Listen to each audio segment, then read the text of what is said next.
Council will call the meeting to order. For the record, it is Tuesday, October 15th, 2024 at 4:30 PM. We'll begin this afternoon's work session with roll call attendance. Thank you, Mr. Mayor. Councilman Cavanagh. Here. Councilwoman Little Roberts. Here. Councilman Taylor. Here. Councilman Overton. Here. Councilman Whitlock. Here. Mayor Simison. Here. First item up is adoption of the agenda. Mr. Mayor, Councilman Cavanagh. no changes to today's agenda, so I move we approve the agenda as presented. Second. I have a motion and a second to approve the agenda. All those in favor signify by saying aye. Aye. Opposed, nay. The ayes have it, and the agenda is agreed to. First up is consent agenda. Mr. Mayor, Councilman Cavanagh. I move that we approve the consent agenda for the mayor to sign and the clerk to attest. Second. I have a motion and a second to approve the consent agenda. Is there any discussion? If not, all in favor signify by saying aye. Aye. Opposed, nay. The ayes have it, and the consent agenda is agreed to. There are no items moved from the consent agenda, so we'll move on to item 15, which is Department Commission reports, which will be presented by Mr. Steve Sidaway, which will be on our Parks and Recreation Department presentation discussion of future park development. Thank you, Mr. Mayor. I believe Chris is pulling the presentation up, but I'm excited to be in front of you today for this conversation about future parks and planning. I believe this topic was specifically requested by Councilman Cavanagh this summer under future meeting topics and asked if I could come back with the discussion of future parks and our plan. There we go. Thank you. Can you all see the presentation on your screens? Okay. So I've tried to dissect this multiple different ways. I want to get some kudos to the GIS team for helping me out with a lot of the mapping that you're going to see, but I thought that might help our discussion tonight. So let's start with the current system before we talk about the future system. So what do we have today? We've got 3 regional parks, 6 community parks, 9 neighborhood parks. Let me pause there because those are what we typically consider as what most people would think of as a traditional park. You know, those are the places with playgrounds and grass and restrooms and a picnic shelter and some open play space and usually a loop pathway are kind of core functions of all of those. Then we have the 4 special use parks and 2 sports parks, which are smaller, more specialized, things like Generations Plaza, City Hall Plaza out front. The sports parks are they're specifically special partnerships that we have with the school district. So both the Heritage Middle School ball fields and the Jable soccer fields are locations that they technically own, but we actually manage and schedule those as if they were one of our parks. So in total, we have about 370 acres out there. And it's one thing to look at on a list, but let's look at it on a variety of maps. So here's an overall system map with the different types of parks in different colors. And I'm going to help you see the distribution, I'm going to take each one individually here in just a minute. But one thing I like to look at is just that, you know, we're not ignoring any part of the city. We are doing trying very hard to distribute our parks across the city and serve everyone as well as we can. So on here are all the various types of parks. So let's go first to the regional parks. I'm gonna try and get something off my screen here so that I can see. I got about a third of my screen missing, so I was trying to see if I could get rid of. There we go. Don't want to stop the share.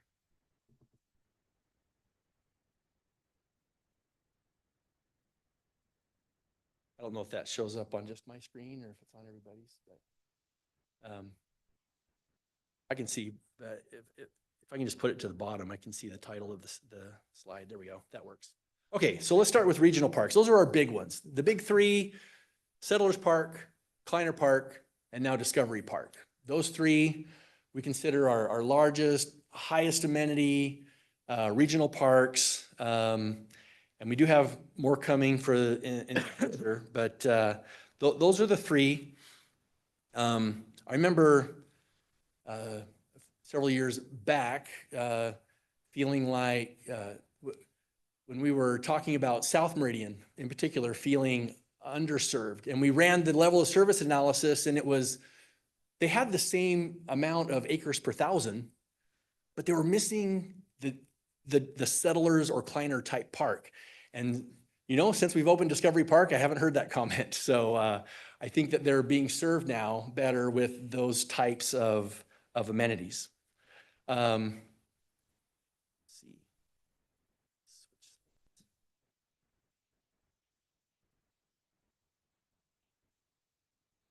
Oh, I need to go back to, okay, community parks.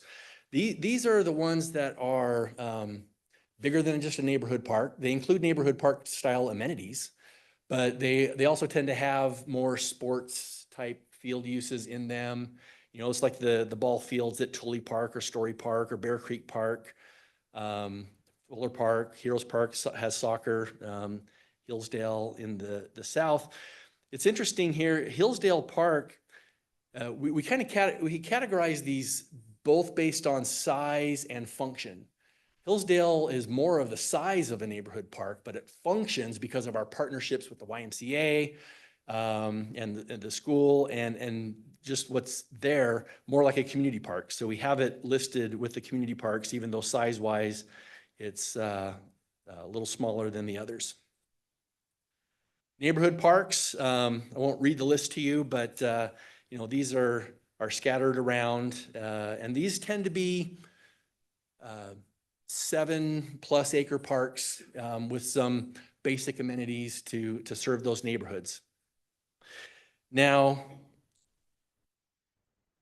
I think that my next slide is the special use and sports parks. So these are the 5 Mile Creek Trail Hub, the Generations Plaza, City Hall Plaza right outside in front of here. I mean, it's part of City Hall, but it's we don't program it like a neighborhood park, but it is part of our park system as a plaza. Even Fire Station 4 in South Meridian has a small dedicated green space that is a special use type park, but not a full-on neighborhood park. It doesn't have a playground, things like that. And then you can see the 2 Heritage Middle School and Jable soccer fields, sports parks. Now, a really important but often overlooked part of our park system is the HOA parks. We don't overlook them. I mean, we think about it a lot. Every time a development application comes before you, I know that's an important topic of conversation. And I encourage that to continue to be an important topic of conversation. Just some of the numbers that I think about. The overall city-owned park system is a little less than 3 acres per 1,000 residents. Now, when you look at quote unquote national standards for park space, I'm grateful that today the National Recreation Park Association will say there is no standard. Every community is different and you need to figure out what works for a community. But I will say anecdotally, a number that gets thrown around a lot is 10 acres per 1,000. There's a lot of communities that tout 10 acres per 1,000. And when you say, we're striving for 3, if it kind of feels like, what? That's kind of isn't that a low goal? And yet we get kudos for what feels like a really robust park system. I don't think there's a sense that our community is underserved with parks and recreation. And that is due in large part to what we do for the community open space at these HOA parks. Those pink dots all over the city are the HOA owned parks. And when we did an analysis a few years ago, when you include everything, guess what? What I call the effective level of service for our community is right about 10 acres per 1,000 when you include all that those HOAs do. And then the brown areas are the school properties, which are also function as parks when school's not in session. Kids are able to go and play on the playgrounds at the elementary schools, et cetera. Their fields function for sports practices and things like that. So when you put it all together, everything that the city owns, everything that the HOA parks are, and the schools. You get this a much more robust distribution of park facilities across the city. So let's talk about the future now. How many acres of land, parkland, can we improve with our impact fees through 2032? That's the year that the current impact fee study goes through. And the page that's in the background that I don't really expect you to read is just to show that I did pull this out. And then the bottom line is what I blew up here in the middle, right? So the important number is the 87. We can improve 87 acres of developed parkland between now and 2032. Now, there's a related goal about buying future parkland. So how many acres of parkland can we purchase through park impact fees through 2032? That answer is 120. We can purchase 120 acres with park impact fees in order to keep the established, what was the current level of service a couple of years ago when the plan was adopted, and try and maintain the same number of acres per thousand available to our residents. We can purchase 120 acres between now and 2032. So what's the plan to do all that?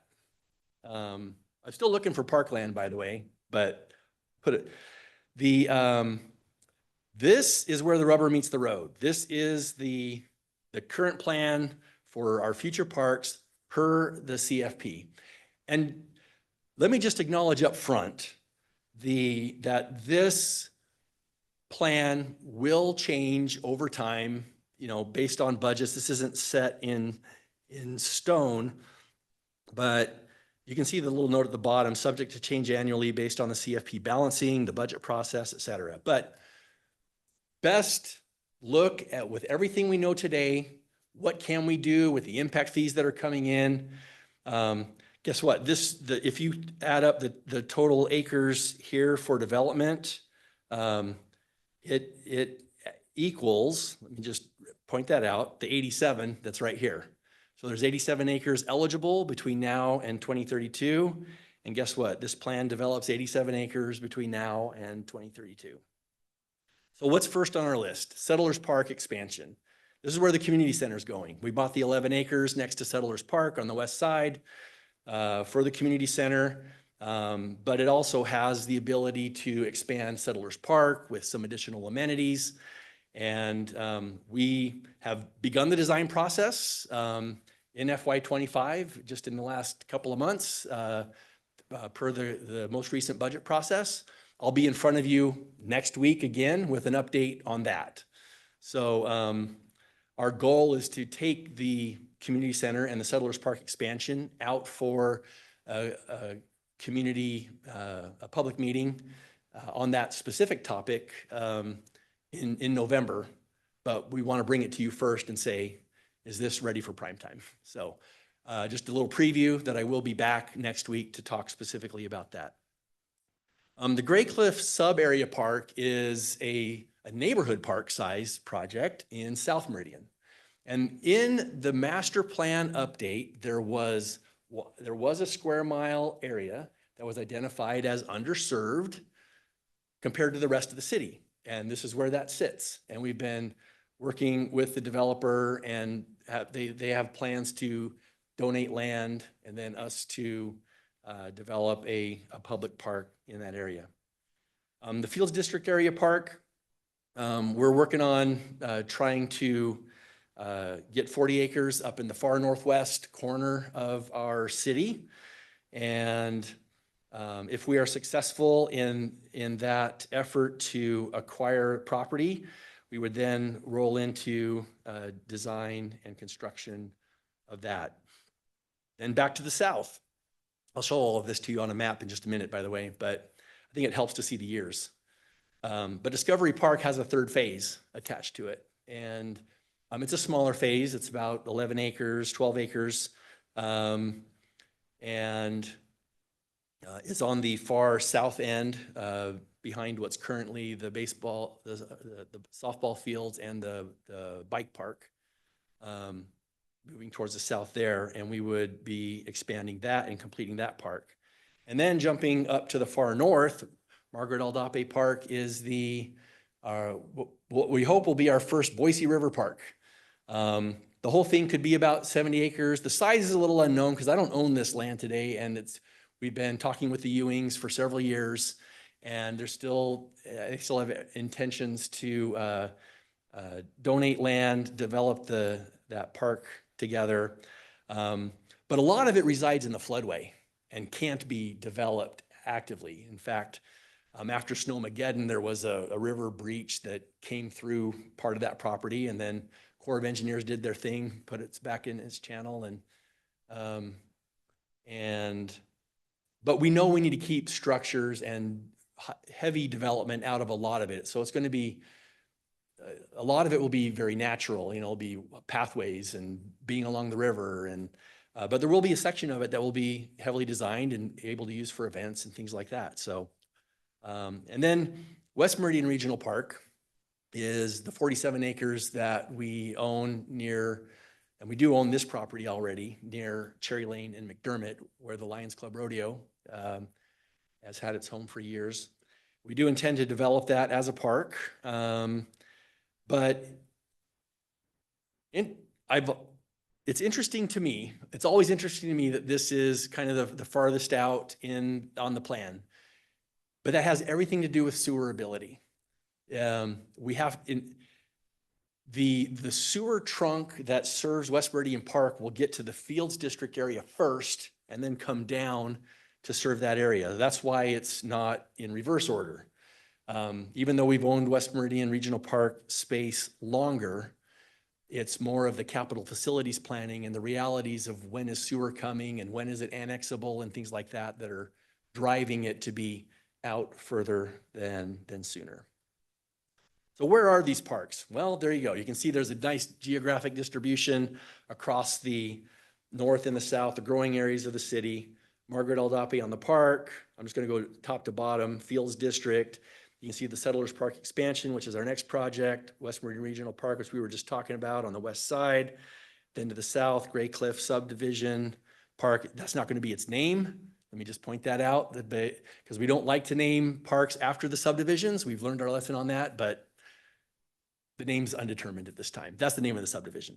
And then Discovery Park Phase 3 down in the far south. So when you put that all together, you add those into the current plan. It kind of fills in between. And there's the plan for the current and future park system. And then if you add back in the HOA parks and the schools, you get, I took off the names of all of the current park system just because it was a little too cluttered, but now you can see how it all kind of meshes together. So the question for discussion that came up when we were in here this summer was kind of this one. Does the council want the Parks Department to focus on the community and regional larger size parks and have the subdivisions and HOAs focus on the neighborhood or smaller parks? Or do you want the Parks Department to explore partnerships of all sizes, regardless of whether they're big or small? And I could open there, but I'm just going to put out there, I do come to you with a recommendation. I think that's from my perspective, the right answer is a hybrid of that dichotomy. And it makes sense to focus primarily our efforts on the bigger parks because we do have the HOAs doing such a great job of filling those smaller park needs. And we don't need or want to own every small neighborhood-sized park across the city. But we should also consider limited additional neighborhood parks like the Gray Cliff Subdivision Park as kind of the prime example for me to explore partnership, wherever it makes strategic sense to do so. In this particular case, we have an identified gap where citizens are underserved by the current park system, and we think it makes sense to see if a partnership there for a neighborhood park could work out.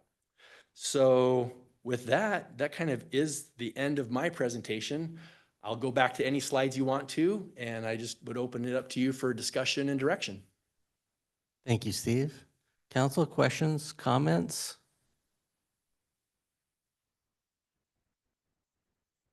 Mr. Mayor. Councilman Overton. Steve, excellent. You know, I guess I'm always striving for the right answers on some of these developments that we look at. We constantly heard 2 weeks ago, I believe it was, that this development at this location was going to have a very negative impact on the closest park, even though that park was more ball fields. It didn't have all the amenities as many of the others. And sitting here, I couldn't look into that crystal ball and remember what you were going to have developed or what was on the future. I'd love to get something like this that we could keep as a reference so that we can answer some of those questions when they come in front of us. I would be happy to forward this whole presentation to you, and you can use any of the graphics and illustrations that you'd like to. Because we're going to have some of those same questions this evening. And it's a matter of, we don't have enough, the claim is we don't have enough parks. And if we do have parks, that they're fully utilized with lines of people still trying to get teams on. They are busy. Which That I is believe true. Is a true I don't statement. think that that's incorrect. It is, they are very busy, and there is demand for more space for sports teams to play on. There is. Would it follow up, Mr. Mayor? Would it be a Councilman Overton. correct statement to say that the way the park systems are being developed and built out is in a direct response to what the public is asking for? Yes, I mean, that's why we do all of our public outreach through the master plan process. I mean, a lot of these things are just continued outgrowth of all of the public involvement that we've done from our master plan update just 2 years ago. We did surveys, we did public meetings, we talked about needs, and then, you know, it's also limited to what we can develop with impact fees, because we can't grow from 3 acres to 10 acres per thousand of city-owned without some kind of major influx of both capital and operational dollars that the city just doesn't have realistically. Perfect. Thanks, Steve. Mr. Mayor. Councilman Taylor. Steve, thanks for the presentation. I make a quick comment. I had a friend who moved here from Pennsylvania a few years ago, and he was blown away by the park system that we had here in Meridian. He's like, I've never seen anything like it. And he thought it was really great. And I said, have you been to Discovery Park? And he hadn't heard of it. So he went there and he called me. He's like, this is amazing. So kudos to you and the mayor and the city councils have come before to kind of set the direction. I think it makes a big difference. I would note, I think in the valley, we're a little bit unique where we don't have the river, we don't have the trail system as sort of natural park amenities. So we have to create our own opportunities with the park system. So I think we've done a pretty good job. So I just want to comment and on that. And I'm proud to say I've been to every single park before I even became a member of city council with my 4 kids. So my question, I'm kind of curious as it comes to thinking about maybe where we would prioritize our investment as a city in the types of parks. Do you track any kind of usage metrics like regional parks versus a community park and kind of that engagement? There are no turnstiles in parks. So it's impossible for us to get visitor rates. Now, there are some technologies out there like Placer AI and things that track, through cell phone usage, how many people are in different places at different times. But that's a subscription cost that we don't have. So if we want to get more robust in data tracking for usage, it's going to take something like that in order to really be accurate, because we have no accurate way right now of estimating park users without that type of technology. Okay. Mr. Mayor, a quick follow-up. Councilman Anecdotally, I would say like the regional parks are busy a lot, right? There's a lot going on. There's a lot of different amenities that take you there. I think of a park like Heroes Park, which Saturday morning is, wow. Busy as it gets. I spend most of my Saturdays there, Meridian Palace Soccer. So, but then during the week or maybe outside of the soccer season, it's not nearly as busy. So I guess if I'm thinking, what provides the most benefit, you know, I'd be more interested to know if it's those that have higher amenities that would bring people more often there, or if they're a little bit more specific use. And I would probably suggest, you know, Meridian Pal Soccer, for example, is growing, it's busy, there's a lot going on. Certainly need the space for something like that, or other similar type of activities, but I'm just curious if the community would be more interested in a park that has higher amenities that take you there more often. Because I go to Heroes Park just for soccer. I go to Settlers Park all the time, and I live right close to Settlers Park, but I drive to Discovery Park because of the amenities. So kind of an interesting, I hadn't really considered, you know, maybe where we want to put our priorities. Is it sort of something that's higher amenities that bring more people there throughout the year for different reasons, or more of a special use that it's a nice green space, but it's kind of built for a specific purpose? So You're actually articulating very well the reason behind my recommendation for this hybrid. I do think that the higher amenity parks are important for us to focus on because they do serve a broader range of the public for more needs. The community parks heavily on the sports uses like Heroes Park, but the Kleiner and the Settlers and the Discoveries, because they are so amenity rich and people will drive to go to those to participate in the other kinds of activities that they can do there that aren't just sports related. So the neighborhood parks have a place, but the HOA versions of the neighborhood parks do a lot to serve that need. And I think we have a legitimate focus on those higher amenity functions in general. But like I said, not exclusively. I do think it makes sense to have some focus on the neighborhood parks, but in terms of priority, I do think the higher amenity parks are a higher priority for me. And Councilman Taylor, if you'd like us to get a 40-yard dash closer to your house to race your kids, I'm sure we can look for other opportunities. only if you and I can race.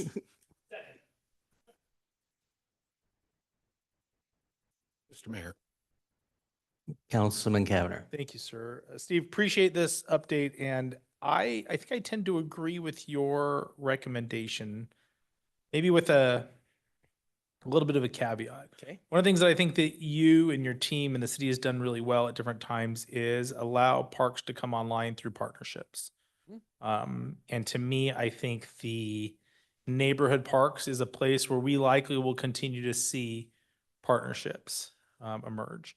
Now, just because somebody offers doesn't mean it makes sense, right? We need to decide if somebody offers us 2 acres and we need to buy 5 or 6, does that maybe make sense in terms of meeting the community's needs, operational, et cetera? But I appreciate your recommendation. I tend to agree with it, but I think it would probably more, for me, a situation when there's a strong partnership that benefits the city as a result. If we get brought a partnership that we think makes sense to bring forward, we will not hold it down because it's not a community or regional park. Okay. Going back, I can't remember if it was 5, 6, or 7 years ago, but roughly that time frame. You know, we worked with a developer on a potential neighborhood park partnership, and brought it to council. And that council at that time said, nope, this one should be an HOA park. We don't want to take this on and develop it and maintain it as a city park. And so I definitely have that in the back of my mind, but I'm also not, I'm still very open to the idea of partnerships. Partnerships is how we do so much of what we do. And Mr. Mayor, if I may add on to that. Steve, I remember that conversation vividly. And I think you bring up a really, really important point, which is we shouldn't be in the business of subsidizing or doing upkeep on HOA parks, which I think that request was very similar. However, though, from your perspective of the Parks Director, if you feel like that exists in a part of Meridian that is underserved, is a larger disproportional distance to a park, I think continue to be open to that. I look at this more as, okay, the HOA wants to give us 7 acres and we want to do something grandiose and we want to put another 10 acres then, something like that. So those are things where I kind of look at is that if there's an opportunity for us to partner and do something even bigger, that's where I get really excited. Sure. Okay. Mr. Mayor. Councilman Whitlock. Mayor Steve, thank you for the presentation and thanks for the good work. If I, Mayor Steve or Mayor Steve? No. Mayor Okay. Steve, it's proper Right. Robert's Rules of Order, but going through the chair. Yeah, sorry. Okay, Yes, Mayor and Steve. If I reflect back on the citizen survey, a couple things stand out to me. Public safety, people feel safe in Meridian. Our public employees, they are very grateful for the work that our public employees do, and they love our parks. Those are my three biggest takeaways from that survey. Your employees are the ones that are out there cleaning the bathrooms, mowing the lawns, maintaining the amenities that we do have. I'm just wondering, as we move forward, whether it's the 87 acres, I think, or future, do you have an algorithm or a metric that you look at and say, if we add 40 acres, knowing that it will differ based on use, if it's just ball fields, flat grass, whatever, that's different than pickleball courts, tennis courts, baseball fields, and things that you have to maintain. How do you factor your operations versus what I tend to think that we focus more on, and that is how do we buy more dirt? Right. What's the metric to say if we buy so many acres of dirt, here's what it's going to cost you to maintain, knowing that there's going to be some differentials there? We do have a pro forma built with the help of finance in the CFP, and when we bring on new parks, we are able to plug in, and it can kind of fill out. You need this much in everything from office supplies for the two new staff that are going to come, or whatever. But it's part art and part science. You know, we do sit down during the budget, early in the budget process, you know, in the February, March, April range, as we're getting ready for the base budget. Well, these would be enhancements in this case, not base budget, but still in that same time frame. And we look at what is the number of acres. Can we absorb that? Are we reaching a trigger point? And we actually have that built into the CFP. We show additional staffing coming online. If you look at the CFP today, it's built in there with operational costs and staffing related to those future parks. And some of this, I think, Steve, you know, I think there is a $5 to $6 per, we just talked about this earlier today in presentation for next week, but there is a base level cost for operational when you bring on like Settlers Park, those additional 11 acres we're talking about. Yeah, that's not for free.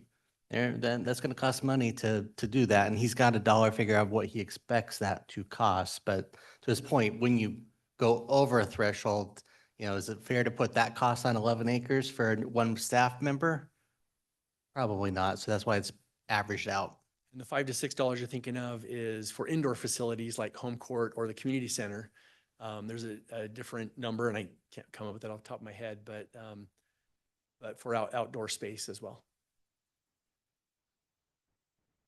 Mr. Mayor, That's one little Roberts. Mr. Mayor and Steve, just thank you for all that you and your team do. As you know, I'm a huge fan of the Parks and Rec Department and your team, and I think you're spot on with focusing on community and regional parks. I get comments all the time, especially about Discovery, and I think there may be, on a case-by-case basis, an opportunity to work in a partnership with HOA. But I think that those are probably a little bit more rare than what we need to focus on. So I think you're right on target. Thank you.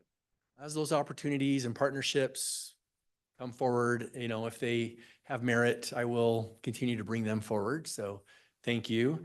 And I'll just put a plug in because I'm always thinking 10 years or more out that, you know, thinking beyond the current ones in pink here, this area in the Southwest, it won't be too many years before we start getting sewer ability and annexability and things like that. And so if anybody knows of any parkland, future parkland available, I'm in the market. But it's time to start thinking about those things. Not that this is necessarily the year to buy it, but over the next 5 years, we should definitely be thinking about, you know, what do we get for the future in that southwest area as well? So, okay. Mr. Mayor, Councilman Whitlock. I think Mayor and Steve, I think you were looking for some feedback. Yeah. So as the liaison to parks, I think you're on the right track. I like your recommendation. I like the hybrid approach, measured. It checks all the boxes, I think. So as far as feedback, I think you're on the right. Thank you. Mr. Mayor. Councilman Taylor. I'll just make this kind of comment. I said it before, but I think it's worth restating. I've thought about this quite a bit. You know, you take Meridian, which was a largely agricultural dairy entity, flat, not a lot of geographic characteristics that make it anything special. In light of, or especially when you consider Boise with the river, foothills, some of those things. So I think we have to work a little extra hard to make our outdoor, you know, amenities more attractive and appealing because we don't have those natural things that others might have. And I do think a park system, sort of community engagement makes a city a place where people want to be, not just nice housing or shopping, but you want a place where people want to go and spend time. So I think I agree with your recommendation too. I tend to think that, you know, a little bit more focus on the higher amenities, larger parks would serve a broader, more diverse set of constituents. We're not just talking about young families with kids. We obviously want to find amenities that people of all kinds can go and enjoy. So for feedback, I think sort of philosophically, I think that's a smart direction. I appreciate the point brought up though too, like what's the cost of mowing grass versus maintaining other amenities? Obviously, I know you're working on that and factoring in it, but in terms of sort of a strategic vision and approach, I think that makes a lot of sense to focus on those sort of that higher end. And then, because I think we do a pretty good job in our development community seems to be good partners in helping us with some of those HOA parks and smaller parks that provide kind of nice open space that people can enjoy. But I think where the city puts its resources, those higher amenities, I think does make a difference. So. Thank you. Mayor, Councilman Whitlock. can I just ask one more question? Before I joined the council and before you were mayor, I think there was a heavy emphasis on tot lots. And I know that most applications that came in, everybody was looking to see where's the tot lot in this development. The HOA parks, yeah. Even in the over 55 developments, they were putting tot lots in, from what I understand, anecdotally, because that was something that developers knew would be asked or was a priority. Is there anything that we should be considering, not requiring, but desiring from developers as they come before us? Pickleball and dog parks. I'm only half joking, but the tot lots I think are still really important for the majority of subdivisions. I mean, those are really important amenities for the families with children. You know, open space where, you know, the local PAL soccer team or flag football team can come out and practice. Those spaces are very valuable. But certain amenities, you know, like pickleball, like, you know, I don't know if a dog park really makes sense in an HOA park, but it could. We are looking at the possibility of a dog park in the expansion of Settlers Park, by the way, just as a quick aside, near the community center. But I don't know, in terms of amenities, you know, we could look at the survey that was done as part of the park master plan with input from the community as in you're my liaison. So we can, I know we're meeting this week, so we could even pull that out and look at it. But just anecdotally off the top of my head, I think that the playgrounds tend to be very important, less important if it's a 55 older community. But it was interesting when we asked seniors in our master planning process what was important to them, they still said playgrounds for kids, because they said, I moved here for my grandkids. A lot of them, you know, maybe not everyone, but many of them did. What brought you here? You know, I came to be with my kids and grandkids. So they still like those child-oriented amenities, even a lot of the senior population. But they also like their pickleball. Council, anything else? Okay. All right, thank you very Mayor. much, Steve. Thank you, Council. Appreciate it. Council, we reached the end of our agenda. Mayor, Councilman Cavanagh. we adjourn the work session. Motion to adjourn. All in favor, signify by saying aye. Aye. Opposed, nay. The ayes have it. We are adjourned.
Council will call the meeting to order. For the record, it is October 15th, 2024 at 6 PM.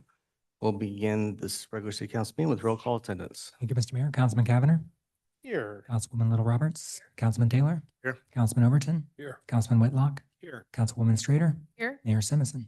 Here. Next time up is the Pledge of Allegiance. If you'd all please rise and join us in the pledge.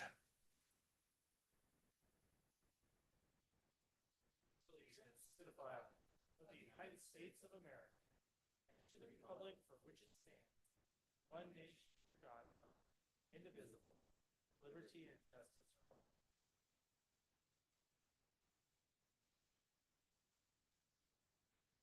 Tonight's committee invocation will be by Pastor Vinnie Hankey. If you would all please join us in the committee invocation or take this as a moment of silence and reflection. Mr. Mayor, members of the City Council, thank you again for the opportunity to be with you this evening. Would you allow me to pray? God, we thank you for this day that you've granted to each of us. We thank you for the privilege of being citizens here in Idaho and specifically in Meridian. And as the City Council meets this evening, I ask that you would grant them wisdom as they listen, as they discern to the voices and concerns of those who reside in this wonderful place. We ask humbly your blessing upon it tonight, and that you would be with those who serve us so well here in the city, who serve us in our education and in our frontline services, God, in the fire and police services. We ask now that tonight you would be glorified ultimately, and I ask this in the name of Christ. Amen. Thank you, Mr. Mayor. Thank you, Vinnie. Pleasure. Next time up is adoption of the agenda. Councilman Cavanagh. Apologies. Mayor, I move that we adopt the agenda as presented with one notation. We're going to vacate item number 4. It's my understanding that the appellant has worked with an arborist to get this issue resolved. Second. I have a motion and a second to approve the agenda as amended by vacating item 4. Is there any discussion? If not, all in favor, signify by saying aye. Aye. Opposed, nay. The ayes have it, and the agenda is adopted. Mr. Clerk, we have anyone set up under public forum? Mr. Mayor, yes, Garth Gaylord. Taylor, if you have to come forward, you'll be recognized for 3 minutes. Hi. Well, real quick, one issue I want to bring up is the requirement in the Idaho Public Records Act, which is Title 74, and 119 requires that all public agencies note the name and contact info of the records custodian on their website. So I'd encourage you to look into that and update your website with that. City of Napa just barely did after I informed them of that. Okay, but the main issue I want to talk about, I'm speaking on behalf, I guess, of the Allen family that lives in Meridian. On June 30th, earlier this year, there was a bit of a motorcycle accident. One of the boys was doing a wheelie down the street and veered off and wrecked into a yard. And there was like an ambulance and stuff responding to the scene. And then a neighbor had moved the motorbike to his yard like 5 or 6 houses down. And so the other brothers of this boy who had wrecked went over to retrieve the bike and load it onto a pickup truck. And it's a heavy bike. They get it loaded into the truck, and then a Meridian police officer, Bradley Chambers, shows up and parks in the middle of the street, gets out, and starts commanding them to take the bike off of the truck. And they're like, "Well, why do you need it off the truck? We're not gonna unload it just to reload it." It's like, he's like, "It's part of my investigation." They're like, "Can you take pictures of it? We can stand it up while it's on the truck." And then he just, I'll just ask you to look into the video. It's on the Civil Rights Lawyer channel if you want to see for yourself. I'd encourage you to do that mostly because it's pretty plain this officer acted really quickly and aggressively without any real cause. So, I mean, the order to take the bike off the truck, I wouldn't consider that a lawful command. But now this boy is being charged with resisting a police officer, and he's going through trial. But this officer grabbed him and grabbed his arm and almost immediately tried to sweep his legs out from under him with a leg sweep, trying to drive his face into the asphalt. And then that didn't work because he was able to catch himself on the truck. Well, thankfully, otherwise he might be dead. But the officer then again leg swept him and slammed his body on top of him, then put his knee on the boy's neck, causing him to pass out, and kept his knee on his neck for 58 seconds. This boy suffered, he lost his job as a mechanic because of the injuries. And this is just injustice. I'd ask you to look into like the Meridian Police Department. Their investigations are not bringing charges against Bradley Chambers when it should. Is that my 3-minute indicator? Okay, thank you. Thank you, appreciate it.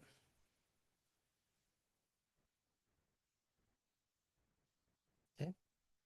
With that, we'll move on to item 1, which is a resolution number 24-2484 regarding appointments to our youth commission seats on the Meridian Arts Commission, Solid Waste Advisory Commission, and the Meridian Transportation Commission.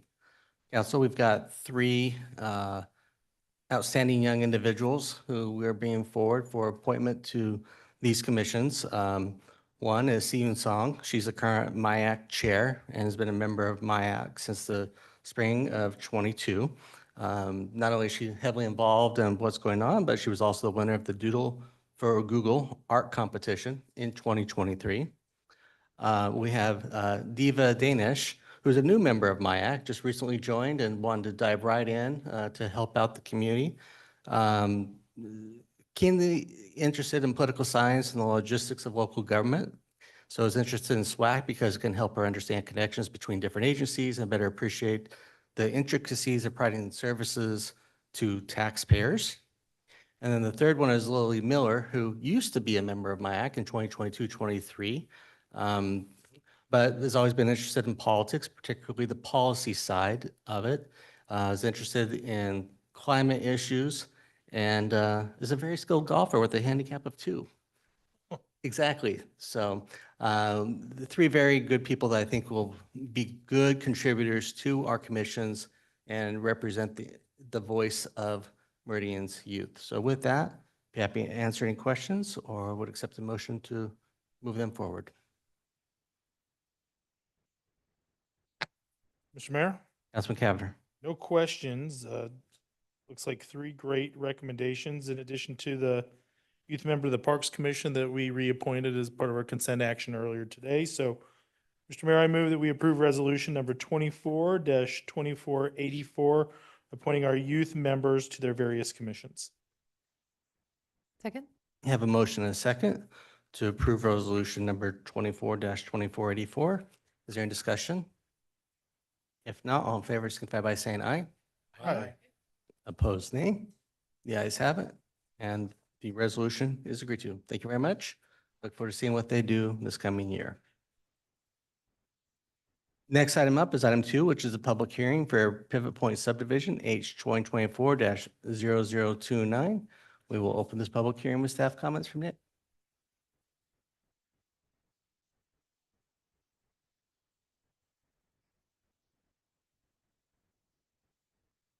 Good evening, Mr. Mayor, members of the council. Item number 2 on the agenda is the annexation and preliminary plat for Pivot Point subdivision. The applicant is requesting annexation zoning and preliminary plat to construct 41 single-family homes with 10 common lots with a gross density of 5.51 units per acre.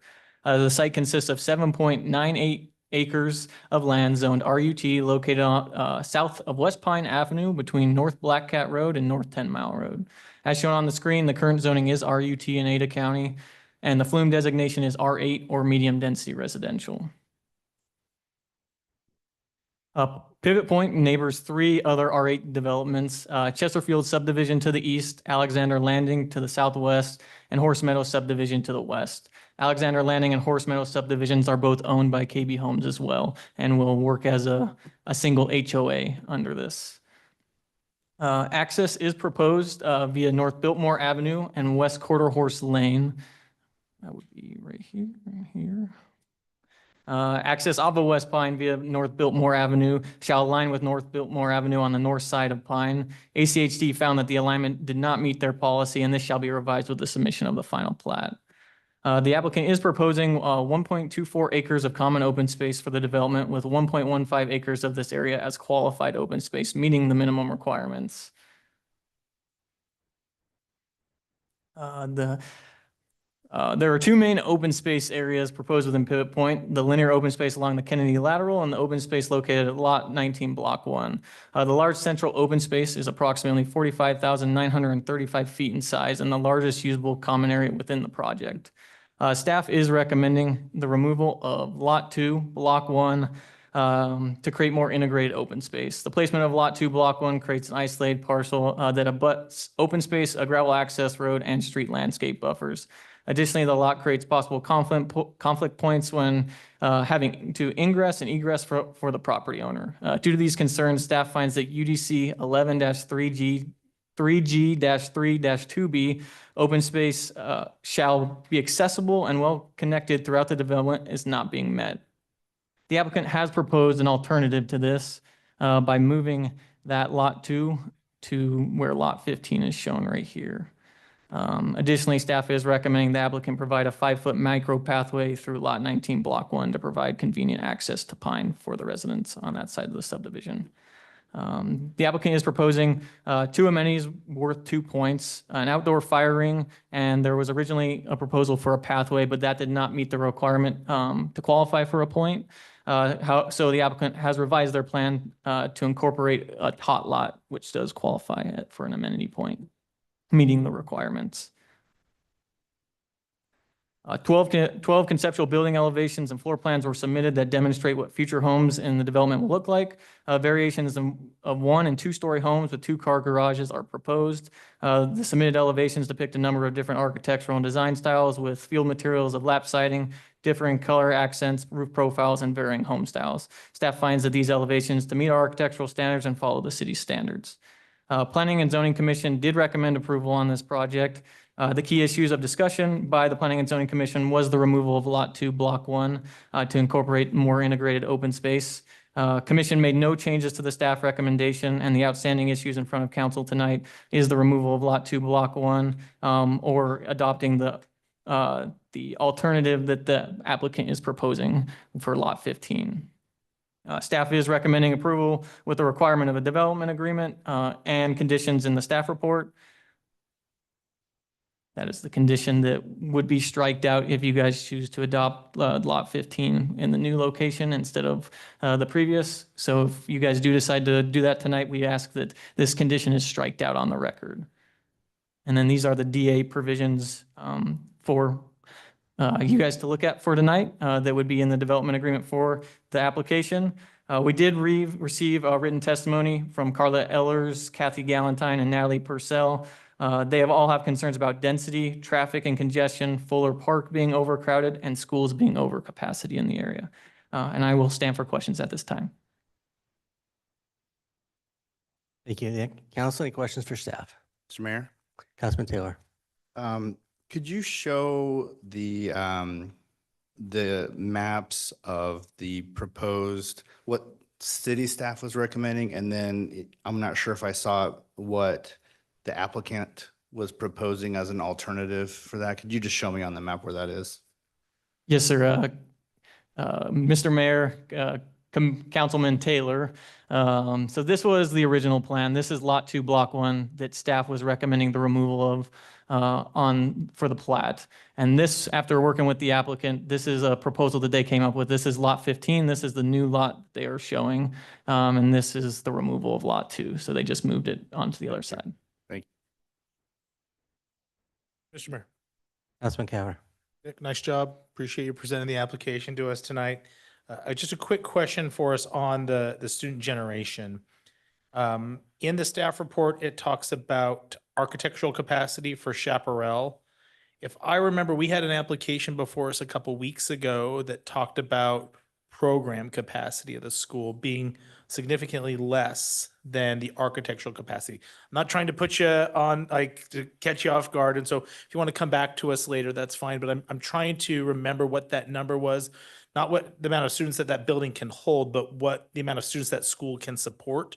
So maybe as we get towards the end of the presentation, if you could provide that information to me, I'd really appreciate it. Council, any additional questions for staff at this time? Okay, would the applicant like to come forward?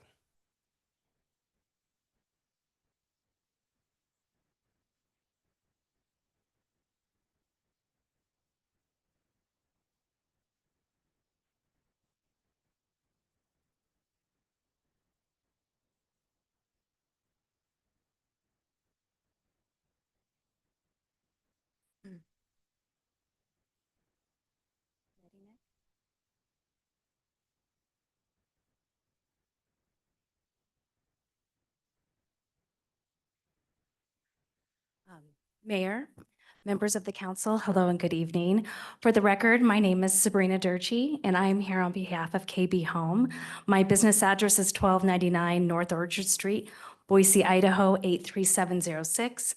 And this evening, I'm so excited to present to you our applications for Pivot Point subdivision.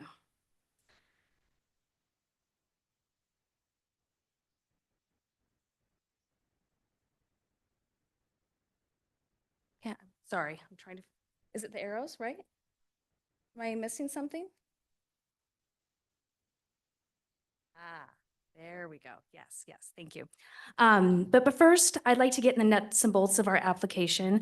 I'd really like to introduce you to KB Home. We are a national home builder that was founded in 1957. Everything KB Home does is focused around our customers and offering a superior home buying experience. For over 60 years, we have operated from the belief that the best homes start with the people who live in them. And that commitment to our customers can be seen by being the #1 ranked national home builder when it comes to customer satisfaction. And we take this ranking very seriously, with our pledge to exceed all customers' expectations by having each home 100% complete and our customers 100% satisfied before we finalize the purchase of their home. KB Home is also the #1 energy efficient national home builder and is committed to sustainability and energy efficiency, with each home being Energy Star certified.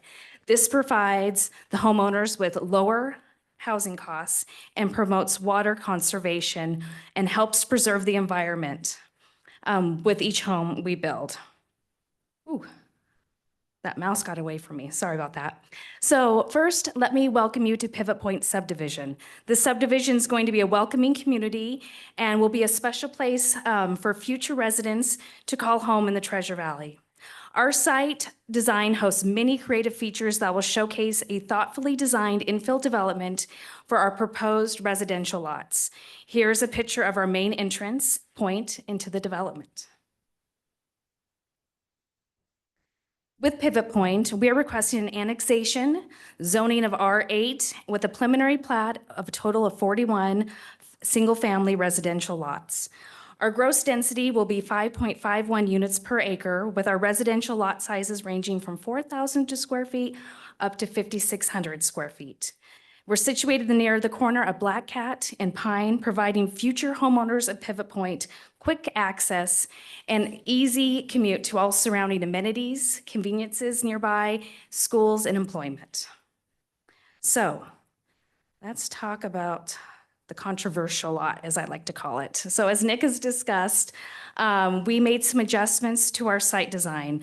Our 41st lot, as I called the controversial lot, was not well received by staff, nor the Planning and Zoning Commission.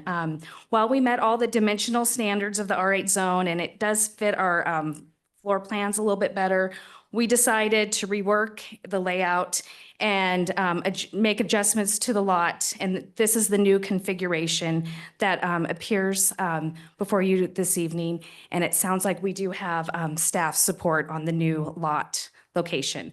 And this lot will meet all the R8 minimum dimensional standards.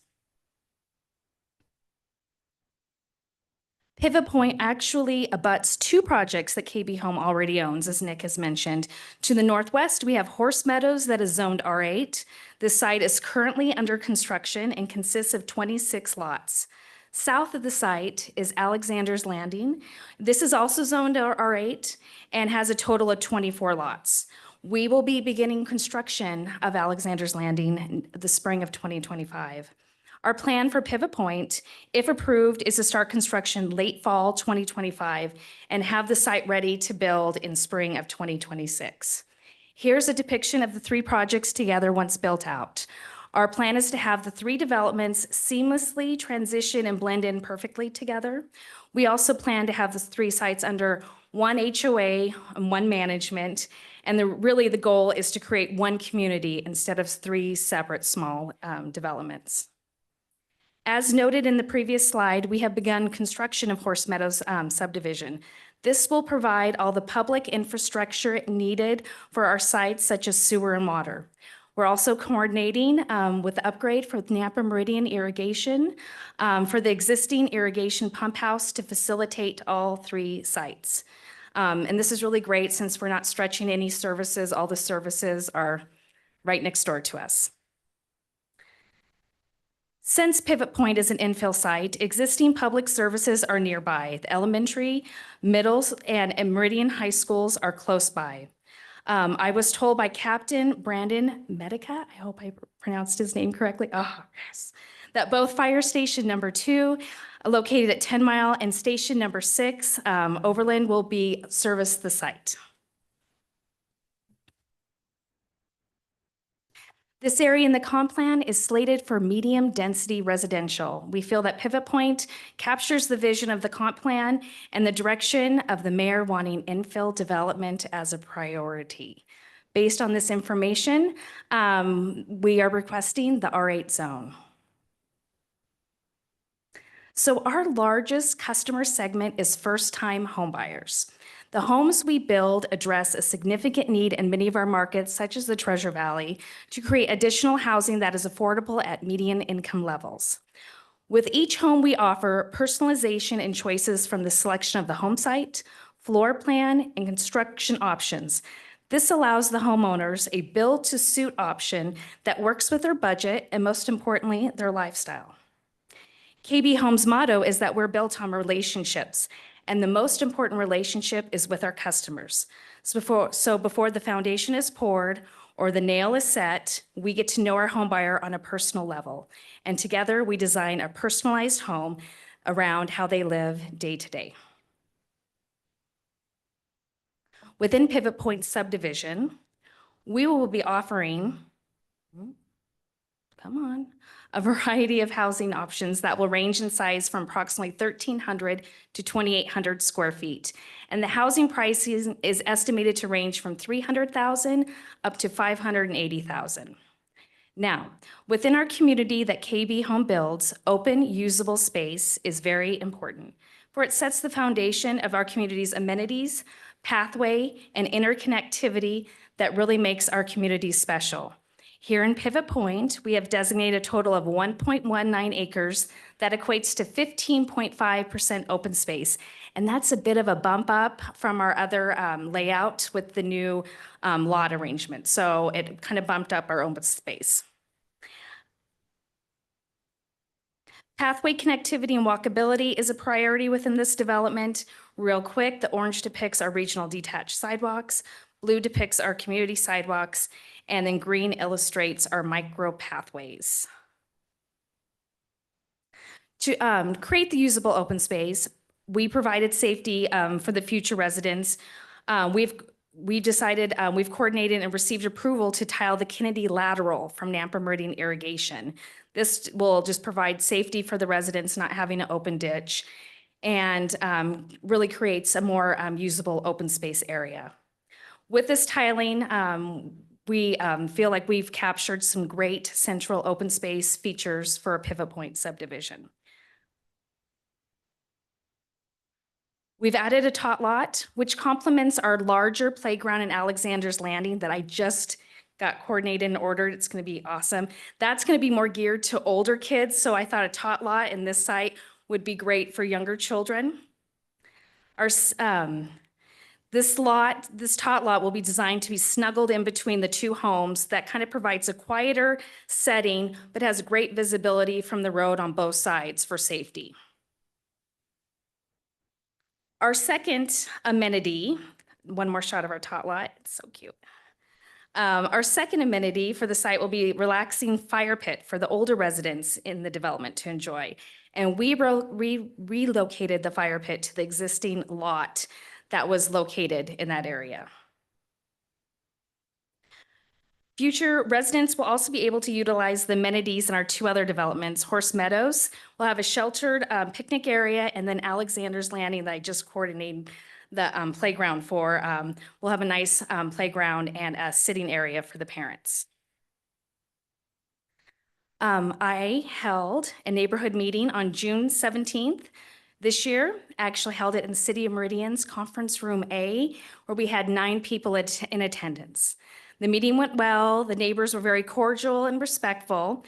They had questions concerning the construction timing of all of the 3 developments and inquired on a possible 4-way stop at our new entrance, their existing Biltmore Road. And so I did reach out to ACHD, and based on volume and crash warrants of this section of Pine, there was no justification for ACHD to consider a 4-way stop. So I checked, but it didn't look like ACHD was willing to even entertain it. So I have been personally working with the surrounding adjacent neighbors since Horse Meadows has already started construction. And so they know at any time that they can reach out to me if they have any questions or concerns, and I will hopefully be able to take care of it.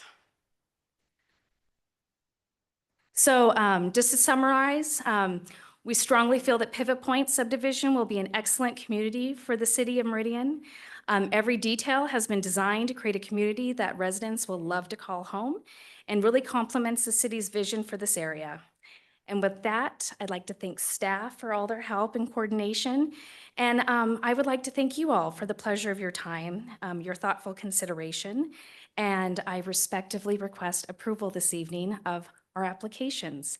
And I'll stand for any questions that you may have. Thank you, Sabrina. Thank you. Council, questions for the applicant? Mr. Mayor. Councilman Taylor. Sabrina, thank you for that. Durchee's an interesting last name, and I grew up next to some Durchees and some Barchees. Uh-oh. So, Good memories or bad? great family.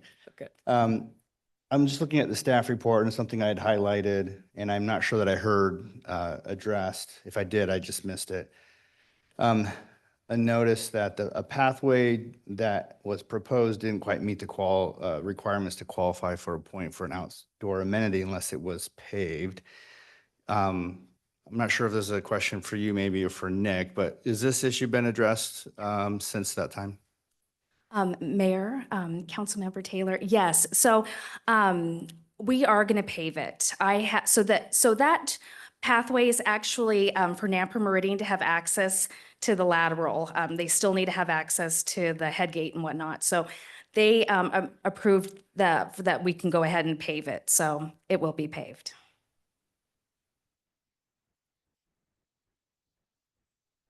Mr. Mayor, Councilman Lowell Roberts. Mr. Mayor, Sabrina, so am I understanding this correctly? Instead of doing 2, you're actually going to do 3 amenities? That you're doing the tot lot Yes, correct. along with the pathway and the outdoor fire rink? Yes. Thank you. Thank you. Thank you for clarifying that. Mr. Mayor, Councilman Cavanagh. it's nice to have you back here. It's been a minute.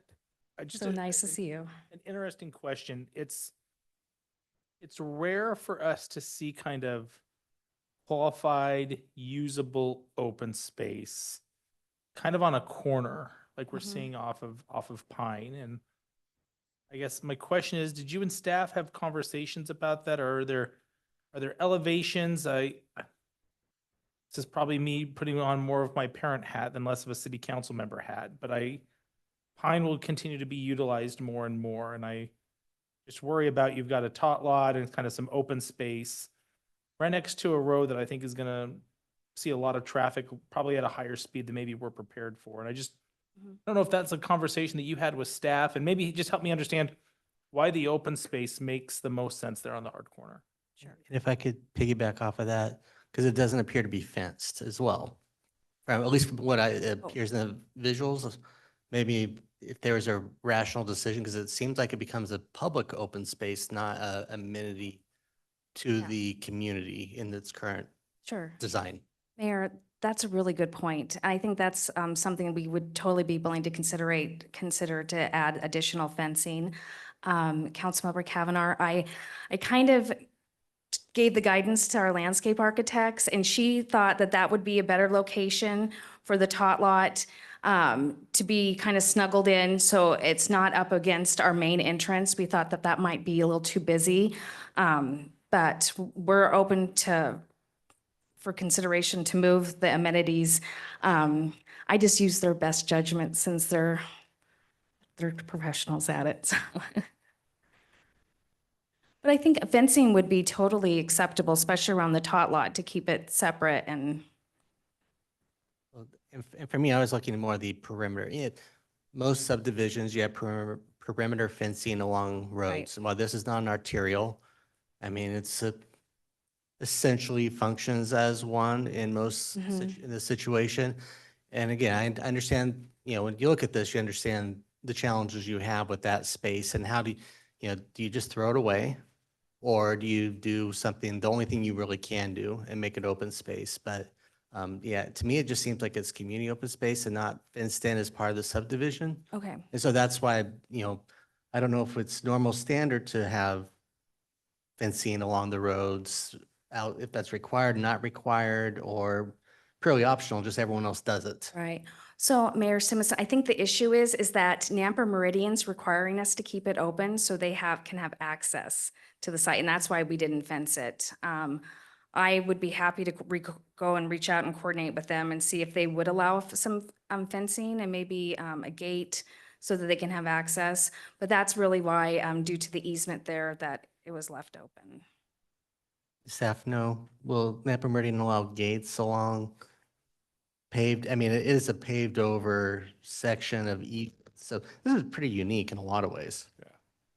Mayor, members of the council, it really, I think they would if there's some gates. As long as they can get there and get an access, I think it's appropriate. But you bring up good points. Just the uniqueness of this canal going through, bisecting the property the way it is, it's why you're seeing this open space in its location.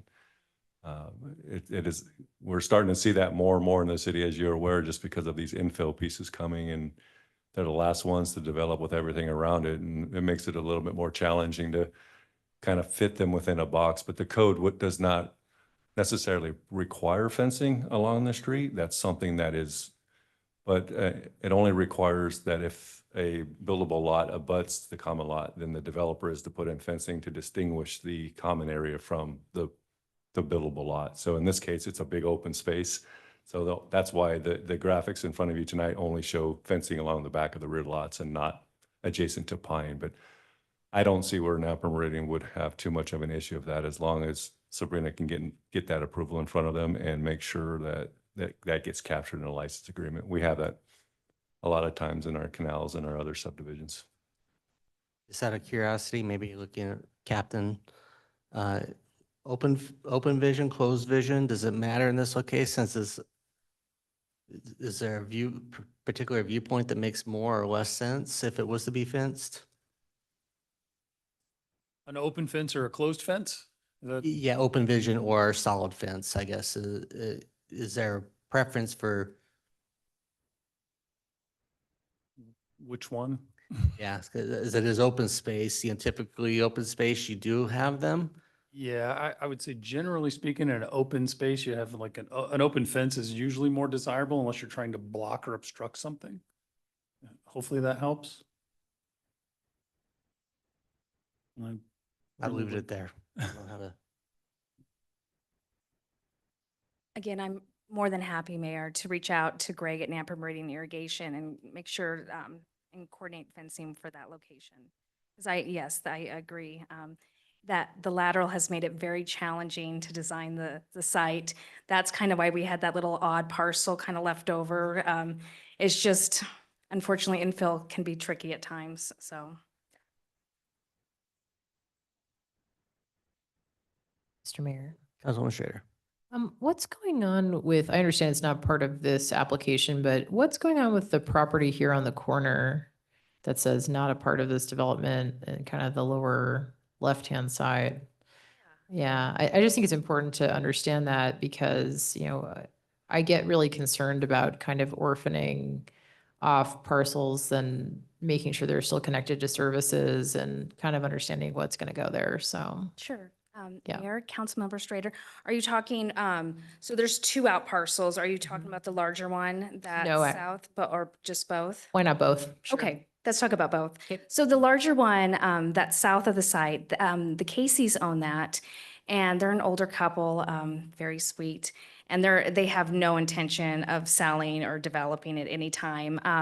We did provide to the city, kind of an overall site plan showing how the connection points, the road would work if they did decide to redevelop at one time. But at this time, again, they have no intention. But we are providing services. We've been coordinating with them closely for their irrigation access. So we're trying to be as good neighbors. But again, our site layout has put in thought into what it will look like in the future if they do decide to redevelop.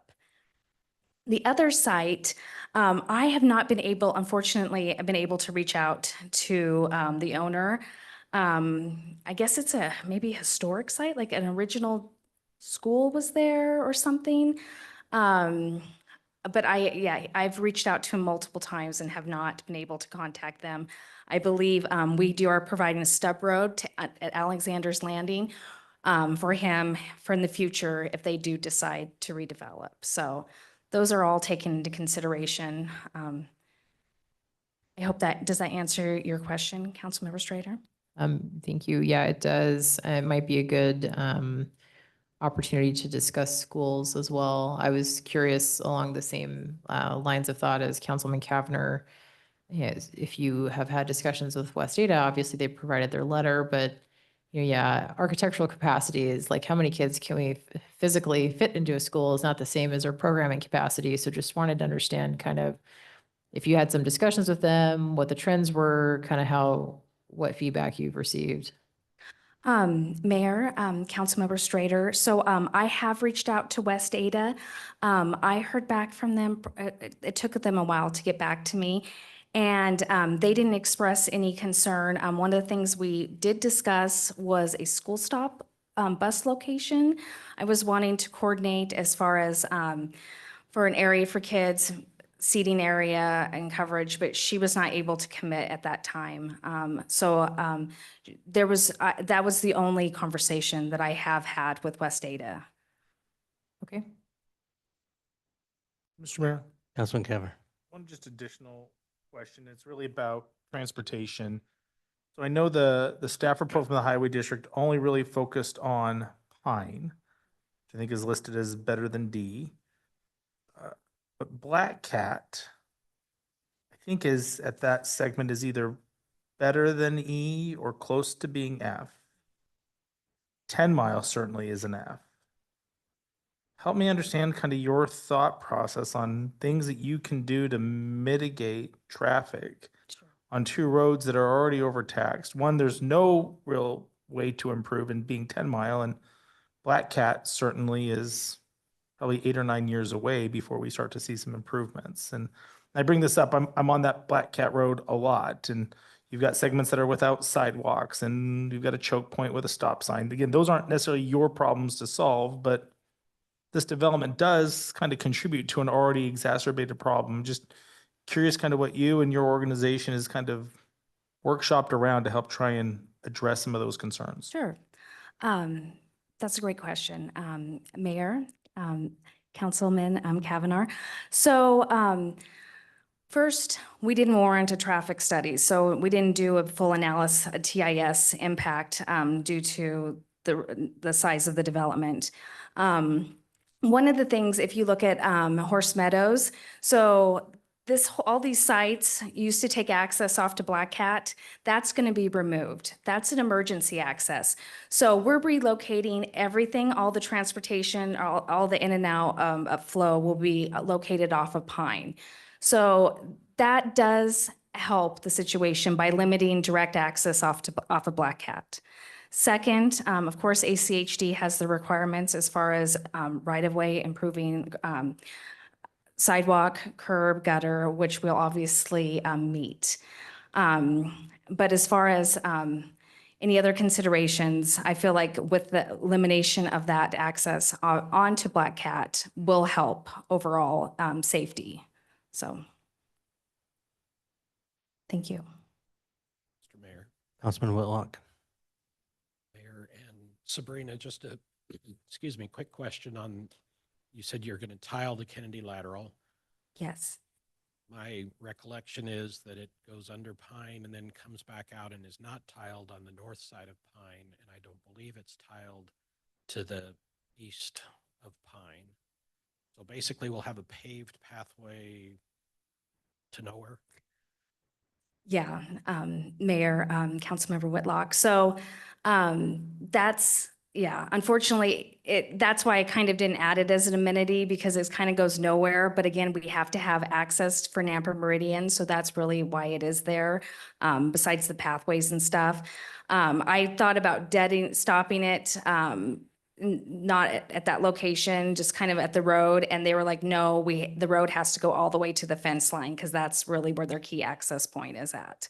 So it really is a multi-purpose pathway it'll be used as a pathway, but also, I mean, its main goal is for access for Nampa Meridian. Which putting the fence there would help solve the fence to nowhere because it would Yes. stop at the fence. Good point, Mayor. You're right. Yeah, correct. Council, any additional questions for the applicant? Okay. Thank you you. so much. Mr. Clerk, do we have any sign up on this item? Mr. Mayor, yes, we have Toby A. Hall representing an HOA I can't read the name of.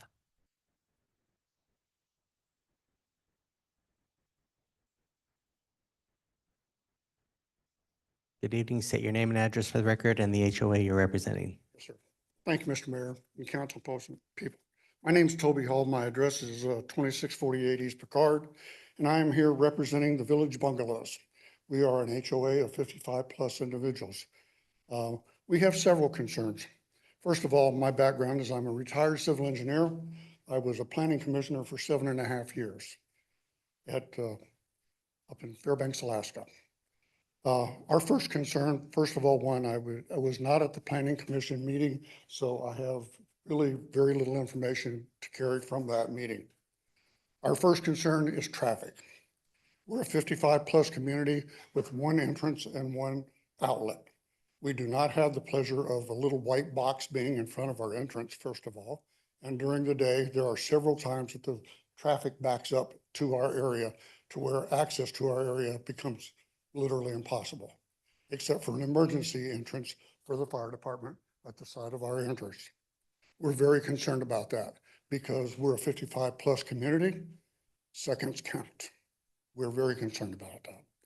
Emergency management entrance into our area becomes very clogged at times, and we're very concerned about that. I do not know if any studies have been done in these areas, and I'm very concerned about that. I'm talking about 74 homes with people that are over 55.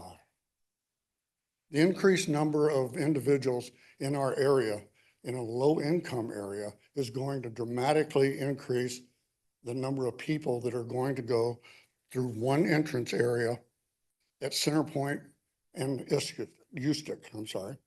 And that area is just an entry and exit area also. There's no way to get anywhere else.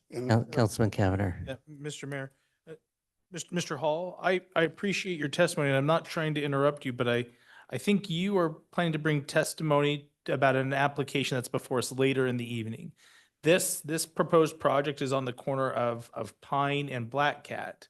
And if I'm not mistaken, I think your community is off the corner of Eustic near Eagle Road. Yes, sir. So I think that you're planning to testify on item number 3, which Oh, we would no, be sir. hearing next. I didn't want to interrupt you, but I want to make sure that I think council was trying to track what you were talking about, and we weren't able to correlate because I think where you and your fellow residents live isn't necessarily germane to this project. Now, we're happy to hear your testimony on it, but I think you would probably want to I'm save your sorry. That's okay. That's okay. Not a problem at all, but you may want to save that testimony for when we're hearing from that application a little bit later on this evening.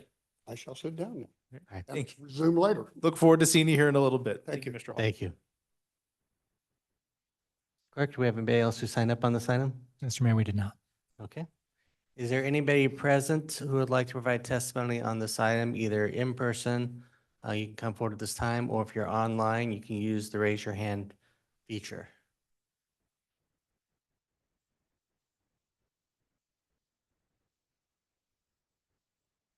Seeing no one coming forward or using the raise your hand feature, would the applicant like to come up for additional comments to close? Applicant has waived additional final comments, so council,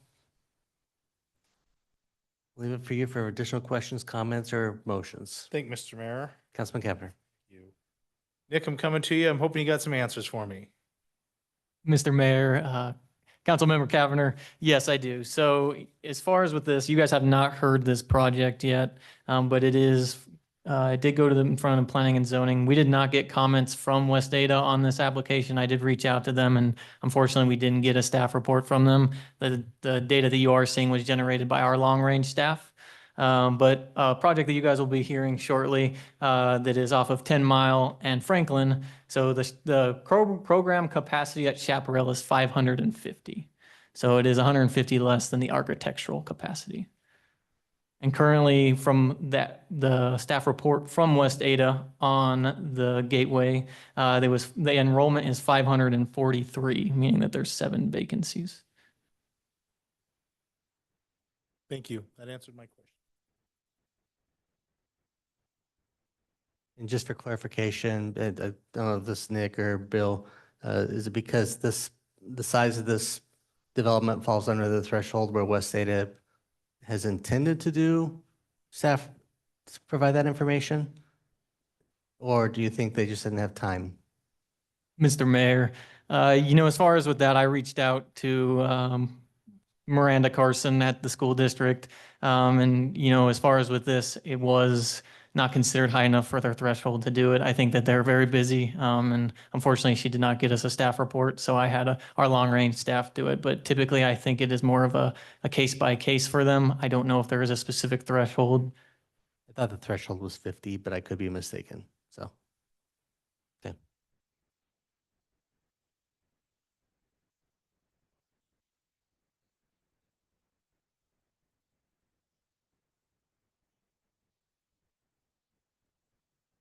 Mr. Mayor, Councilman Taylor. I did have one more question for Sabrina. I forgot to ask earlier. You'd mentioned that this community you're trying to focus on first-time home buyers. Do you know what's the price point we're talking about? Sort of the size of home, just to kind of give me a sense of what the community is going to look like and kind of what that metric is. Sure. Hello again. Sabrina Durkee, 1299 South North Orchard Street, Boise, Idaho 83706. And so yes, Mayor, Councilmember Taylor, as I had mentioned, so we do custom for first-time home buyers, but that's just the beginning. I mean, people from all ages who are downsizing to upsizing, we accommodate everyone. Again, it's more kind of built to suit, kind of based on your budget and lifestyle. So the price point was going to be the mid 300s, and I think the largest floor plan was 2,800 square feet, and that was going to be at 580,000.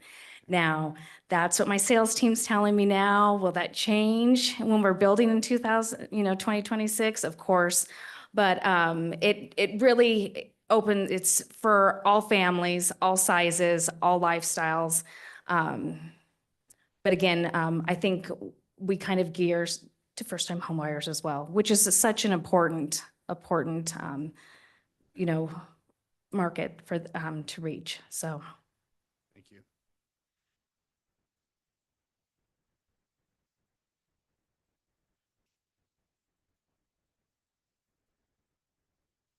Again, thank you again for all your time. And if you have any more questions, I'd be happy to answer it. I may call you up again. Okay, I'll come back up again then. Thank you.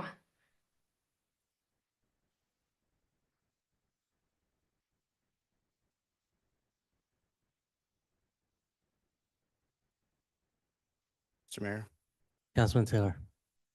unless there's any other comments for the public testimony, I'd make be willing to make a motion to close the public testimony on this item. Second. A motion and a second to close the public hearing. Is there any discussion? If not, all in favor, signify by saying aye. Aye. Opposed, nay. The ayes have it, and the public hearing is closed. Mr. Mayor. Councilman Taylor. Just my kind of comments as I was reviewing it. It seems it is kind of a strange lot of land to work with, but I kind of like the concept, and I appreciate Sabrina you explaining it to me, sort of how these different developments look like they're going to kind of be weaved together for a larger community. I think Councilman Kavner hit on a good point where the tot lot is on Pine. It does seem like it's a little bit of a busy spot. I would feel much more comfortable if you could work something out with the irrigation district to put some fencing there, because I've got 4 little kids, and when they're little, they don't behave. I have teenagers and they don't behave either. So I think if I were buying a home there and I had young children and I saw that tot lot, I'd feel much better knowing that there's another obstacle that they have to overcome before they get out in the road. I think this is a good project. I think it makes some sense. I think it's fairly low impact in terms of impact on the schools and impact on traffic in this particular area. I do think we'll see a lot more interest out here, so maybe this conversation is a little bit different a little bit later. I think ACHD would do well to focus on Black Cat and trying to build some capacity out there, because there's a lot of interest in bringing developments out there. But I think considering the change of moving that strange lot on the corner and incorporating it into the rest of the property is a good idea. So I'm glad you're willing to do that. So I think I'm standing in support of this project as it is listed here tonight. Mr. Mayor, Councilman Overton. this really seems pretty straightforward, and I like the fact that it's an R8 among other R8s. It's kind of like it's one of those infill project pieces that's made to fit right where it is between 2 other ones they're already doing. I appreciate the applicant being willing to allow us to ask them for an open vision fencing with gates would be approved later date by Napa Meridian Irrigation District. They've been able to move the lot 2 to the new lot 15. And I really do appreciate the fact that you're tiling the lateral, even if other developments aren't tiling it, just for the safety factor it's going to provide in that open area you have. I think if you do open field fencing all the way around, you're going to have a really nice amenity right there, and everybody who lives there really is going to appreciate it. And I'll definitely be in support of this tonight.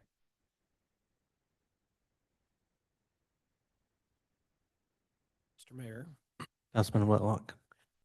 I'm inclined to support as well. My only concern is, I like the project, I like the layout, I like the density and the fact that it mirrors what's happening around it. My only concern is this is going to be a very attractive subdivision for a nearby school, a charter school, just south of the railroad tracks. And so while you don't have that lower left-hand corner as part of this development, I'm concerned that people will want to come here and buy because of the proximity to the charter school just south of it. And I'm concerned about the lack of development and sidewalks along Black Cat and across the railroad crossing there. So it's my only hesitation. I think you've addressed all of the other concerns. When I first saw the application and that one lot all by itself up there in the corner, it just seemed odd to me. So thanks for working with our staff and moving that. And I think with the other comments that have been made about fencing and safeguarding that area, that I can be supportive. I'm just concerned about the Black Cat issue. Mr. Mayor. Councilman Kavner. Mr. Mayor, and I share Councilmember Whitlock's concerns about access to the school, and you've got a little bit of a perfect storm here where you've got, the neighborhood public school that's at near over capacity, depending on how you look at it. That's a challenge. The challenge could be offset if it was easier for students to be able to get to Compass. So that's, to me, I think is a wrinkle that I'm still wrestling with. While I appreciate the request, and again, if it's nice as medium density residential, all the things that you've heard from council, and I should offer, 2003, 4, and 5, I lived in a KB home, so I appreciated the product at the time. I appreciate it now. I appreciate you bringing this project. I need some time to kind of marinate. Even this, listen, infill projects are hard. I don't wish those on anybody. But I'm also keenly aware of the current challenges that the traditional neighborhood public school is facing in terms of enrollment challenges. There's just a lot of students in there for what the teachers and the programming can handle. And it only maybe result in 12 additional students to the school. If you're a parent with 32 kids in your class, and 33 feels a lot more than just one more student. So I'm going to need a few minutes to marinate before I'm going to be ready to make a decision.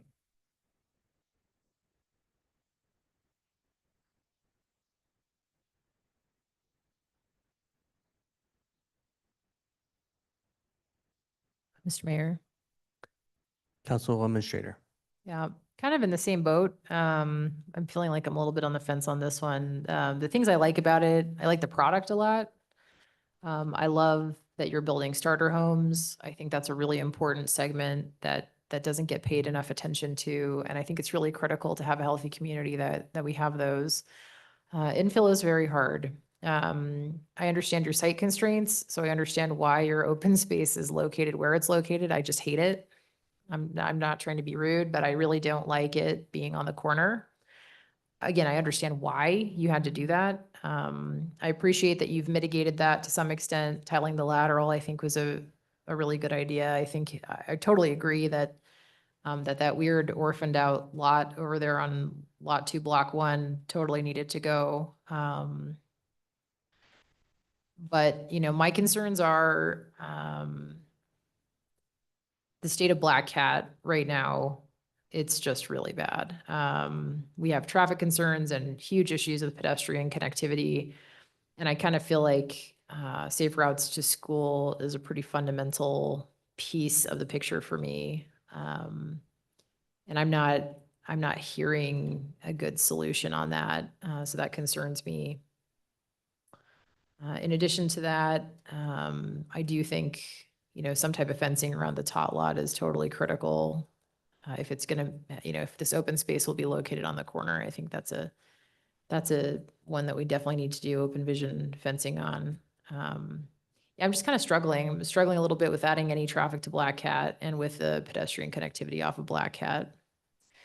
So yeah, this doesn't happen to me very much, right? I almost always have an opinion. I can't shut up, but here we are. I don't know. I'm kind of on the fence on it, so just gonna think about it for a couple minutes.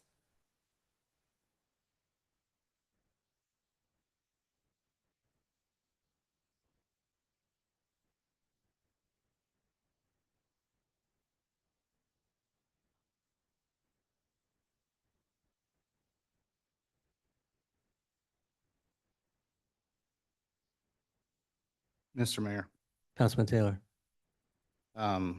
unless anyone wants to make any more comments, I think I would make a motion that we approve file number H-2024-0029 with the alternative layout as presented by the applicant. Do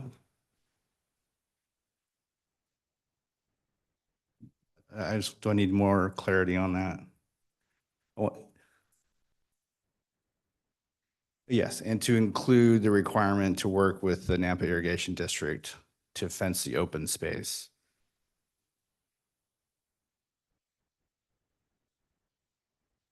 I think I got it all. Do I need to restate? Staff, were there some other conditions that you needed clarification on in a motion? Mr. Mayor, Councilman Taylor, yeah, I just wanted to clarify. So we are going to be striking the condition for the removal of Lot 2, Block 1 on the record, correct? Correct. That's the intention, yes. And did you guys want to make a condition about fencing? Yes. Okay. Do we Can you have, restate the motion? We have a motion as stated by the council and staff. Is there a second to that motion? Second. I have a motion and a second. Is there any clarification needed from anybody on those two items? Okay. Is there discussion on the motion? Mr. Mayor. Councilwoman Strader. Yeah, I just maybe to explain, because I'll be a no vote tonight. It doesn't mean that I don't see some merit in your project. I have a very high bar for annexation, and if I feel like if I'm on the fence this much, I would default to a no until it's the right time and we could get some of the concerns on Black Cat more resolved, or at least a better timeline around resolving them. I also can share the concerns around Chaparral specifically. It does feel like a huge pain point. We have a lot of projects that have already been approved that are already annexed into the city that are going to be delivering additional students.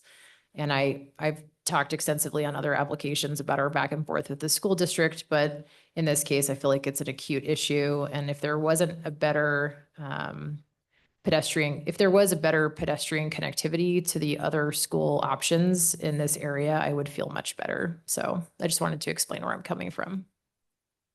Mr. Mayor, Councilman Cavanagh. I'm in the same boat. I can't support the project tonight. It's not because I don't think it's good for Meridian. There are some challenges, particularly related to pedestrian access along Black Cat. If we were in a position where we were in charge of our own streets and roads, and I knew what Black Cat's future looked like, it'd be a lot easier for me to come to a supportive conclusion. And similar to Councilmember Strader, I've talked at lengths about the challenges at Chaparral. I can't in good conscience talk about those challenges and then approve an annexation that would put more kids in that school. So, counting tails on the dais, it looks like you're probably headed towards an approval. So good luck with that. It's just not something that I could be in support of tonight.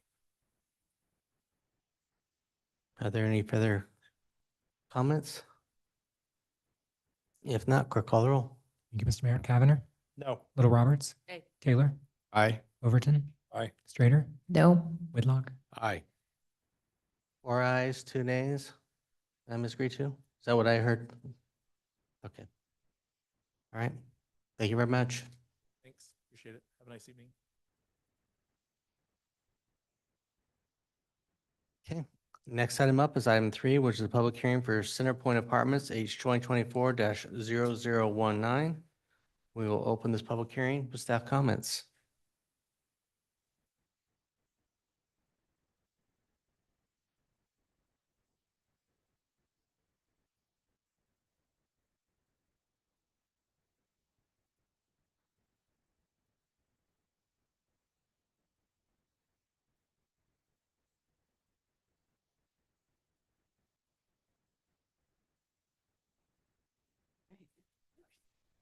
Good evening, Mayor and Council. As always, it's a pleasure to be here with you this evening.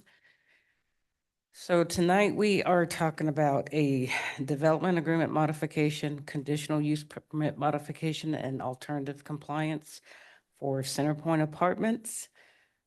This site consists of 9.9 acres of land. It's zoned CG. It's located at 3100 North Centerpoint Way and 3030 North Cajun Lane. So previously, this property was approved with the CUP and development agreement modification for a maximum of 213 units. It limited the building heights to 3 stories. It met the intent of the open space requirement, and it provided the following amenities: a clubhouse with a business lounge, plaza areas, a swimming pool, a fitness facility, outdoor kitchen, a dog run, a micropass system, sports court, bicycle repair room. And this is the approved plan from the previous approval. You had building here that was 2 stories. The buildings in the internal lot were 3 stories, and you had the 2 buildings over here that were on the other side of Cajun Lane that were 3 stories. These were the approved elevations for the 3-story building, and this one is for the 2-story building. This was the approved landscape plan and the open space plan.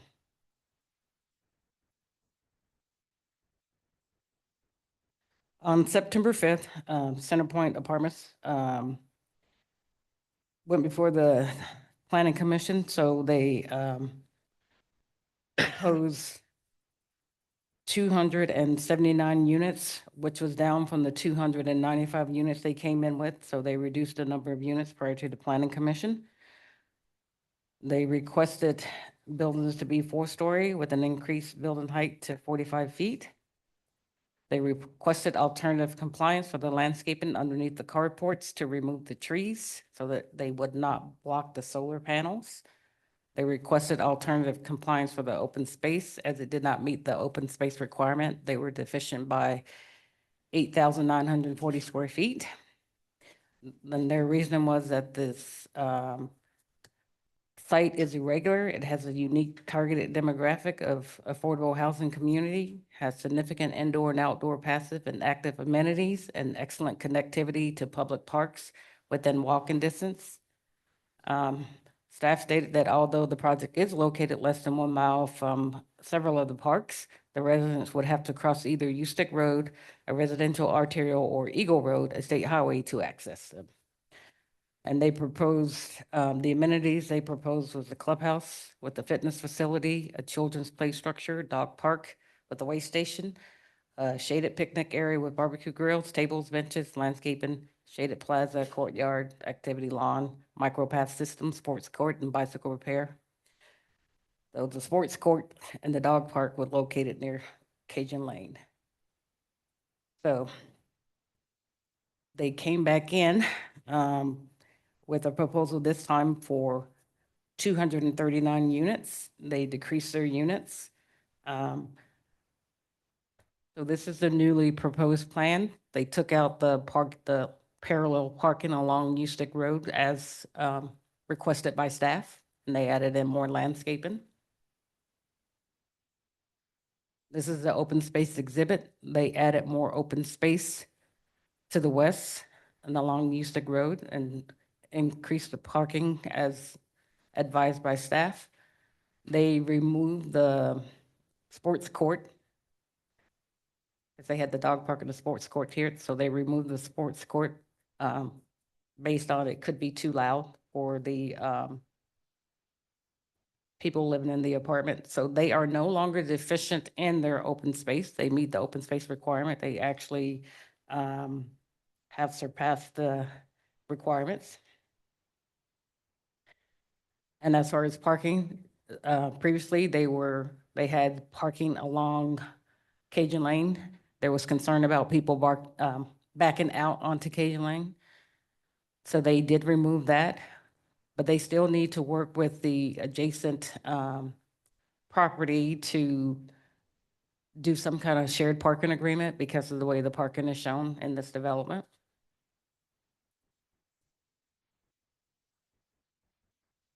So they reduced the building height for the building closest to the neighboring residential on the west side.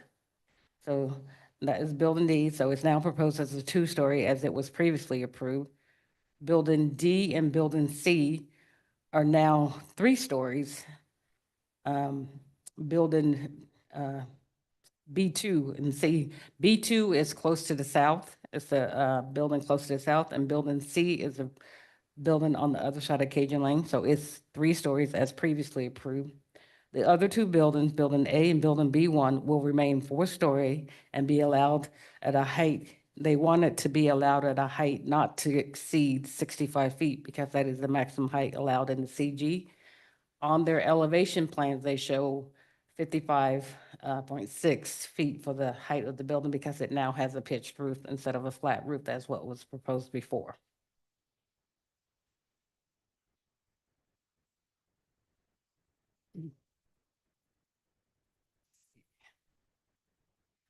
They are also still requiring alternative compliance for the landscaping underneath the carports because the trees will interfere with the solar panels. So the modification that they are seeking for the development agreement is to, they want it to be consistent with the conceptual development plans that they have. And there was a requirement from ITD for them to provide some right of way and do landscape buffer along Eagle Road. They are asking that that requirement be set aside for the commercial portion when it is developed.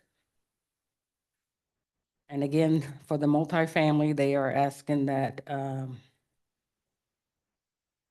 building D be no more than 2 stories in height, building B2 and C be no more than 3 stories in height, and building A1 and B1 be no more than 4 stories in height, consistent with the applicant's revised concept plan.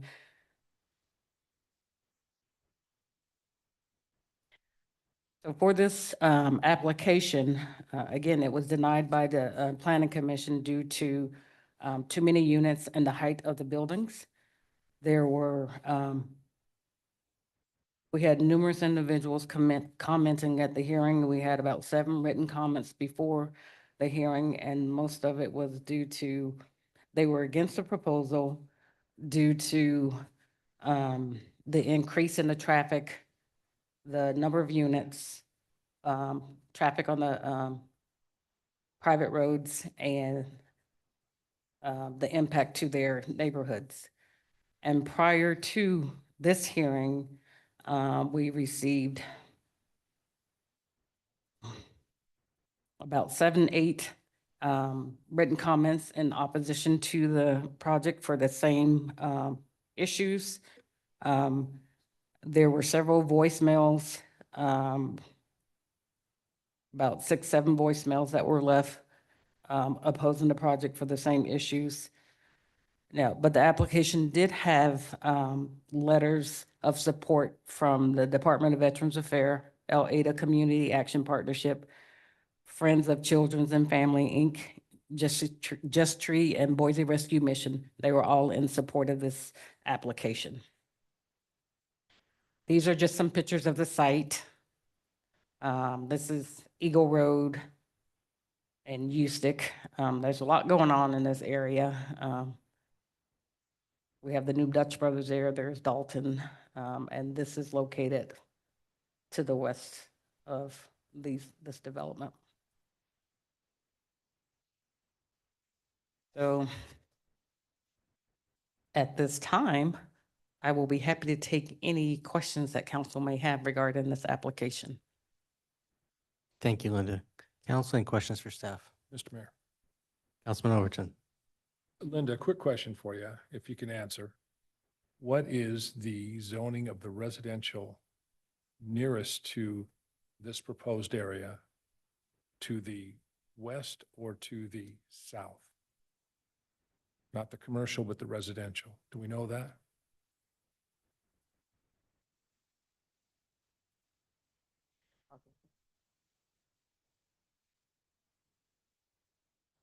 It's R8 and R15. There's a couple of different subdivisions back there. Thank you. Mr. Mayor. Councilwoman Schrader. Thank you, Linda. Question for you. In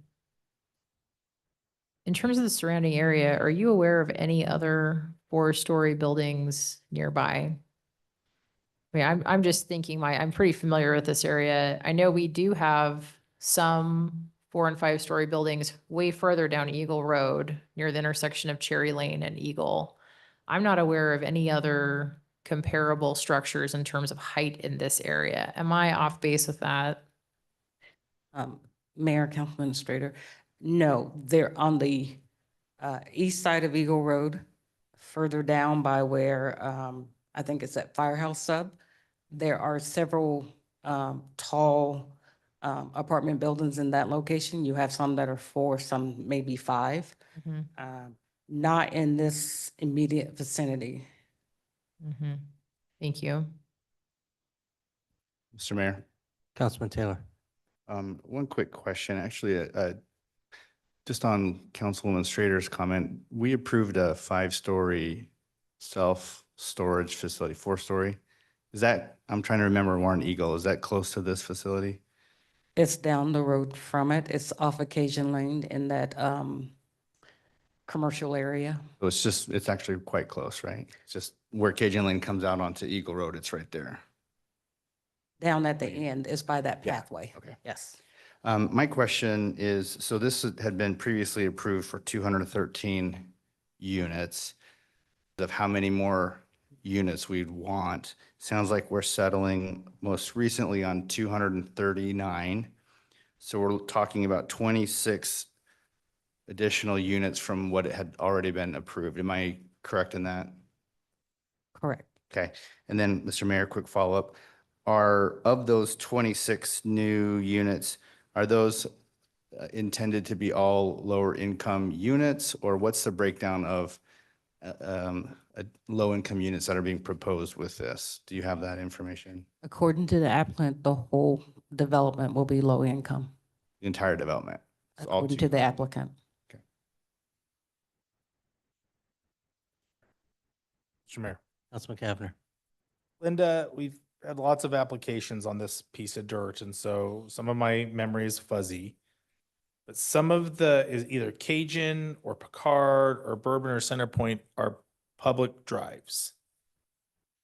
How does a public drive have an impact if this project were to be developed? Does it require an agreement from whoever owns the public drive to allow vehicles to access it?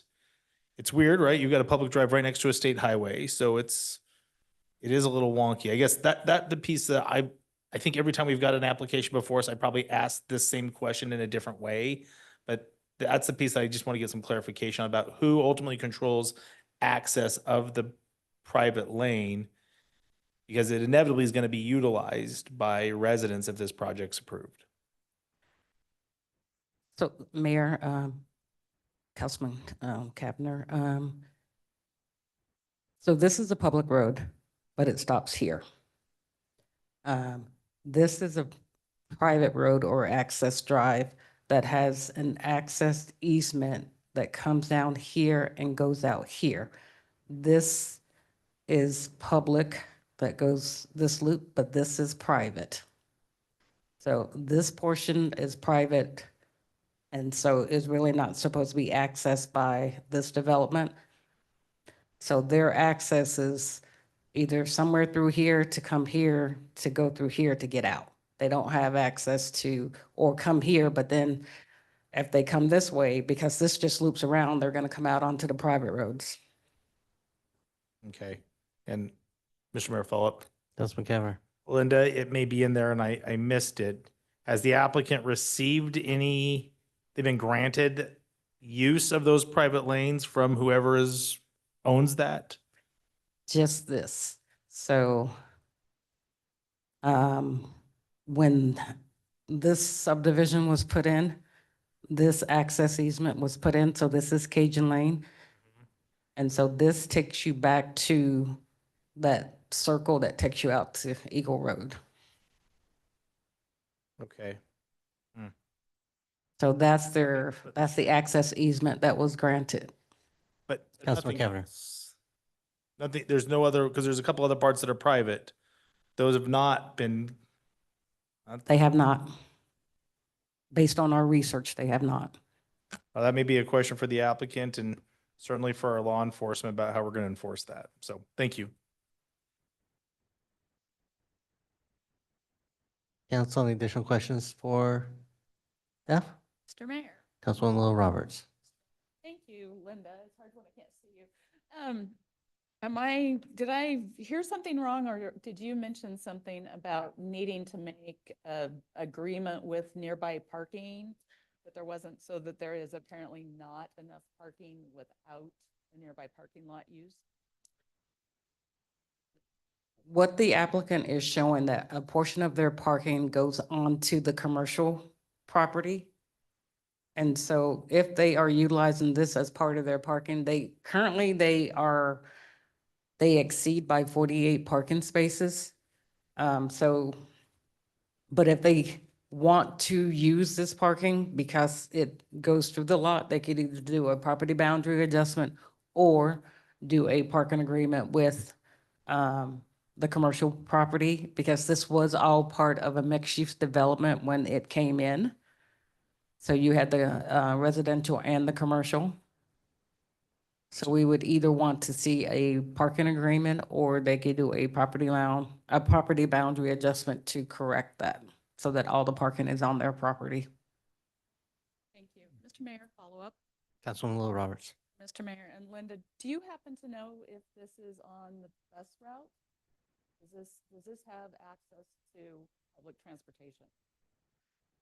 There is currently no public transportation that comes along here. I know the applicant had put on their plan that they were going to do a bus stop, but it's not something that has been approved by what are they, Valley Transit at this time. I did have a conversation with them. So they would need to work with Valley Transit because what we don't want is to see some type of bus shelter there that is not being used and it would be vandalized because there's no service there at this time. Thank you. Mr. Mayor, Councilman Taylor. I have a question for staff on the alternative compliance requirements. And I know there's been again, a lot of moving parts, so if I've missed something, please let me know. As I'm looking through the staff report, there's 3 conditions on which you could grant alternative compliance, or 2 of the 3, if I'm understanding that correctly. Number 1, strict adherence or application of the requirements are not feasible. 2, it provides equal or superior means of meeting requirements. And 3, the alternative means will not be material detrimental to the public welfare or impair the intended uses and character of surrounding properties. As I'm reading this, and again, with the updates, maybe I'm wrong. 2 of the 3 need to be met in order to grant the alternative compliance. Am I understanding that correct? So correct. For the landscape planters underneath the parking, for the landscaping underneath the carports, it doesn't make sense because, again, they want to put solar panels on the carports. And so to try and have trees along there, it doesn't make sense. So they added more perimeter landscaping for the parking lot. So they kind of did more. Put it somewhere else. Yes. So staff doesn't have an issue with that because we understand that, the costs and what they're trying to do, and they did add more landscaping around the perimeter. Okay, and Mr. Mayor, quick follow-up. Councilman Taylor. Was the landscaping the only one they were seeking alternative compliance for? Now they are. The others they met. Okay, thank you. So I just want to make a statement. So they did extend the existing CUP. So they did ask for an extension of that. And I didn't see in the narrative that they were changing anything on the building elevations because they were going to ask for an exception to the design standards for the buildings when they come in because the masonry that we asked for to go on the buildings, they are asking to waive that requirement. But we will review that when it comes in. But staff is not in agreement to do that. Mr. Mayor, Councilman Overton. I do want to hear from the applicant, but I have one last question for staff first. If the applicant came through Mhm. with this project meeting the current DA, would we even be here tonight? No. Thank you.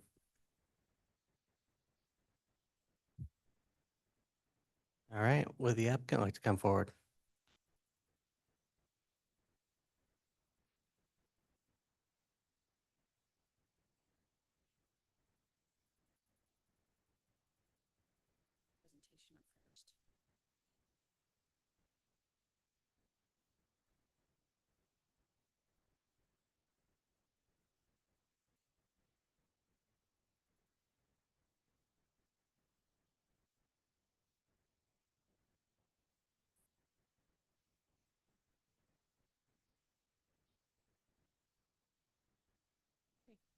Great. Thank you. Good evening, Mayor and members of the City Council. Deborah Nelson, 601 West Bannock Street, Boise.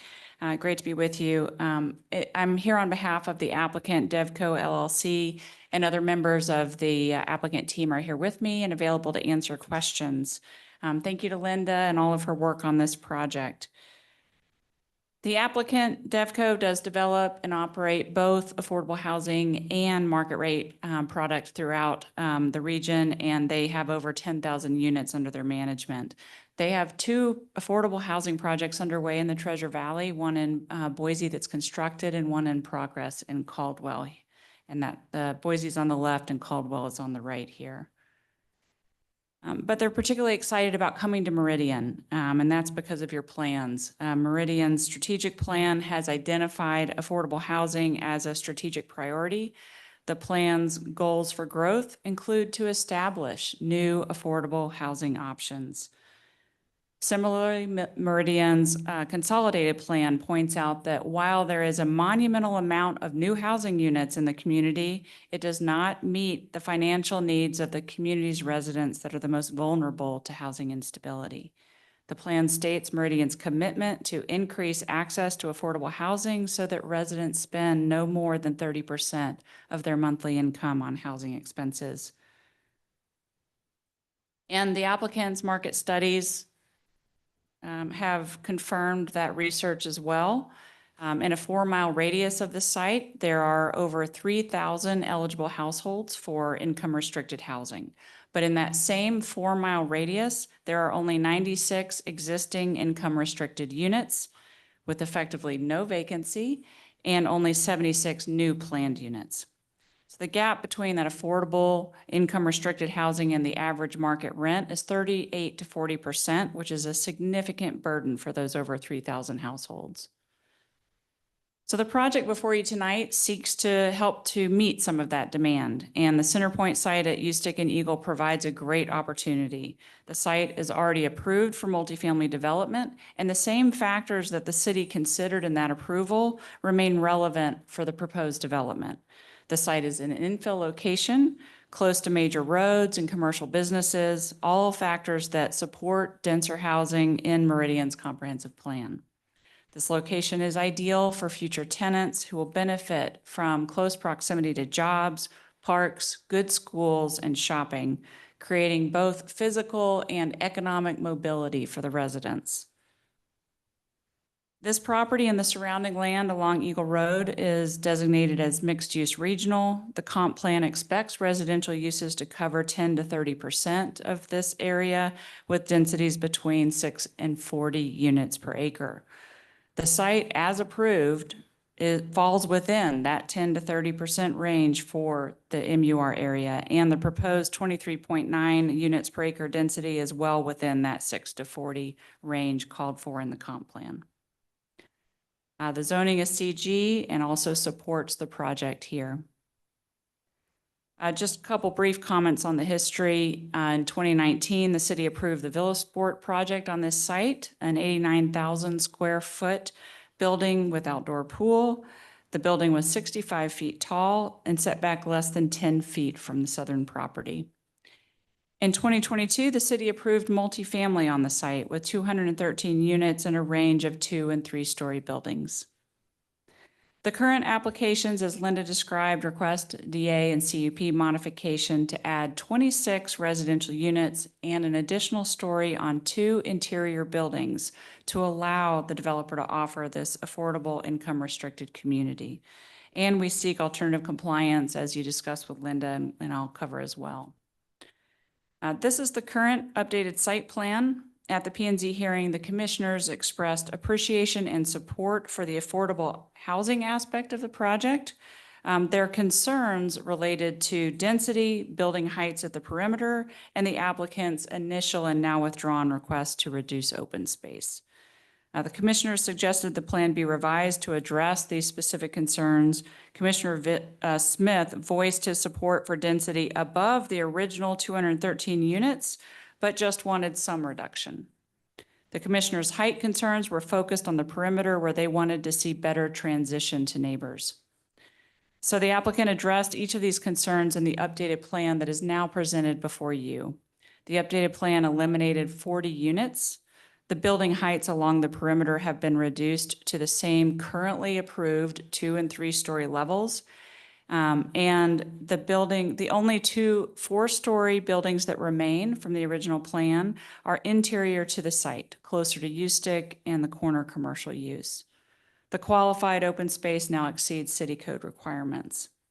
The applicant also made other revisions to the plan, modifying the buildings from flat roofs to pitched roofs in response to comments, removed the parking along Cajun Lane, again, due to backup concerns and comments, removed the sport court due to potential for noise. The project still exceeds city parking requirements by 48 stalls, and all of the individual apartment areas are self-parked. Just like for market rate apartments, this community includes quality amenities, and they are in excess of code requirements. And I know Linda went over those. The community is proposed to meet green building standards, including solar carports, which will help reduce utility bills for residents. To enable this, as has been discussed a bit already, the applicant does request alternative compliance to eliminate parking lot islands only where they fall under those carports. This will reduce maintenance cost and preserve efficiencies by avoiding tree canopy growth over the solar panels. They do still serve to protect against the heat of the environment. They offer an additional amenity of reducing utility bills for residents. And in that way, we would suggest, Councilmember Taylor, in response to your questions, that they are superior and not detrimental to other properties. I would also note that the P&Z Commission expressed support for this request, as has staff. So the income restriction does not change the quality of the project. It just enables low to medium income residents to enjoy the same location, services, and amenities as renters in market rate apartments. DevCo will deed restrict the property to ensure affordable housing restrictions will be in place for 40 years on all 239 units, providing a stable, long-term supply of affordable housing for the community. The project will serve households with incomes ranging from 30 to 70% AMI, or about annual incomes of $35,000 to $60,000. This range includes teachers, certified nursing assistants, pharmacy techs, government employees, recent graduates, veterans, and other working individuals and families. DevCo will own and manage the property with on-site staff to provide maintenance, parking monitoring, enforcement, and the leasing. The management will include careful vetting of tenants and annual review to ensure that the tenants meet the income qualifications. Keypad access is required for the clubhouse, and unit keys cannot be copied. As updated, the current proposal has 2 key differences from the current approved multifamily development. 213 market rate units are now 239 affordable units, and a 4th story is added to 2 interior buildings. These differences, while now minimized with the updated plans, remain critical for this project to move forward. Given the reduction in rents, to bring affordable housing units to the market requires some density and construction efficiencies, such as building up. The additional 26 units and additional 4th story on the 2 interior buildings are necessary for the project to be feasible and proceed. And as I mentioned, this proposal does not compromise on quality. The open space, the amenities, the parking all exceed code requirements and are the same as are provided for market rate apartments. The proposed modifications to the site plan are compatible with surrounding properties. The 2- and 3-story buildings maintain the significant setbacks from the neighbors as already approved. The new 4-story buildings are located further from existing residents and are separated from the adjacent neighbors by a public road, a fence, a landscape buffer, and an internal drive. The 4-story buildings are also largely shielded by the 3-story buildings. The limited visibility that remains of these taller buildings from adjacent residents is mitigated with building orientation, landscape buffers, and the large distances to the nearest homes as shown here that range from 164 feet to over 300 feet. The cross-section image at the bottom of the slide illustrates the scale and distances from surrounding properties, including across Ustick to the north and toward the residential area in the south. The proposed building heights are consistent with other nearby apartments approved by the city. In response to your question, Councilmember Strader, there are tall 3-story, 4-story, and 5-story buildings immediately across Eagle Road that have been approved, with project densities that range from 22 to 76, and our proposed density falls at the low end of that range. So we do feel that we're compatible with the immediate neighborhood. The trips generated by the proposed development are significantly lower than the approved traffic study from the original Villasport development on this site. The trip generation for this project is consistent with and slightly lower than the traffic study that was provided with the 2022 project, which had assumed 259 units in the study. And that same approval from ACHD for the 2022 has been reconfirmed for this project, and the same conditions of approval which are acceptable to the applicant. A primary traffic concern expressed by the neighbors at the P&Z hearing was traffic stacking on Centerpoint Way. The traffic impact study did analyze queue stacking and found there will be adequate queue storage at each of the site accesses with the proposed improvements. The applicant will improve the Centerpoint intersection with Ustick by widening and restriping Centerpoint to add a dedicated left turn lane to accompany the existing left turn lane signal that's already there and to match the intersection that's across Ustick as approved by ACHD. This will improve traffic conditions for the existing residents and of course serve the new residents. This topic came up with private streets. Councilmember Cavanagh, you'd asked about this, and some neighbors also raised concerns about access through their neighborhood. Cross-access was always contemplated here. A cross-access easement does secure the rights for each property to cross through the other to access surrounding public roads. This also came up in the 2022 approval, and there was discussion by the council. I'll spare you the memory lane with Councilmember Borton's frustration that developers that put in private lanes need to accept cross traffic, but it is actually documented in the record as well. The traffic study update in 2022 also specifically analyzed cut-through and found that the impacts would be minimal, primarily because the neighborhood to our south does not have connectivity to the south or the west to other neighborhoods or the road network, except out to Eagle Road, the same point that we would share. And our access to Eagle Road will go around, not through their internal streets. We are grateful for all of the community organizations that have provided support letters for the project. These include area hospitals, Central District Health, and housing organizations. Many of these partner agencies worked on the consolidated plan with Meridian, and so they're intimately familiar with the need for affordable housing in the community. Several of these organizations point out in their letters that there's a severe shortage of affordable housing options in the city, and they identify the pressures that this puts on residents facing evictions and homelessness. The Centerpoint Apartments project is ready to help address this critical community need and fulfill the city's plans to increase affordable housing options. In summary, the site is ideally suited for this project. The comp plan supports higher densities here, and the site is already approved for multifamily development. The relatively limited changes needed to support 239 new affordable housing units are mitigated by the design with the transition in building heights, building orientation, and also the improvements to Centerpoint Way and Ustick access that will greatly improve traffic conditions. The proposed project does not compromise on quality will provide the same great living spaces, open space and amenities, access to good schools, shopping and employment that similar market rate apartments in the area enjoy. And this will be accessible to more Meridian residents, to your teachers, your med techs, any working family that is currently struggling to afford current market rents. So for all of these reasons, we do ask for your approval, and we'd be happy to stand for any questions, myself and the entire team. Thank you, Deb. Council, any questions for the applicant? Mr. Mayor. Councilman Taylor.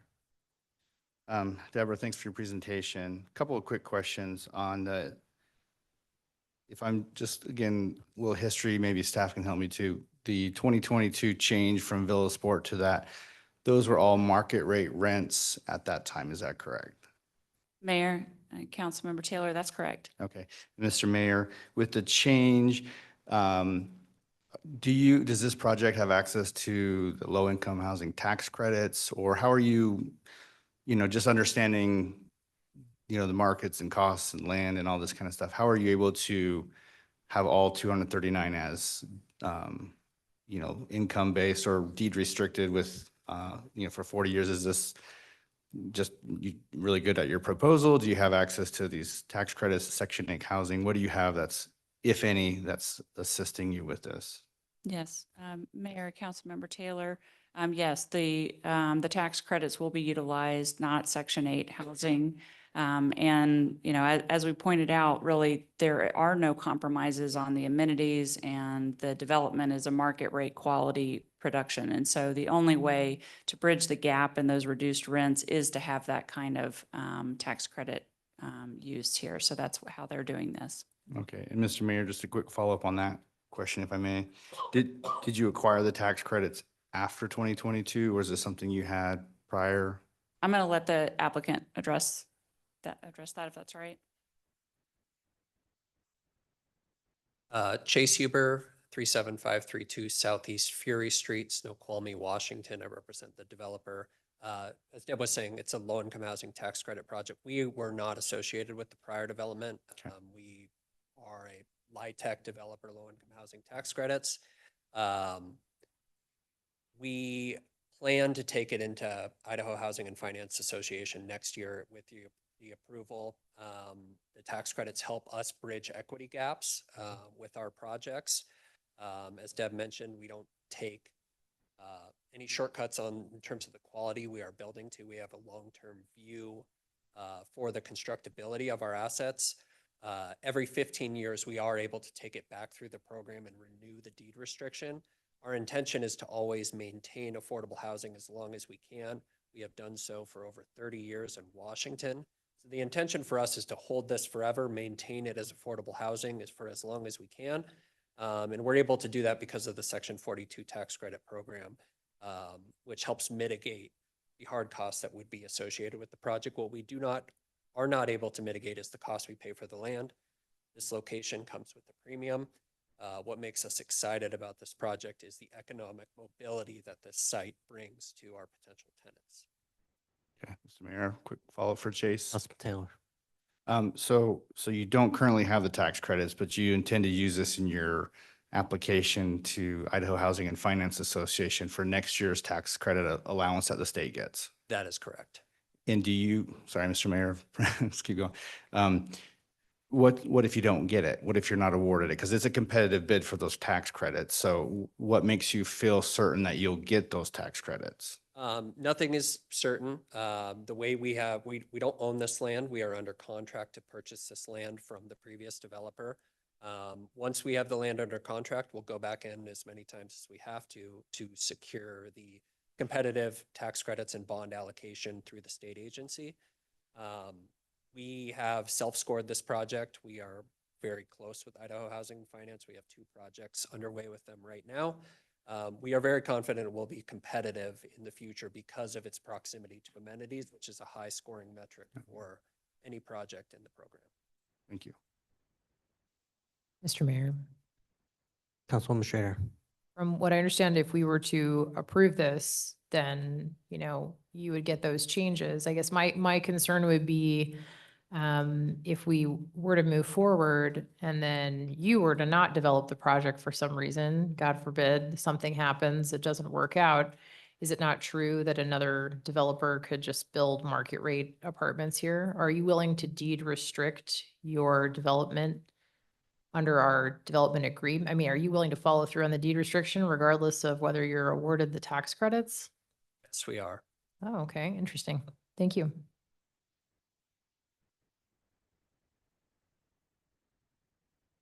Council, any, Mr. Mayor. Councilman Cavanagh.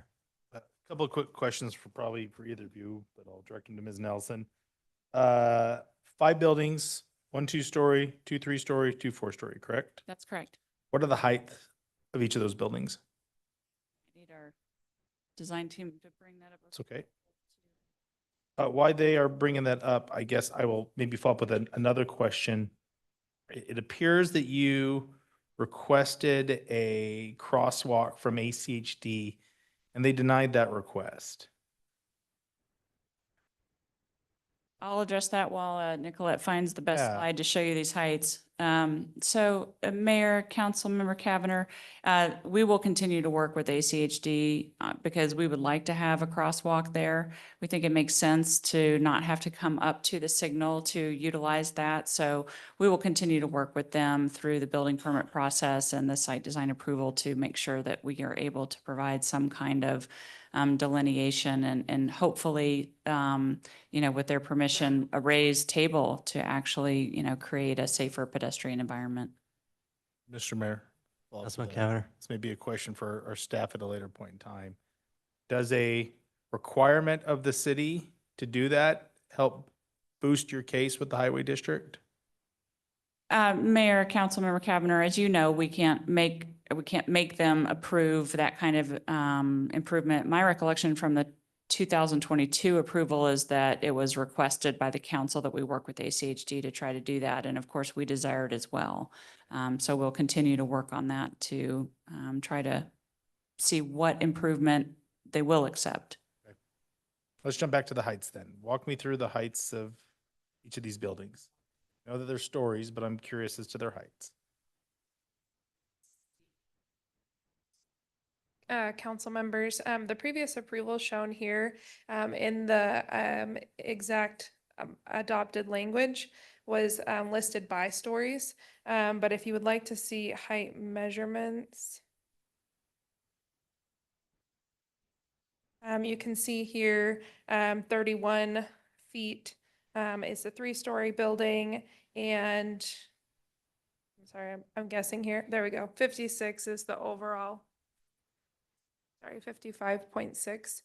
The base of the building is at the 45, which is similar to the previous approval, where like the window lines hit. Okay.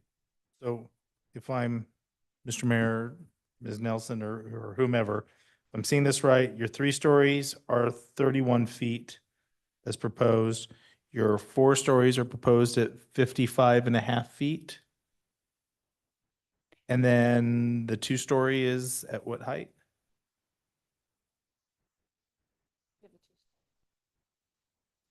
It's going to be the same as was approved with the original project, and we'll try to find that. Okay. Mr. Mayor, I think that concludes at least my questions for now. Oh, wait, Mr. Mayor, one additional one. Councilman Cavanagh.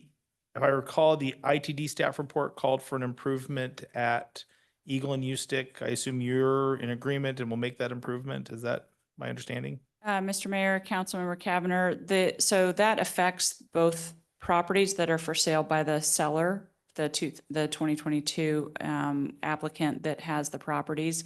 And so they are holding the commercial property that actually connects to Eagle. This property doesn't have that frontage. This project doesn't have that frontage. But between one of them, it is required. It is a condition of approval, so it will have to be done with the property. So I don't think this applicant is objecting to that condition. It's more of a recognition that that is controlled by the seller aligned on Eagle Road. My understanding from the team is that it will not be difficult to get that done.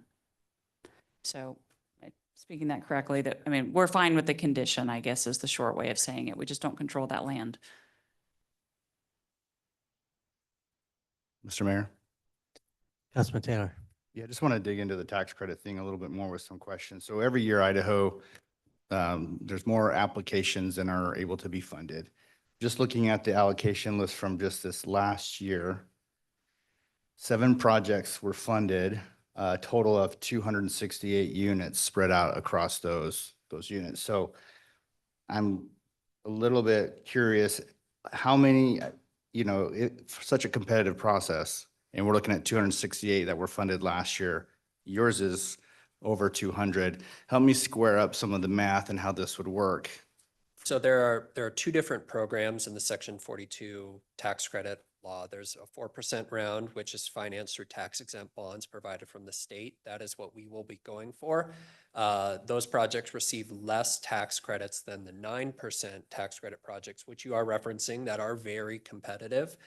Typically smaller projects, it's a limited resource because the limited resource is the tax credits. Our project will be a 4% bond project, which competes for a different pool of resources that allows for development of larger projects with less financing support from tax credits. Okay. Mr. Mayor, if I may, just to clarify, is that the gap financing portion, or? Finish your thought. That was my thought. It's not called it's not considered a gap financing. It's a part of the program. Okay. So there's 4% credits and 9% credits. They are fundamentally different in the way the state allocates them, with the same requirements typically.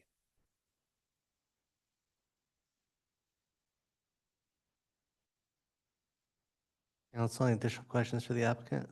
Mr. Mayor, Councilwoman Scher. I think it's probably a question for staff, but I just kind of want to ask it now so I can try to get my head around it.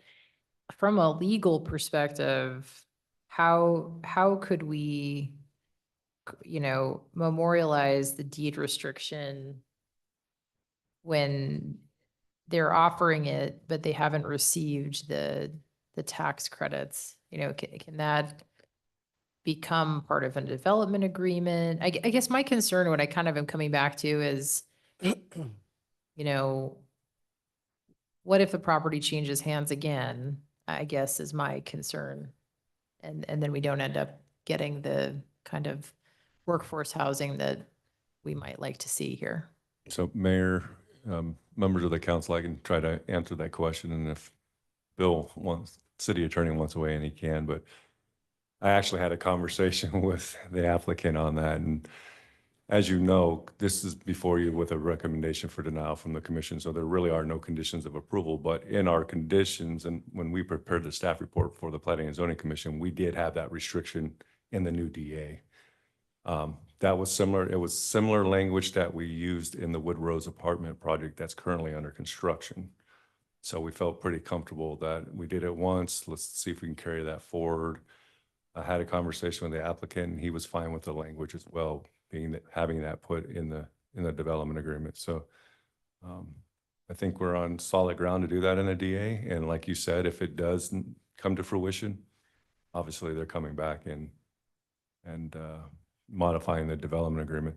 The other unique part about Wood Rose Apartments was the fact that the council granted them 6 for rent apartments or market rate apartments as part of their project. So it wasn't entirely, and it was smaller. It was, I think it was 46 units or 48 units, if I remember correctly. And 6 of those are at market rate and the rest were deed restriction for 30 years.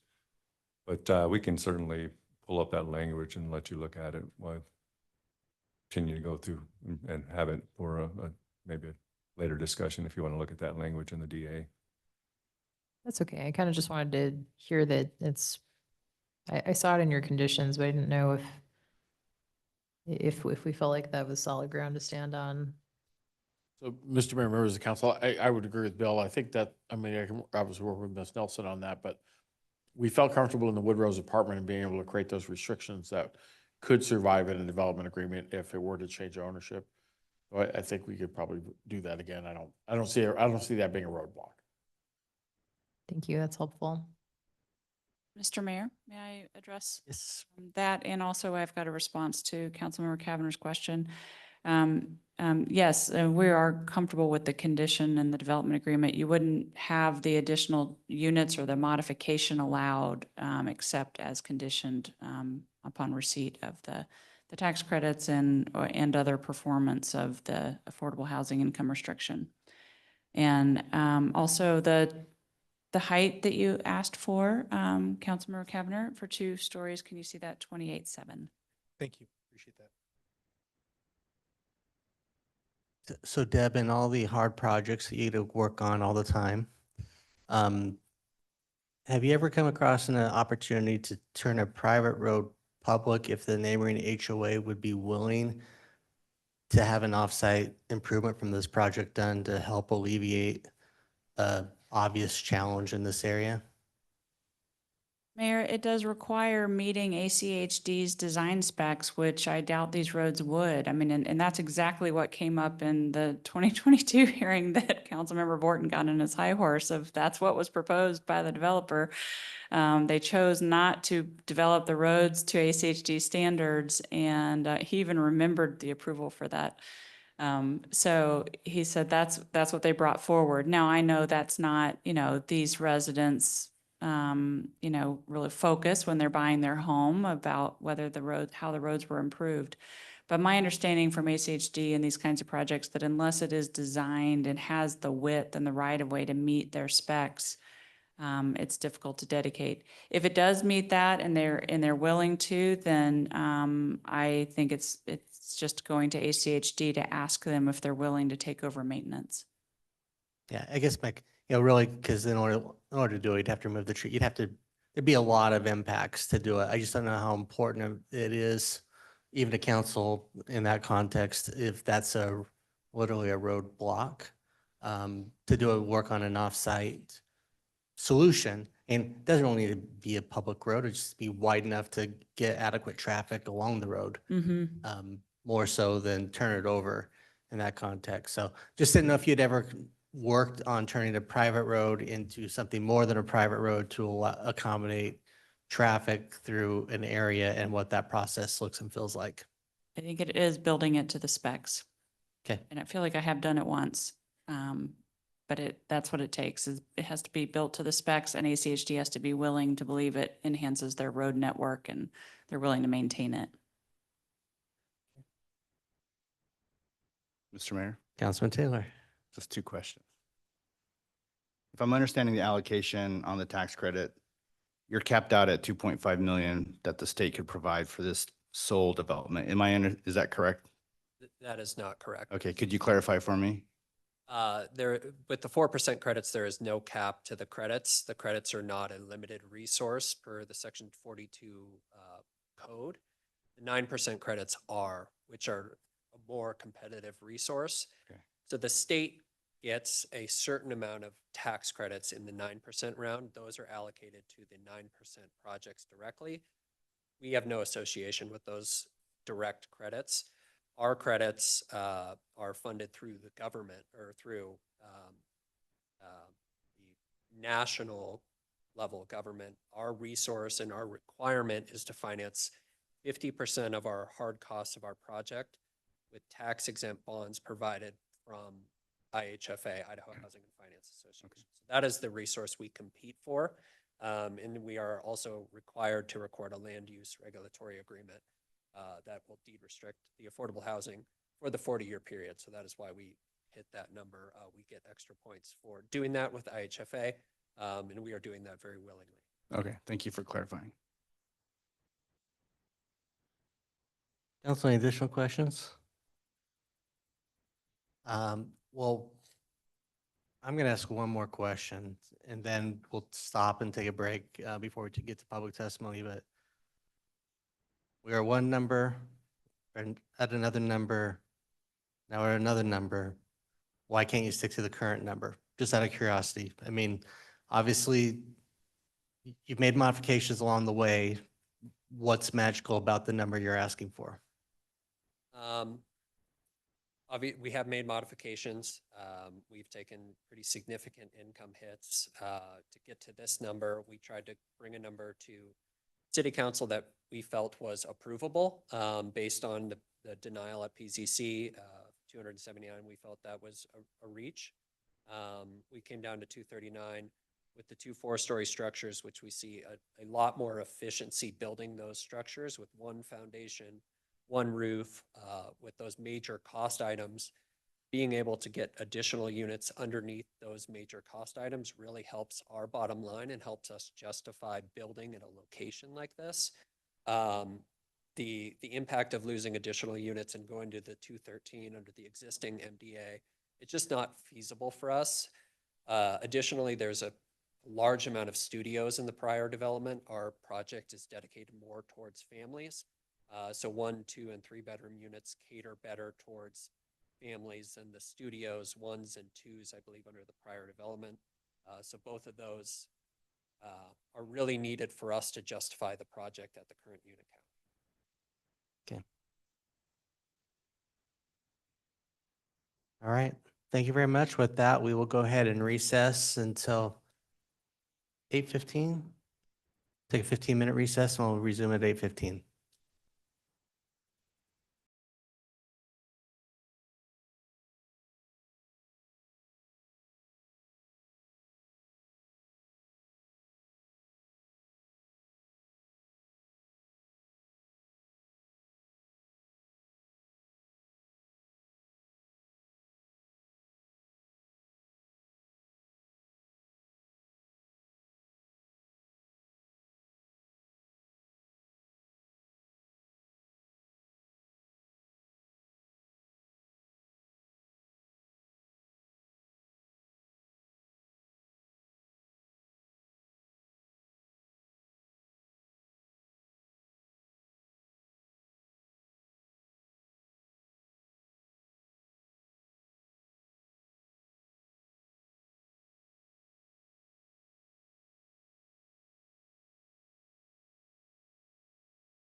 All right, 8:15.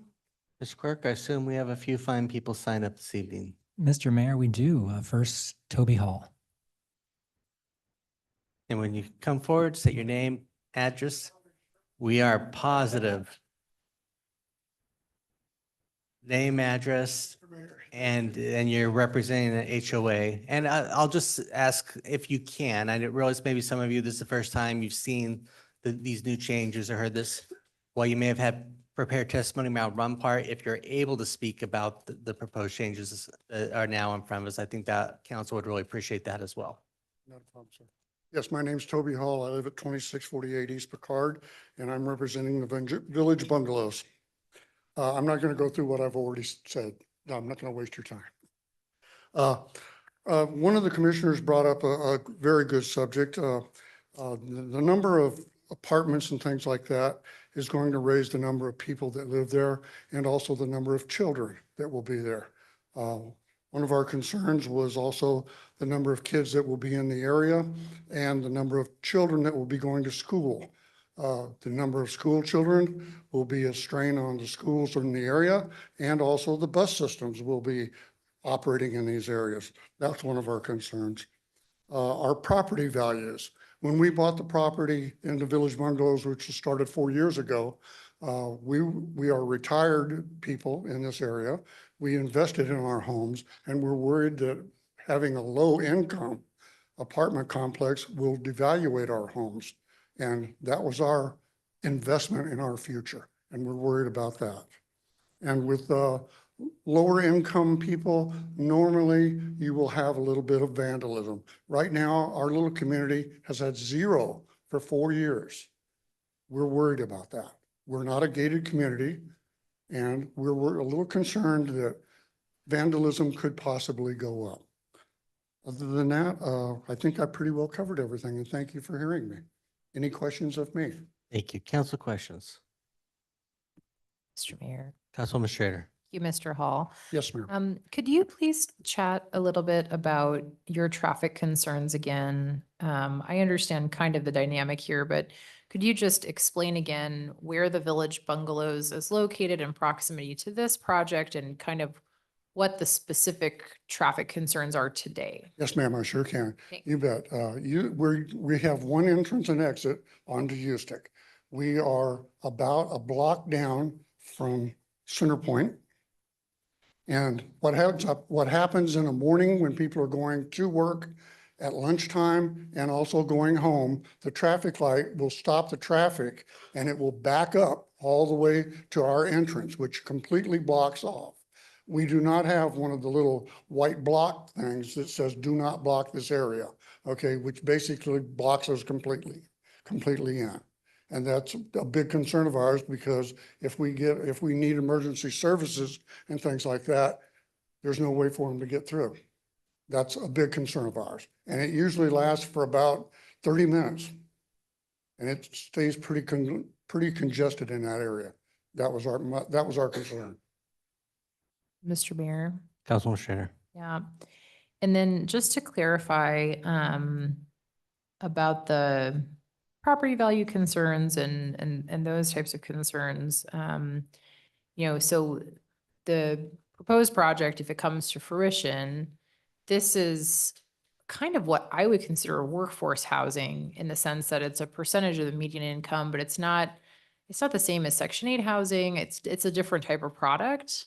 It appears like from the renderings I saw that it was a very similar standard to the project that was previously approved here. Is there anything around like the design itself or the quality of the finishes or something that you feel like has deteriorated from the last project? Or is it just sort of a blanket concern? No, I think the design is very nice.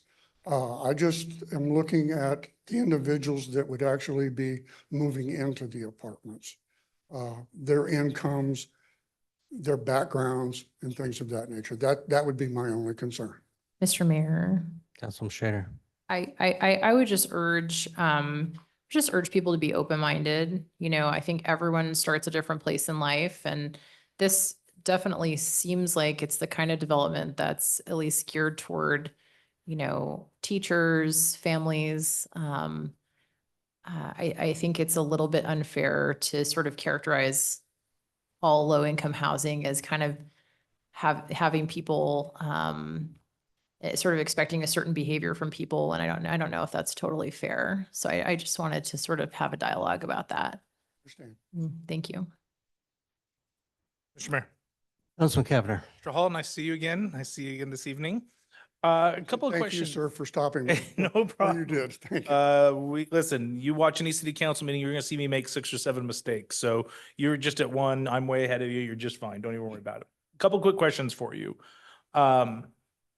This is a unique project in that the schools can actually accommodate the students. You were here, I think, for our conversation for the last agenda item. I had some real concerns about that project because it would put kids in a school that's over capacity. This particular project, the elementary, middle, and high school can accommodate the students fairly easily. So I don't see that same concern that you have about students. And so I want to give you a chance to respond, and maybe a follow-up question, kind of similar in the nature of Councilmember Strader. If this project was at the original amount of units that the previous project was approved at, and if this wasn't an affordable housing option, would you be here tonight testifying in opposition? I had no idea what Ada County education, the school capacities and things like that were. It was only a concern of my community, of can our schools accommodate this many people? It was just a concern of theirs, and I was just passing it on. Got it. Mr. Mayor. Councilman Cavanagh. One, I think there's no more of a thankless job than serving on a homeowners association board. So thank you for doing that. Sure. And I think that you could at least pass along to your residents that that's an issue the city council takes very, very serious. And at least, again, I don't know how the vote's going to go on this particular project tonight, but you can at least feel really comfortable that the schools that this development would support, if approved, has the ability to accommodate those students. I will pass that on. All right. Thank you. Appreciate it, Mr. Hall. Council, additional questions? Mr. Hall? All right, thank you very much. Thank you, Mr. Mayor. And Mr. Mayor, apologies to everybody if I mispronounce your name. I'm trying to read it. Looks like Sal Villasenor.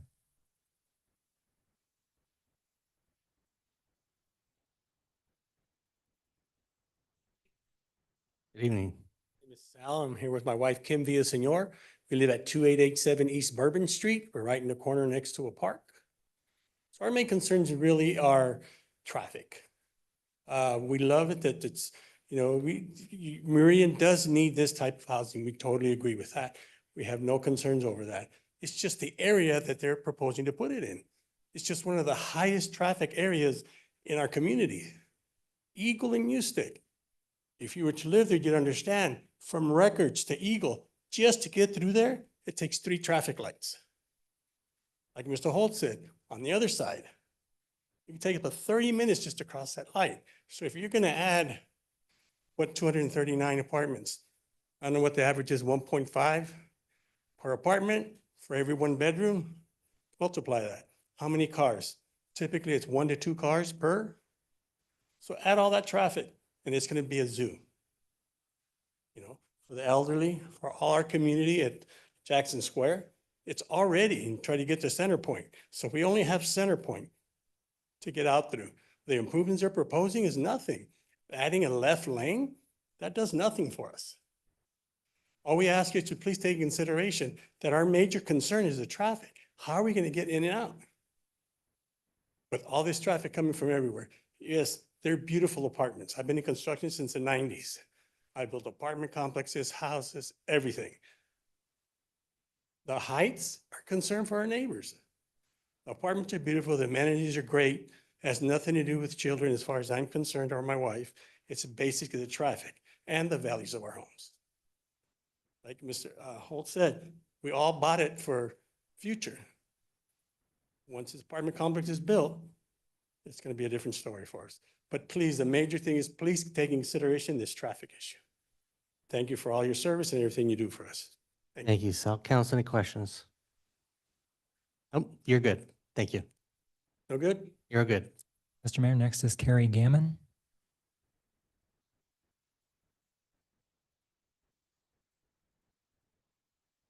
Hi, my name is Carrie Gammon. I live at 3055 North Central Point Way, Meridian, Idaho 83646. While I do actually support projects like this, I think this is the wrong place to do it. I think it is putting too many people, too many cars in not that large of a space. I do want to point out as well, this picture actually right here, this house is my house. It is 61 feet away from the building. My backyard is 61 feet from the building. The 7 windows on that side of my house are 61 feet from that building, 2 of which are bedrooms, 1 is a big bathroom window. I don't know what I'm supposed to do about that. Just put blackout curtains in all my windows so I have nothing to see. I don't like that idea. And I don't think that's really fair to put something that close, not only to me, but to my neighbors. And also there's neighbors on Leslie Way that is going to be looking directly into their houses and backyards. Traffic, I know it's going to get brought up a lot, but traffic is a huge problem. Where Centerpoint feeds into U-Stick, you cannot get out of there at certain points of the day. It backs up all the way so that you can't go anywhere for several light turns. Sometimes even the traffic on U-Stick backs up to the point where you just simply can't get out and you have to sit and wait. There is a left turn lane. Doing a dedicated left turn lane is really not going to help anything. There's the right turn lane is a huge problem. And any access, any overflow of parking for any reason, the very first car that decides to park on Centerpoint will be in front of my house and all the way down the street, unless they're allowed to park on the public Centerpoint. I don't even know if they can, but there's not enough room to let those cars be parked there or even going in and out. There's only room for 2 people going each direction. And I don't see how adding that many people and that many cars is going to be a benefit to anything. I don't know if what's being built is worth the detriment to our neighborhood.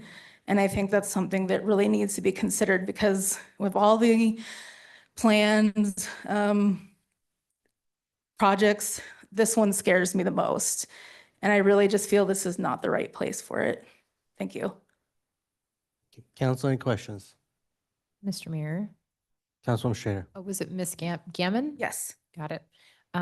So just to clarify and looking for feedback, so currently they're entitled, not that there is a property owner that owns this property that is currently entitled to build a very similar project.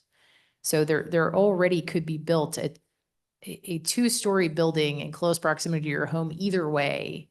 Right. So I guess I'm kind of just curious about your feedback about these 26 additional units. Is it your concerns are like blanket concerns that would apply to any multifamily project here? Do you have specific concerns about the changes to what could be developed as proposed? Or is it just kind of a blanket concern? Any more units is detrimental in your opinion? I think the amount of units that is already was approved, I think it's already too many. It's not just if they're going to be, looking in whoever it is. Yes, that is a huge concern of mine. I understand that maybe someone is approved to build that, but you're putting a ton of different people, not just like necessarily a business or a 1-story or whatever it is, but this building D here, it's all those people will be right there. And the traffic from this, I am concerned because I am the first house. And so no matter how many are in there between the new approvals or between the first ones, it's still too many for that area. Mr. Mayor, Councilwoman Schrader. just one more question. If Centerpoint Way were to be marked as no parking, would that help you with your concerns?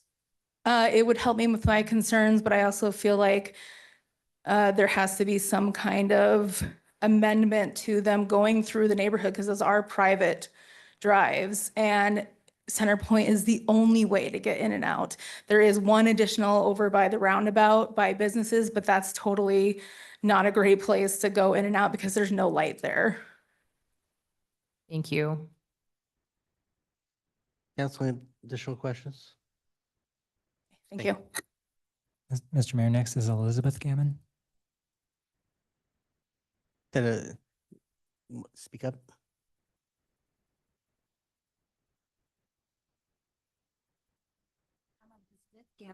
If you can just speak into one of the microphones.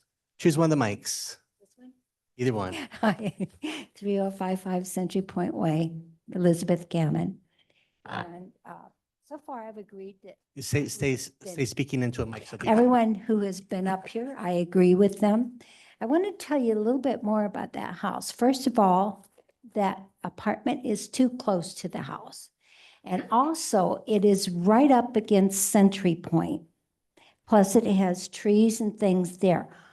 Pulling out of that driveway, you cannot see anyone coming hardly with that right there. And our house and the house right next to it has the same problem, and they have to go around that thing.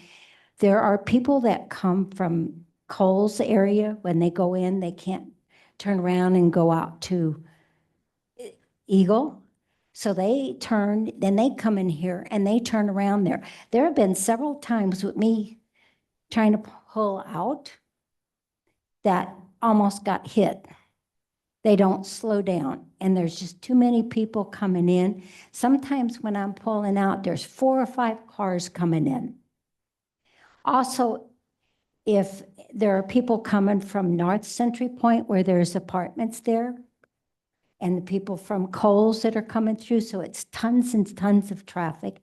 There have been any accidents right there on U-Stick and Eagle, and right there on U-Stick and Century Point more than once.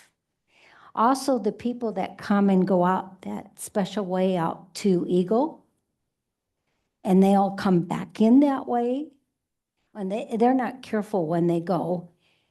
And when they come back that way, there's a stop sign. 4 out of cars already do not stop. So that's another problem for us to go through. And then south of Century Point is crooked, and they can't see people coming and doing that.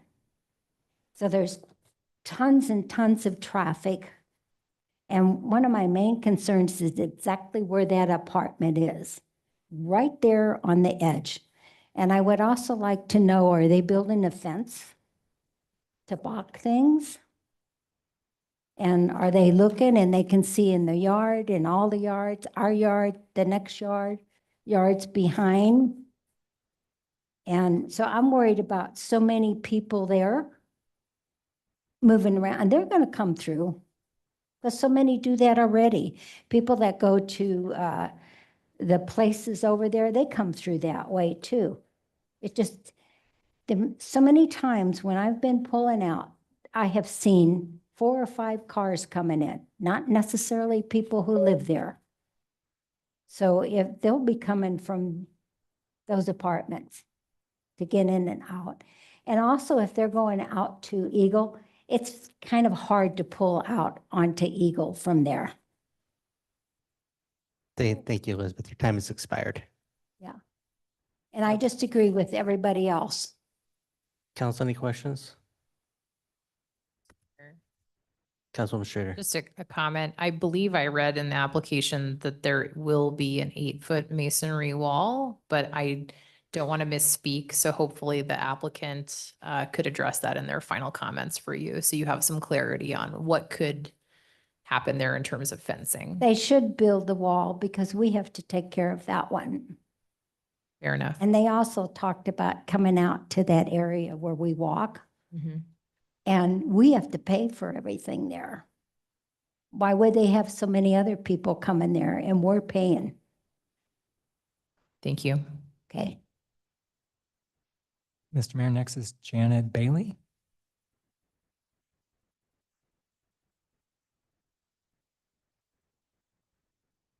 Evening. Good My name is Janet Bailey, 2925 North Center Point Way. My concern with this is I came to the planning and zoning. My question to you guys is that why are they here for you? Planning and zoning denied it because and I will quote her, she said it's too much for the space. So why are they pushing I feel like they're pushing the envelope and they're bound and determined to put these apartments in front of us. I've lived there 12 and a half years. I started the neighborhood watch. We've had graffiti on the back masonry wall. And the masonry wall you were talking about is to close off the homes on Leslie, between Leslie and where they're putting that other one. So I've watched the traffic. I live right in the middle of Center Point, and it doesn't matter. All these cars will zoom down the street. I have been instructed from Meridian Police that maybe it's not a good idea to yell at them to slow down because everybody carries guns. And I thought, ooh, but the traffic is bad. The apartments is going to cause increased foot traffic through our neighborhood. All people from whomever, wherever. It will cause graffiti. Last year, my husband's tires were slashed. The people across the street from me had things stolen from their porch. So it is increasing. No, there wasn't that much when I started the neighborhood watch, but now, yes, it is constantly increasing. There's all kinds of strangers will be coming through there. I back up to the path. There's people out there at midnight. What are they doing out there? It's pitch black. I mean, people have driven cars on that. And we have to maintain the road, the path. We have to maintain all of that. It comes out of our money. So all this increase that he is going to put on this corner is going to spill over into our subdivision. It's inevitable. They're going to want to walk the paths. They're going to want to walk their dogs, kids, whatever. So I don't think that this is the best idea. There's so much land that they could utilize these apartments, and I'm not against the low income, but not there. When I moved in, they told me they were going to put in a strip mall right in that space and a doctor's office, medical office of some sort across. If I had known that they were going to do this, because I feel like I've been fighting for 12 and a half years for our neighborhood, and we all have, then I would never have bought that house. I already know, and I've been instructed from a contractor that if, these do go through, then I should probably sell my house before they're done because my house value is going to tank. We all are. That's our investment. It's a retirement thing for all of us. So please really think about this. It's really going to change everything for us and not in a good way. Thank you, Janet. Council, any questions? Thank you. And Chris, can you turn up the I did. thing a Just- little bit? Thank you, Mr. Mayor. Carrie Ann, I think Bailey, I can't read the last name, Carrie Ann.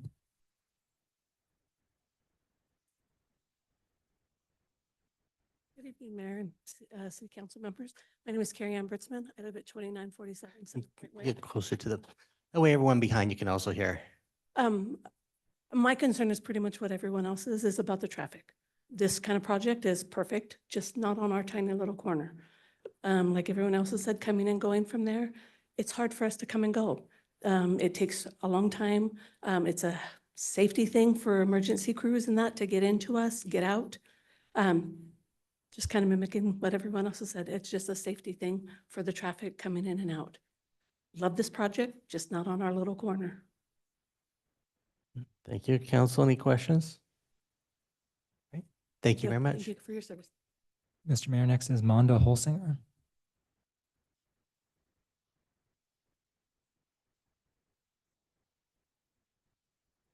Good evening. My name is Monda Holsinger. My address is 2836 North Center Point Way. As the Jackson Square HOA president, I support the Planning and Zoning Commission's recommendation for denial of this conditional use permit. I am opposed to this development for the following reasons. A high-density development, sorry, am I too loud? I'm an old vice principal of a high school, so used to using my voice. A high-density development in this location will cause traffic that will not only impact the surrounding areas, but will ultimately affect the new development's livability as well. Traffic flow. You've heard it a lot tonight. It is a major concern.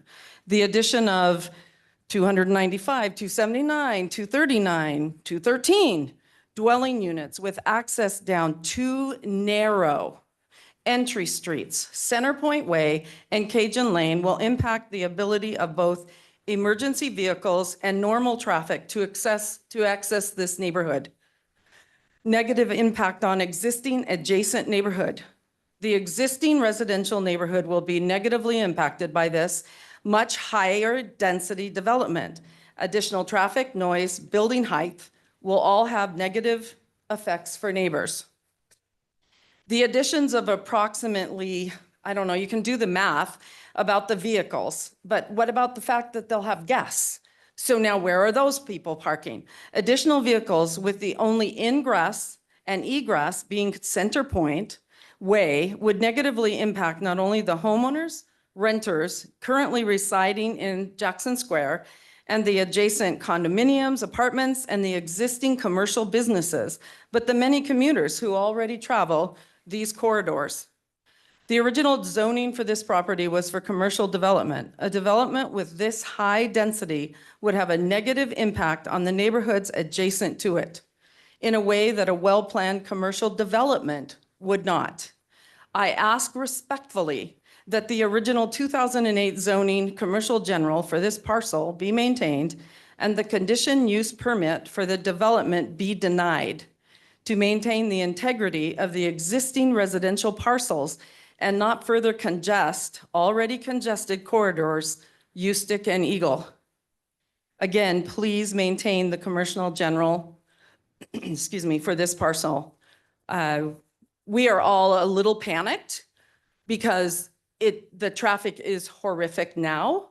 And so now just put yourself there with 239, 400 cars, whatever. It's not even conceivable. So thank you for your time.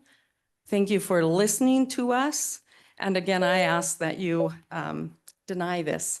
Thank you. Do you have any questions? Council questions? Mr. Mayor. Councilman Cavanagh. Not so much a question, but maybe a comment, because I think it's important for you and your fellow residents to also understand what actions are before the council tonight. So there's not a request for an annexation before the council. There's not a request for zoning, right? There's a request to modify an existing development agreement that was been granted with a previous property that came in for annexation and zoning. So your request for the council to move back to a commercial zoning is not an action that the council can take tonight. Okay. It's not something that is being requested Okay. before us because the council and Councilmember Schroeder did a great job of walking us through this a little bit earlier. But if this is your first time in a council meeting, I've been here for 10 years and sometimes I don't understand it. So I'm just Sure. reiterating to be helpful to you and Okay. your neighbors is the council cannot take an action that you're requesting to move back to a different. Can you deny these 239 And apartments? the city council can deny the development agreement request, but if the council were to do that, the existing development agreement for 213 units would still remain. The annexation would still remain. The zoning would still remain. And this applicant, the previous landowner, could begin construction on that project tomorrow. That a previous council has already made that decision. So Okay. I want to make sure for your understanding as somebody who's engaged in the process and spending your time, I just want to make sure that you feel like that you understand what actions and what decisions the council can make before them tonight.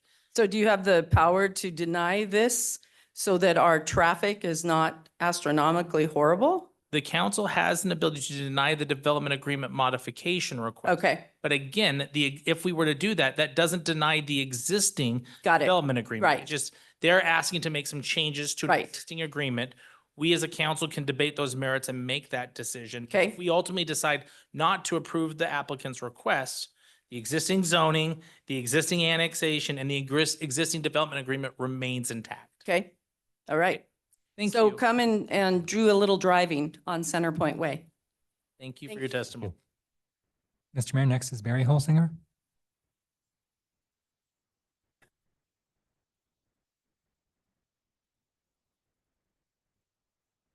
My name is Barry Holsinger. I live at 2836 North Centerpoint Way. And I'm also a board member on the Jackson Square HOA. My concerns are a little bit different than anybody's expressed. I've been in charge of landscape in in the Jackson Square HOA for the last 8 or 10 years, probably 10 years. And there is a VAT or a Napa Irrigation District court right there by Eagle. It's right there by Discount Tire.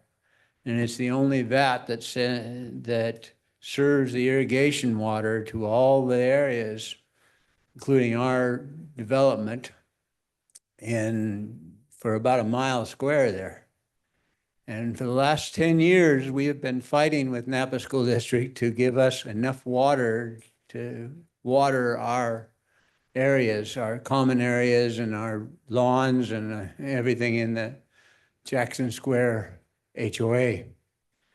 If they put this development in there, which they've already approved, I understand, if they put that in there, it's going to be a area that's going to be brown and it's going to look awful. It's not going to have any water because we've already fought for all the water that's there. And it just isn't anymore. So I would ask you to consider that. The other thing is the elementary schools. The elementary school that serves this area is, I believe, River View. And it's not very far away. But the problem is that if they put another 20 or 30 or 40 kids from these departments in there, there's no way to access that elementary. You cannot walk straight through our development and go through Leslie right there and get to that elementary. The only way is to bus those kids all the way around to Riverview or whatever it is, Rivercraft Elementary. River Valley. River Valley, sorry. River Valley, I should have known that. I've lived there for 10 years. But there's no way to access it except to bus them all the way around. Or those kids are going to walk straight down Eagle. There's no sidewalk on Eagle.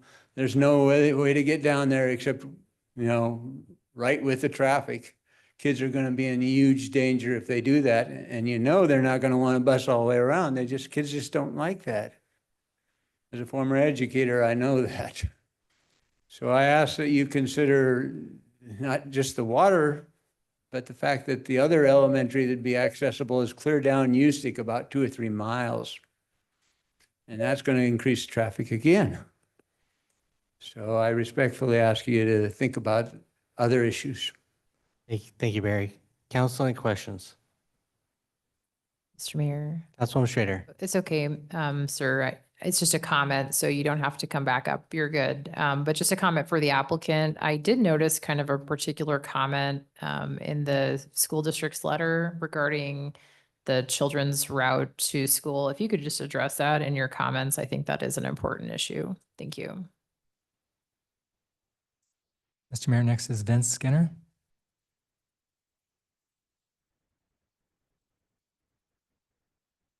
Hi, good evening, everyone. Vince Skinner, 3023 North Center Point Way.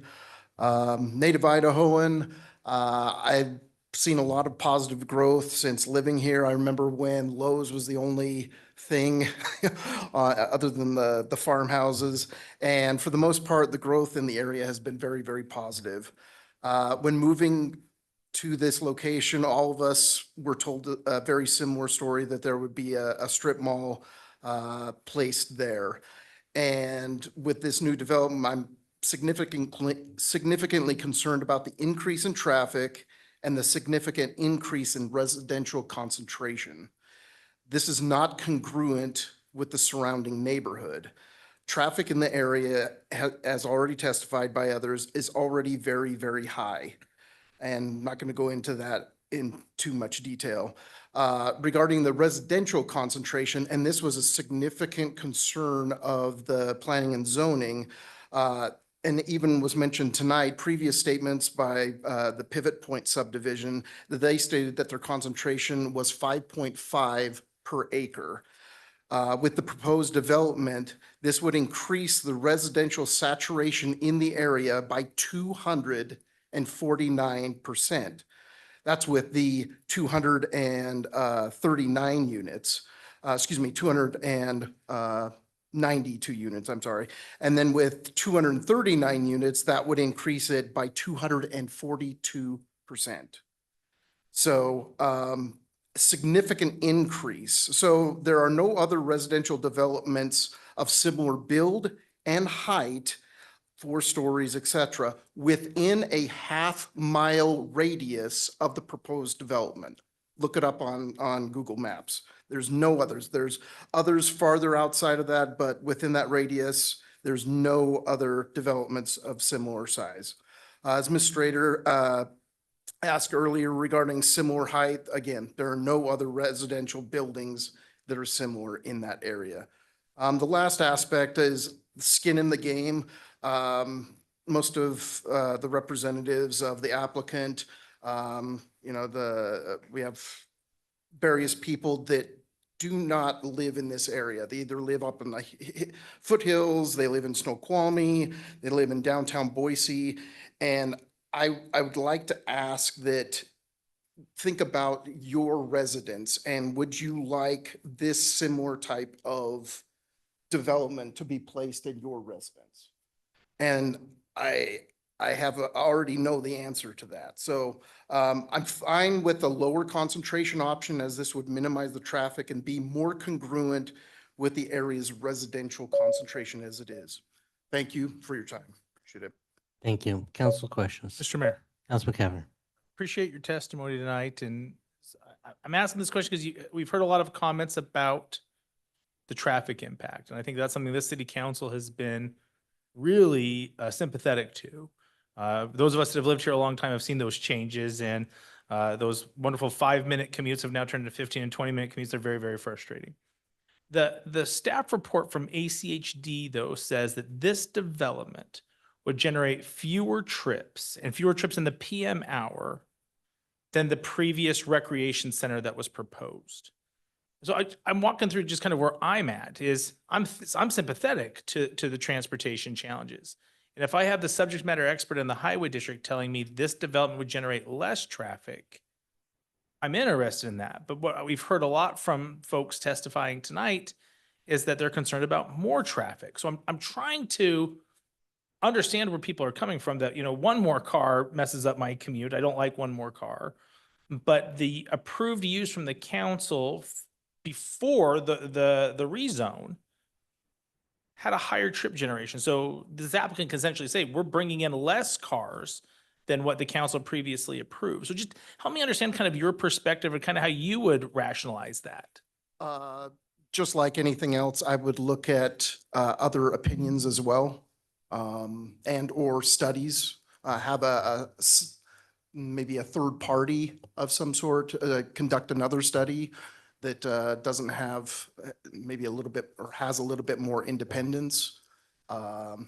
Just right off, that's probably the first aspect. And then those of us who live there, we see it, and Right. and we live it like on a daily, crossing the street to go to the little area across. It's already busy right now with 239 units plus the people plus the cars, 2x that. I mean, you're talking 600 vehicles potentially in that area. So it's, again, not against the developing that property. I'm all for that. Just the concentration alone is significantly concerning. Thank you. I appreciate that. So. Thank you very much. Good. Awesome. Thank you. Mr. Mayor, next is Bud Comfer.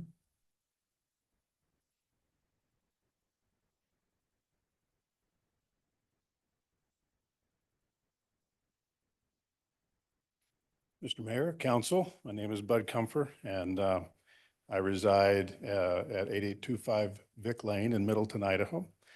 I'm here tonight, privileged to work with NeighborWorks Boise, which is a nonprofit community housing development organization. And we've served the Treasure Valley for 42 years. We provide a comprehensive network of housing solutions, including rental apartments, similar to what's in front of you tonight, CenterPoint, a housing trust, home share hub, home buyer education, rental counseling, pre-purchase counseling, mortgage lending, single-family development, and acquisition rehab.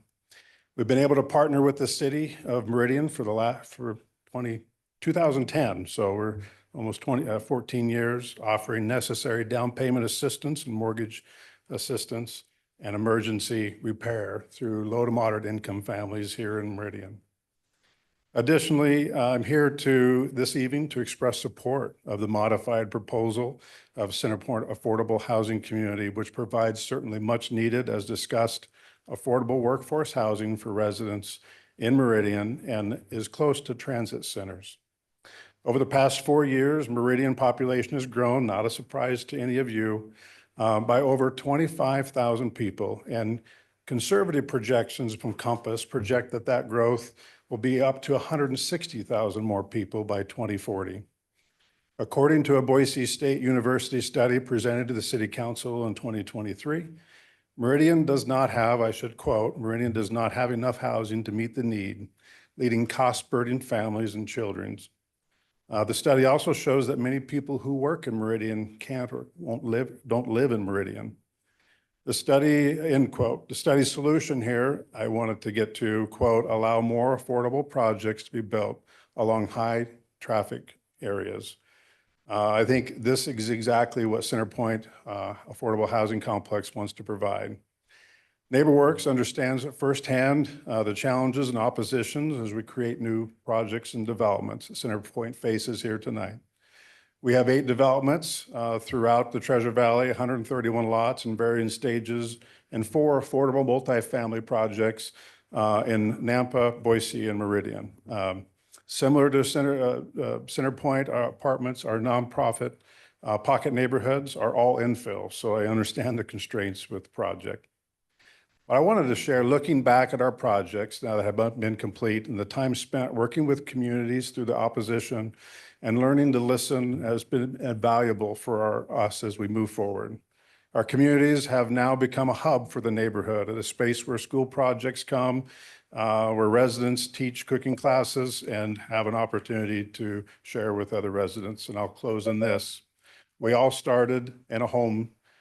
I expect we'll all go home. Homes are where jobs go to sleep at night, and Centerpoint Apartments provide more than just a home where all income levels can thrive in this premier community. Urge you to accept and consider the approval tonight for the affordable housing opportunity in front of you. Thank you. Thank you. Council, any questions? Thank you. Mr. Mayor, next is Landon Johnson.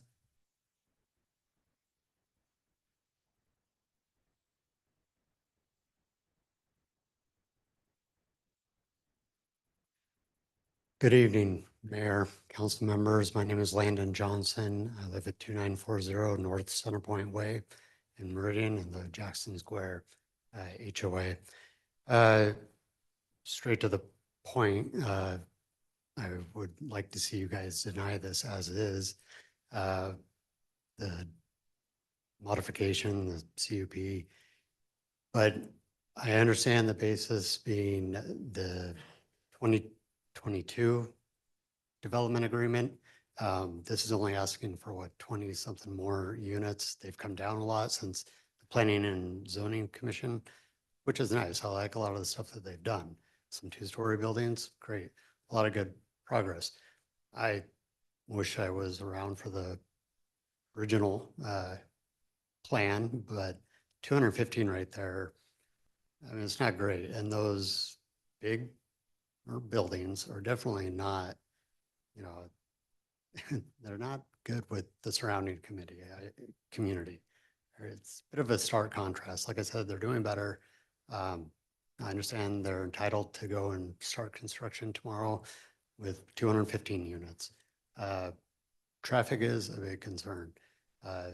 This just is an example of poor planning. There should be a bus route on U-Stick. There should be, what they were basing their development on is assuming people would use the bus and not add to the traffic congestion problem with just cars. I would like to see this go forward as more of a planned effort with the city, the county, state funds, the developer. I don't think they're able to do that. Therefore, if it's a yes or no, I would say stick to the 213 or 215 units. I just don't think it's really compatible as it is proposed to the development of Jackson Square and the townhouses next to us. I would like to see more transition. But again, I applaud them for trying to at least come down on the units and address some of the community's concerns from the last meeting. No problem with affordable housing. I do like things mixed up a little bit more. But I understand a lot of my neighbors, member of the community, is worried about vandalism and whatnot. I know you guys, and I don't envy your position on this development hearing tonight. You're not supposed to really look at that, it's kind of proven, I guess, to be false in a lot of studies with lower income housing, more crime. Everybody pretty much still goes by that stereotype, and I get that, but that's what a lot of people are concerned about. I hear the beep. Yeah, in short, I would just like to see better planning and not rush to a decision tonight. I don't think that's possible, so I would urge you to deny it. But thank you. Thank you. Council, any questions? All right, thank you. Mr. Mayor, next is Joseph Lemay.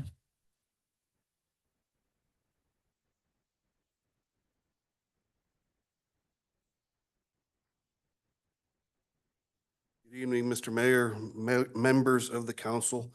My name is Joseph Lemay. I reside at 2989 North Center Point Way in Meridian, part of the Jackson Square neighborhood.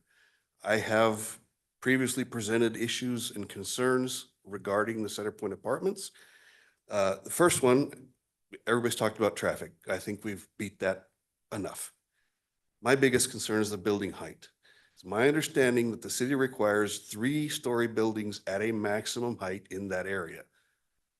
Asking for a 4-story building is, why would you have rules and laws to just say, can you just waive this? Let's do something that nobody wants. That whole thought process has gone through multiple iterations of the development agreement. Can we change the landscaping? Can we not do this? Can we not do this? Can we go away from all the city standards? That in itself should be enough to deny the application. I'm not against development, I'll say that. I'm not even totally against the apartment complex there. I don't like it. I don't like the fact that it's lower income. Case in point, there is a walkway behind all of our homes that are single family, larger homes. 2 weeks ago, somebody went down that walkway, jumped over an 8-foot brick wall and broke into an occupied house on Leslie. They used that as a nice, convenient hiding place. I don't want to down talk people that are lower income. We were probably all there at one point, but it does invite the more nefarious people that are going to be doing that. Thankfully, I have a security system around my house. The Ada County Sheriff came and said, can I see all your video? They were trying to find this person. Turns out it was a gang coming from Colombia or something. This is the kind of things that we as homeowners are concerned about. Again, we talked about traffic. I've mentioned the building height, the community support submittals even. I disagree with what they said. You talked about the schools they can accept that, but how do those kids get to school? Meridian or West Ada School District, my wife is an educator.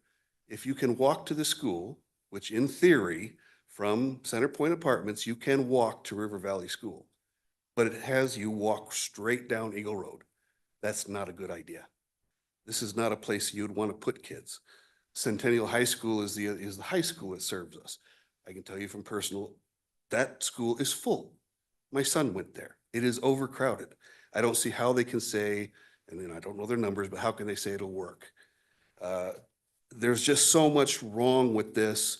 And as other people have said, it's completely against what Bienville Square was originally designed to do, which was commercial office buildings, medical type things. Now, with that, I understand that the city council approved the 200-some unit apartment complex in 2020. I would, as I said, I'm not against that particular thing, but that's more where this should be. Upper scale, lower people, less traffic. Thank you. Council, any questions? Mr. Mayor, real quick. Councilman Cavanagh. Mr. May, thanks for testifying here tonight. I think you also submitted a letter, which I had a chance to read as part of preparing for tonight's meeting. You talked a little bit about building height, and that's covered a lot in your letter, which is something the council is up for deliberation tonight. It was a question I asked the applicant about. They provided heights for each of the buildings. Can you help me understand, based on the information they provided, what is an acceptable level of height that you would be supportive of? I don't know that there will be a height. I'm 3 stories versus a 4-story building. You can add 10 to 15 feet depending on how you build the building. Yeah.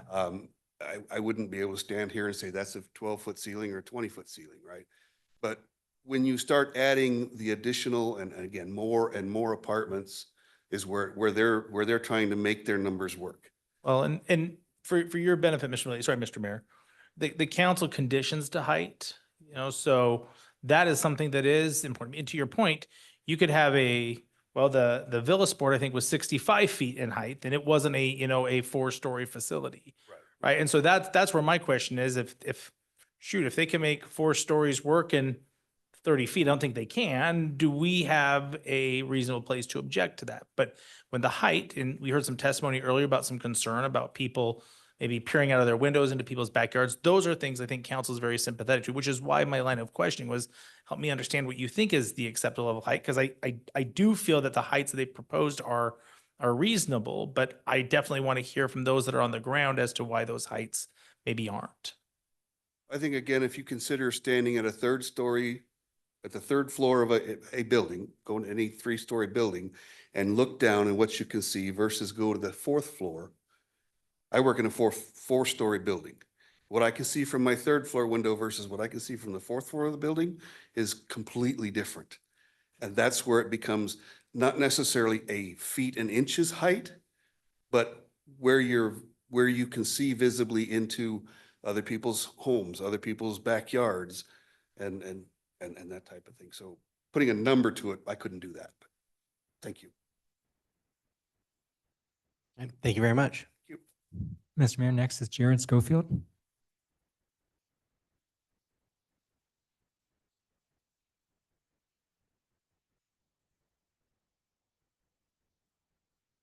Good evening. My name is Jared Schofield, 1566 North Leslie Way, Meridian, Idaho, 83646. I did have the meeting minutes from the 2022 meeting when the prior development was approved. Unfortunately, we can't go back to that, and we can't go back to 14 years ago when I bought my property, when it was, like other people have stated, commercial zone for medical, non-retail, strip mall, whatever it was going to be at that time. I would love if we could go back to that time. Unfortunately, prior city councils have not allowed for that to happen at this time. Most of the things I had outlined in the previous minutes, I'm not going to address because other people have already covered those items. I would love to chat at the end or then my minutes or time about the Villa Sport and traffic flows there. But one of the things I did want to address, I do back up, or I am on the west side of this property off of Center Point. I do back up directly to this facility. I do think it's a great improvement over their past proposal, the last proposal on the buildings that they're looking at doing. I do disagree with going to the 4-story on the 2 units. I hate seeing all the units because of traffic flow, like they've said, but my biggest concern is actually within the school system. I do have my wife did actually work at River Valley, so I have firsthand knowledge. They did actually increase an additional kindergarten class 3 weeks ago due to the inflow of students. They are already overstaffed, they're overtaxed, they cannot get the teachers and get teachers to stay, as we know. So there's already a big burden on all of our schools in the surrounding area. That in and of itself should minimize what we have. And we have already approved all the apartments that are being built to the east of Copper Canary. That's going to bring a whole bunch of additional students in as it is. The additional students that are going to going to north on Center Point. There's a lot of students that are already going to be coming into this community because of the projects that have already been approved. So this will only exacerbate the problem. But coming back to my place on the west boundary, prior proposals, starting with Villa Sport and the predecessors to that, always proposed the 8-foot masonry wall, 5-foot setback off of the property line to match the existing alignment of the wall, same configuration, everything else. This most recent proposal, or actually the 2022 proposal, actually put that recessing in towards the property line, creating at the time what they were saying was a dark space on the property. It actually creates a dark space on my property. And on the back of, there's a map showing the back line of my property and the dark space that is created by moving that wall back onto there. Just like was discussed, the safety and security of that zone, it creates it where people can jump back in there and be completely concealed. So, and that's kind of what I have for now. Do you guys have any questions? Thank you. Council, any questions?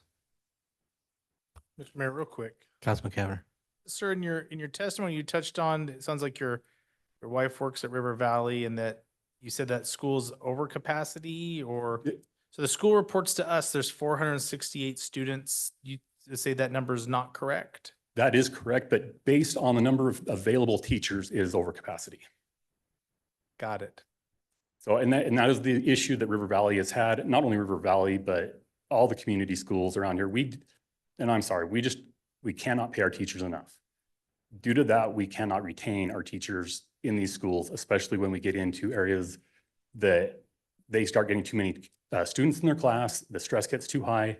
They can go elsewhere. They can go to Caldwell, they can go to Nampa, they can go elsewhere where the numbers are not as high, that pay is going to be better.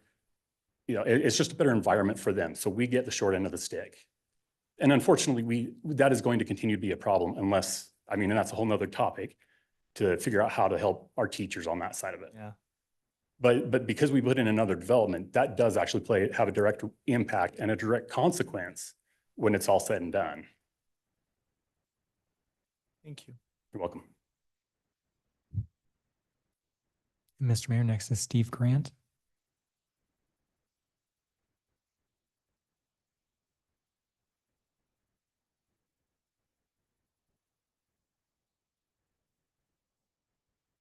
My name's Steve Grant. I live at 1534 North Leslie Way in Meridian. My property is just west of that, of the proposed project. I'm sure the applicant's proposed density is driven by economics, like most everything else in life. However, their ability to be profitable shouldn't be the catalyst approving this project. It's nice that they've agreed to put a left-hand turn lane on Center Point, but I think the density that with the traffic coming in and out of the project is going to be, that will help, but it won't eliminate the problem. I'm not in the habit of reading traffic studies, but I wonder if they're geared more towards trips versus the access, the density access in the locations that they're talking about. Because I think even though there may be fewer trips, I think there's still a huge issue with congestion has been talked about abundantly tonight. Another issue involves parking. It's not unusual for a renter to sublease. That's against the rules, I'm sure, but it's done all the time. And if somebody who's come to live in one of those apartments, there's no parking spot, where are they going to go? Adjacent streets would be my guess. That'll create conflict and safety issues with neighbors. If this project is approved, I hope that, and I understand that they're asking for a waiver, but I think if the economics were right, they would have already started this project. They need this additional capacity to make this project profitable, I'm sure. Just another comment about the masonry wall on the western boundary. It's important that for aesthetics as well as everything else, to have that be on the same sight line at the same height with the same materials. When this wall was originally built a number of years ago, the developer didn't follow the specs that were given. I could go into a number of details there, but it's irrelevant really. Just I hope that would be a consideration. Parking and traffic congestion was a concern a few years ago during city council meetings, which Mr. Kavanaugh, you were probably part of when the dance, or I guess the dance hall was being proposed. Villa Sport had approval, but the dance hall and the nightclub was denied because they didn't have a cross parking agreement. And so again, parking and traffic has been an issue and will continue to be an issue for this area. Thank you for your time. Thank you. Thank you. Council, any questions? Thank you. Thank you. And Mr. Mayor, there are other names, but that's everyone who put a check mark that they wanted to speak. If you'd like to testify, please come up to the microphone. We have nobody online, so just people in the room. Think I was on the back, but Doug Stern, 2793 North Center Point.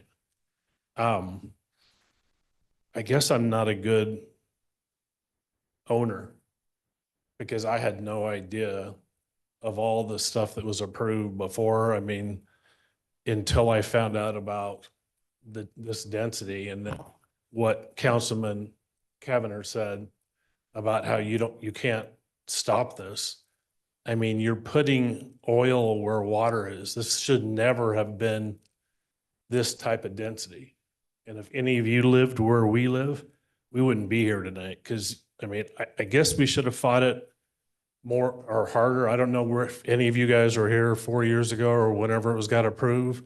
Where was the neighborhood not adamant about stopping this? I mean, I don't understand how we even got here. These are $500,000 custom homes, and you're putting a ton of apartments right next to them. I don't also know if you know of the current traffic issues that are been generated just by Dutch Brothers. When you're trying to get in Dutch Brothers, the only way you can get in is to make a right in off of Ustick, right? So everybody who wants to go to Dutch Brothers, if they're coming down Eagle Road, they have to go Ustick, and then they have to come into our neighborhood and make a U-turn where the other folks have issue. Or, and I've seen this every single day going to and from work, they make an illegal U-turn in front of Kohl's. You haven't had an accident yet, but you will. I mean, it's a horrible, they don't have a ride in and ride out in order to access Dutch Brothers. And I mean, like I said, I see it every single day. You're forcing people to, in our neighborhood, make a U-turn and come back out. And that's without 300 more cars. And then that roundabout that you see off occasion, half the people do not go around the roundabout. Their left eye is looking at the cars coming into the roundabout. And if they can time it, they speed up through the roundabout and don't go around it.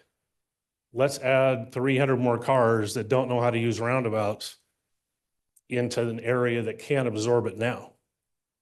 So there's so many red flags. And the argument about walking to the parks, you're seriously going to walk to Eagle Road, walk across Eagle Road, hoping that and praying that the people who are going 55 miles an hour are actually going to stop and get off their phones long enough to stop.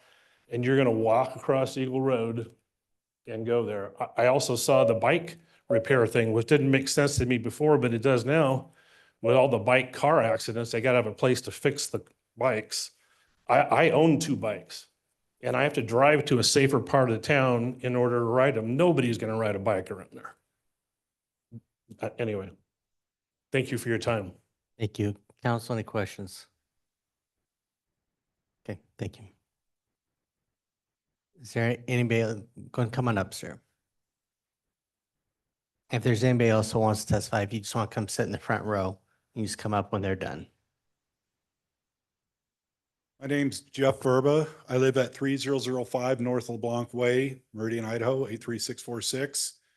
You guys have heard from me as the vice president of the Homeowners Association for every single one of those meetings, the Villa Sport. When we went ahead and put the other one in, our homeowners are against it.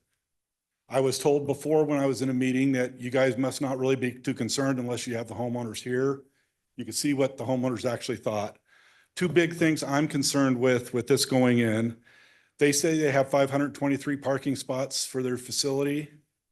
That's if they get their conditional use permit.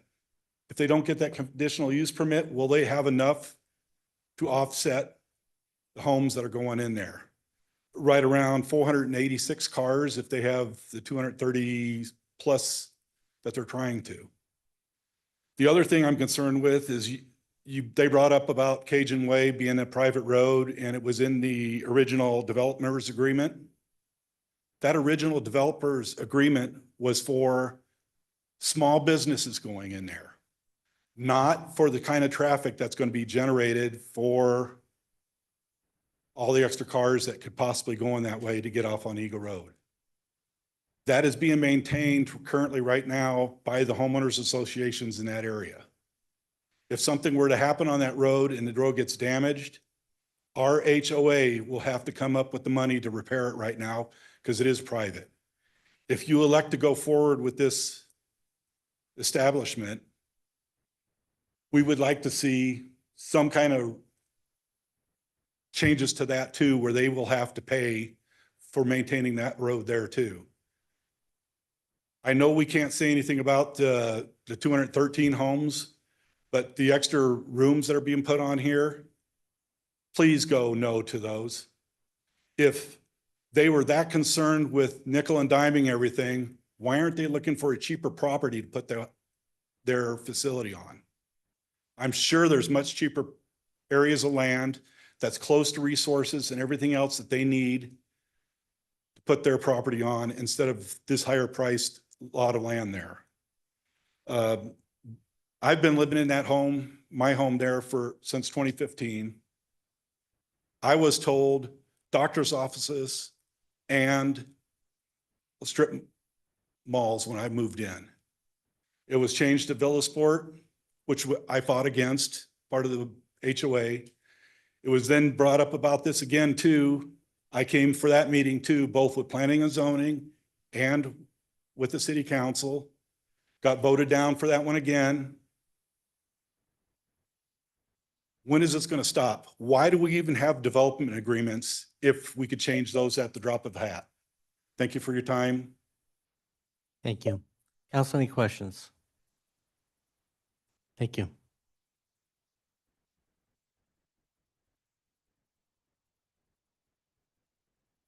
Hi, thank you for listening to me, even though I didn't sign up to speak. My name is Becky Webb, and I live at 2880 North Centerpoint Way, Meridian 83646. And I have a unique perspective that I didn't realize I had. So I thought I'd come up and speak because I've lived in my neighborhood since 2012. My kids were in kindergarten, second grade, and a high schooler when I moved in. We had all these great ideas about, look at Kleiner Park is getting built. The village wasn't there yet. There wasn't a light at River Valley. I almost killed myself trying to leave River Valley after I signed my kids up for school crossing Eagle Road. So I was really, really thankful that a light got put in there. But we thought we're going to be able to ride our bikes to the park. We moved to this area from Middleton that had no parks to speak of and no shopping. Pretty miserable place to live, if you ask me, unless you have property. So we were really excited to be close to amenities and parks with little kids. After living there for 12 years, our kids are our last one is getting ready to graduate from high school. We slowly stopped going for walks, and we immediately stopped going for bike rides in that area, thinking that we could get to Kleiner Park from our house because we've had so many close calls. We have almost been ran over. I can't tell you how many times because we would take our dog for a walk out on U-Stick, try to cross Eagle Road, walk over behind to Kleiner Park. We don't walk to Coles. We won't cross the street. We have almost been ran over, I'm telling you, multiple times. Our kids have had to wait for the school bus for Centennial out on U-Stick. We asked them to move the school bus stop to within the neighborhood, and they said no, because it's too hard for the bus to get through the neighborhood with all the cars that are parked in there. They absolutely would not move the school bus stop to within the neighborhood. They expected our kids to stand out on Center Point and Ustick with cars whizzing by, and those people do not obey the speed limit. It is crazy how fast people are driving down Ustick past Center Point when there's not stop and go traffic. And that needs to be addressed with the West Ada School District about where the school bus stops are going when this apartment complex that has been approved goes in. But with that being said, I wanted to discuss also the Villa Sport. I was in support of this Villa Sport going in because we were going to have somewhere to go exercise, and it was going to be good for the health of the people that live in the neighborhood. And the type of traffic that Villa Sport was going to generate is not the same kind of traffic that an apartment complex generates, because they don't stay parked and stay at home. They go work out for an hour and leave. And it wasn't going to be a 24-hour thing where people need to spend the night.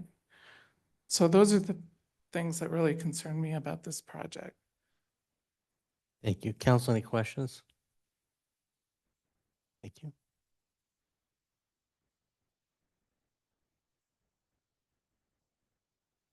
Hi, Gina Lund, 2818 North Centerpoint Way, Meridian. Couple of things. I'm not exactly sure whether the left-hand turn lane will come on both proposals. Is the left-hand turn lane only for the currently approved proposal, or is it only if the additional units will be approved? But speaking for Centerpoint Way, it is such a narrow road. I don't know if any of you have actually traveled the road.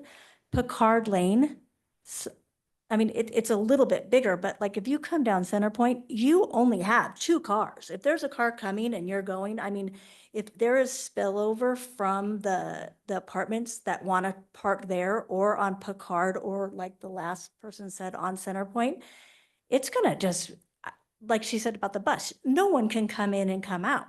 If the people from this proposed addition need to go out Cajun, you can't get out to Ustick to make the right. No one will let you, like they've talked about, if you're coming down Centerpoint or Leslie or anything like that. These people have waited for so long. They don't want someone coming out Cajun and Ustick they just won't let you come out. So that's going to put all the pressure on Centerpoint, which will, I was curious about the left-hand turn lane, but the backup on Centerpoint Lane will never be able to get out of there once again until,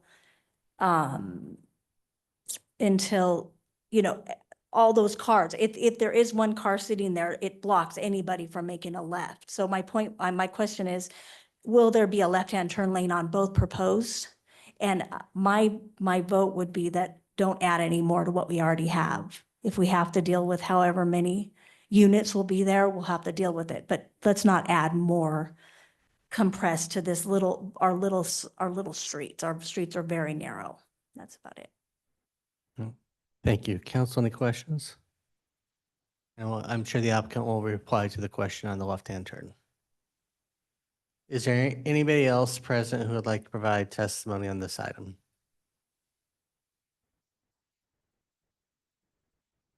Seeing no one come forward, would the applicant like to come forward to close?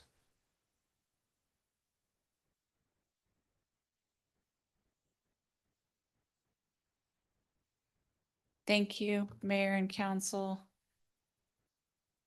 Bring up a comparison slide here.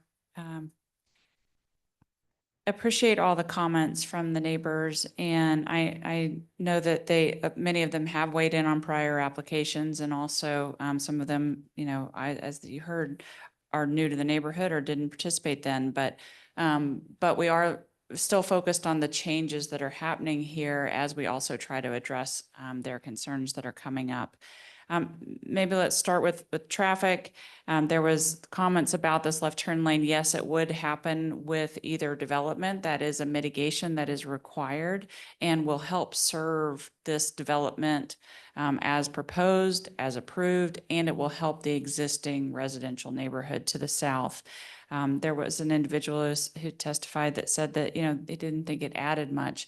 It will double the capacity of the stacking, and it will allow people to be able to be in a dedicated left turn lane without holding up people that can turn right. So I think it will improve the flow quite a bit, and that's why it was part of the original mitigation package.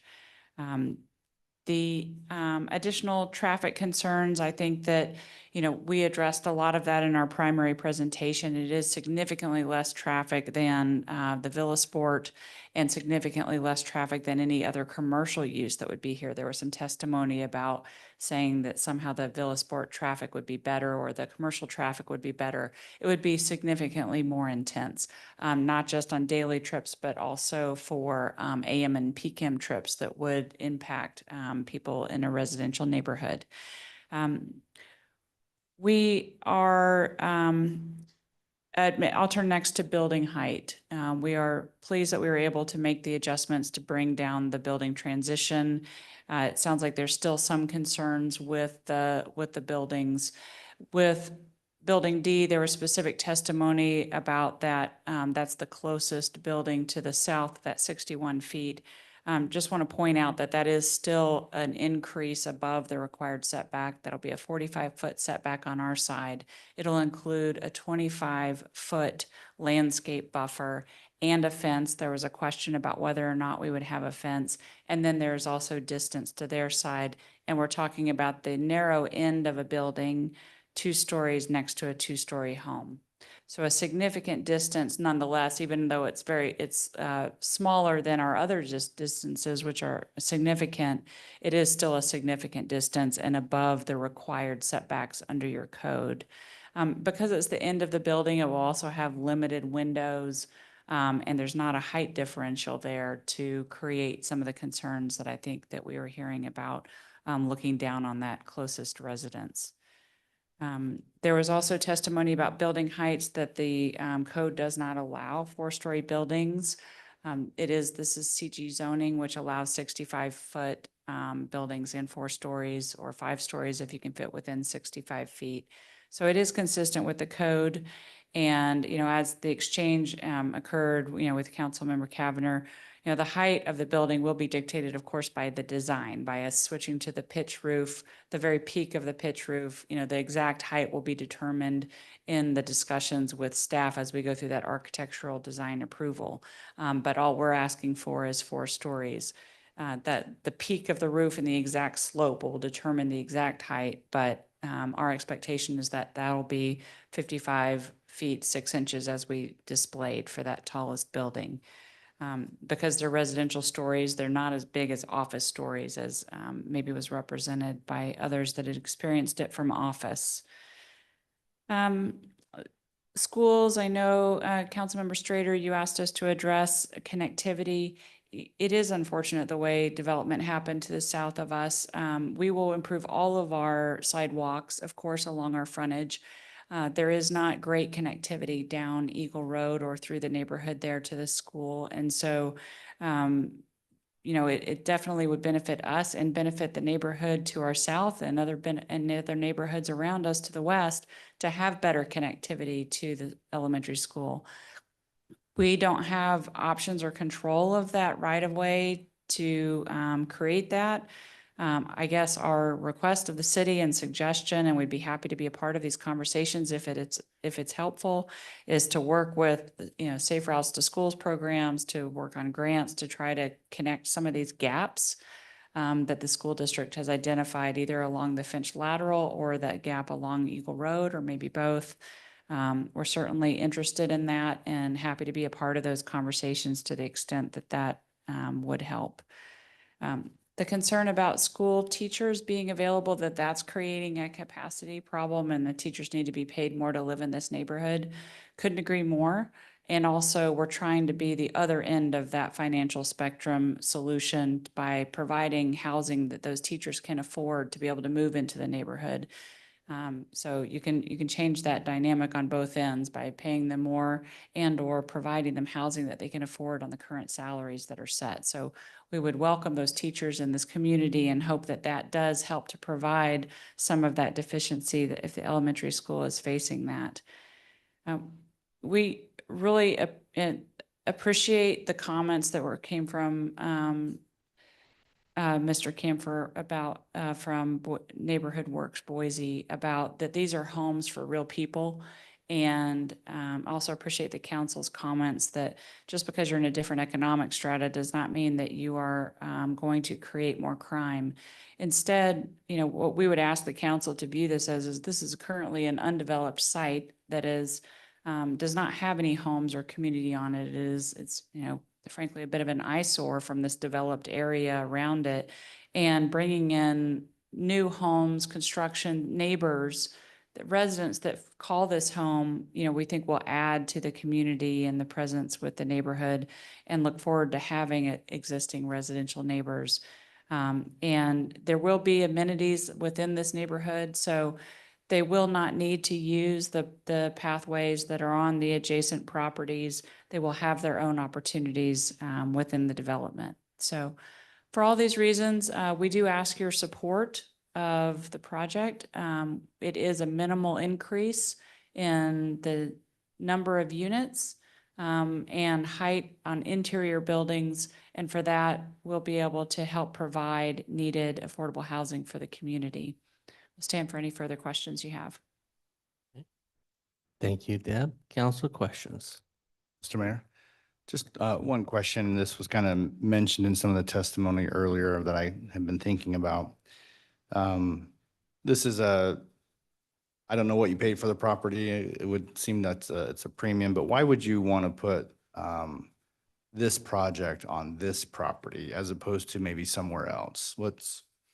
Are there some financial considerations, just the proximity to amenities for the competitive scoring for the tax credits? I mean, can you give me a sense why you thought this was the place for this project?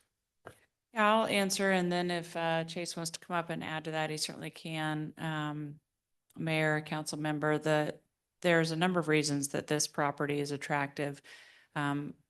Partly because it is already entitled for multifamily, and so it is far along the process to be ready for this kind of development. The city council has already wrestled through a lot of the problems and issues and considerations to think about it. It's planned for this kind of density. So looking at the comprehensive plans, looking at the zoning, looking at the surrounding uses, it's a great site for the level of density that we've requested. And so those were certainly factors. Being able to provide affordable housing in a neighborhood that currently is serving only market rate housing is also a great opportunity. You know, as I mentioned, within this entire, you know, mixed use regional designated area, we're not aware of any other affordable housing units. So the limited number that are in the city are not in this immediate area of this MUR designated area. And so it creates an opportunity to provide something that doesn't currently exist, where residents can take advantage of that same shopping, employment, access to the same amenities that market rate apartment residents are able to enjoy now. And I think, as you heard Chase say before, some of those factors also do overlap with good scoring opportunities. And some of them are investment choices of this is a great place for this project. I think we're good. Mr. Mayor, Councilwoman Schrader. I'm just curious about, there's a concern about center. I mean, there's a ton of concern about the roadway network to the south of this project. And part of the challenge is like you know, the neighborhoods that have the private streets, that was approved long before our time. And clearly that, you know, is extremely problematic. And we're seeing now as that plays out before us. What are you thinking with regard to parking along Center Point? Is that part of your plan? Can you address that specifically? It is, even if you're adding a left turn lane, pretty narrow, so just want to understand that. Mayor, Councilmember Strader, so I guess a few points to address that, you know, because you asked about the concerns from the neighborhood and the impact on their roads and private roads. I just would quickly highlight this because it did come up of concern about cost. I mentioned this before. We do have a cross-access agreement that was contemplated from the outset. It does also say directly in the easement, and you can see it at the bottom of the clip that I included here, that they are responsible for the maintenance of their roads, even after allowing the properties to the north to have that access through to Eagle Road. And so it was contemplated from the beginning, and it is recorded right on the property. So it's doesn't mean I know that there's still concerns about it, but it is a legal right. There will not be parking on Center Point Way. I'm just looking to our civil engineer to confirm that, and that's correct. So we will not have parking on Center Point Way within our development. And was that the extent of your kind of concern with the ability to use Center Point? I mean, they are currently using it, and we will widen it further to enable those additional turn lanes.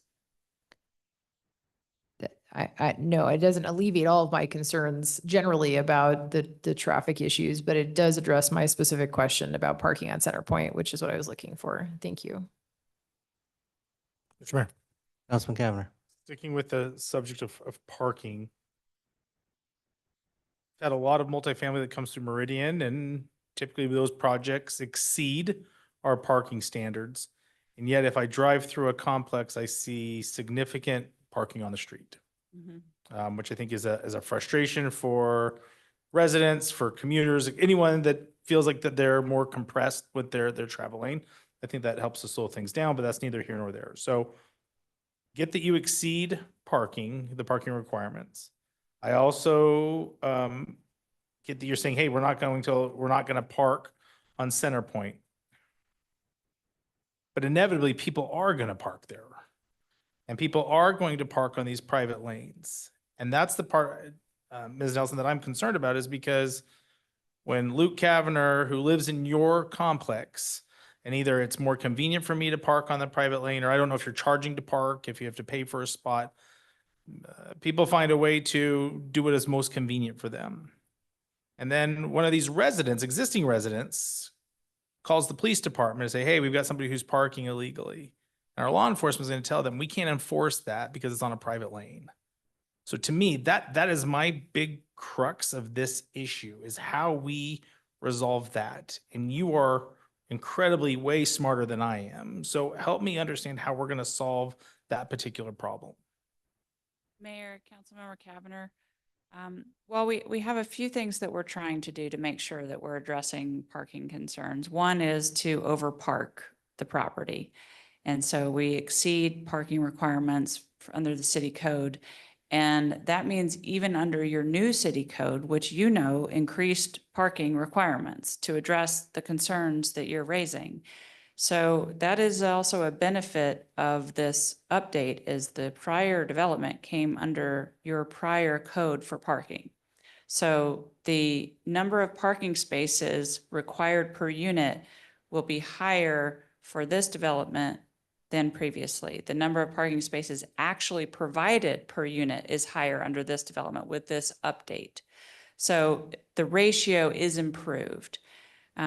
We also have on-site staff and management that will be enforcing parking and available and attentive to this.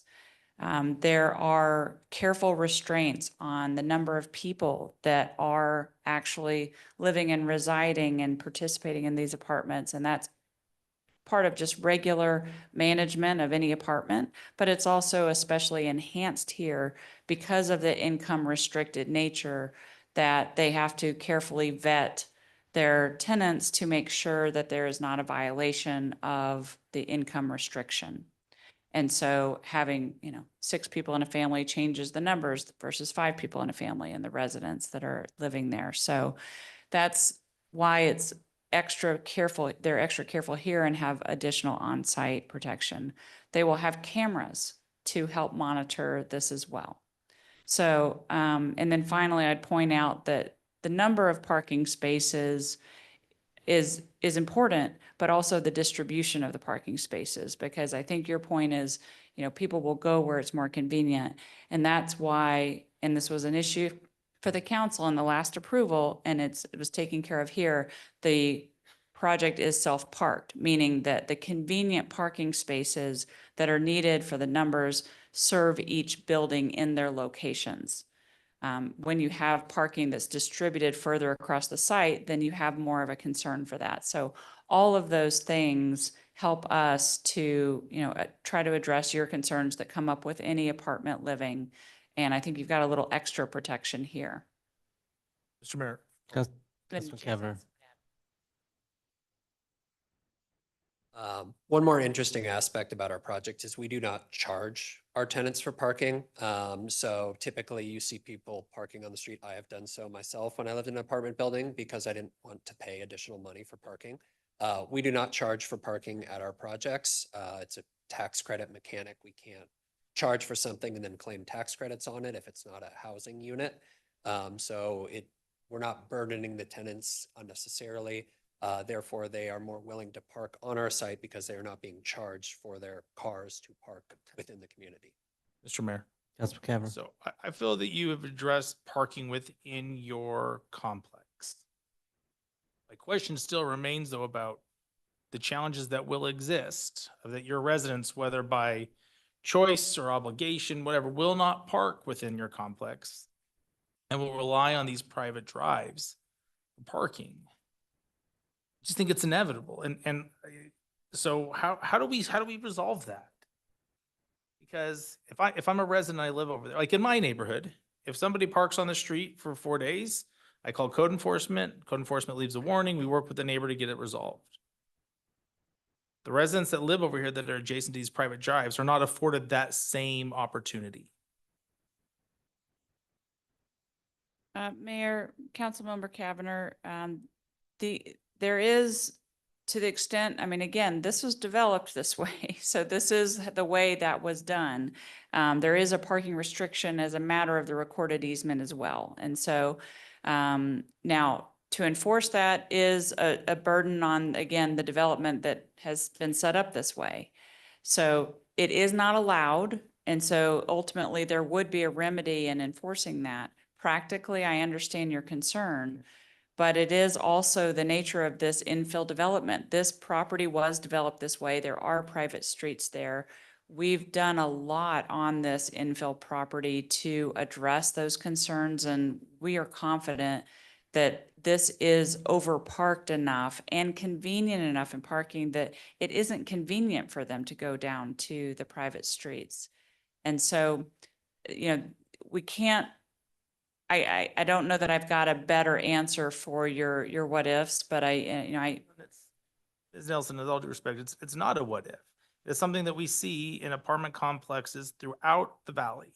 So this isn't a hypothetical. This is something that I'm very sympathetic to, that these residents are concerned about, that I quite frankly believe will happen.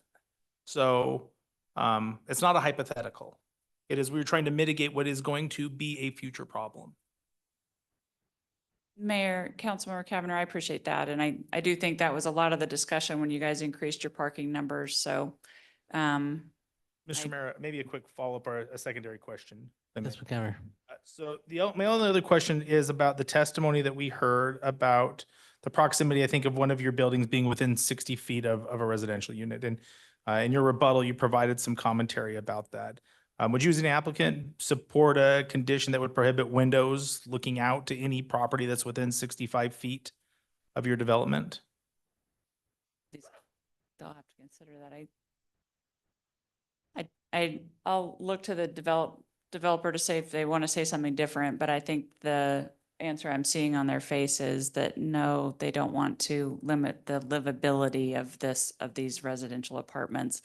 We're at 2-story to 2-story. Anything different you want to say about that?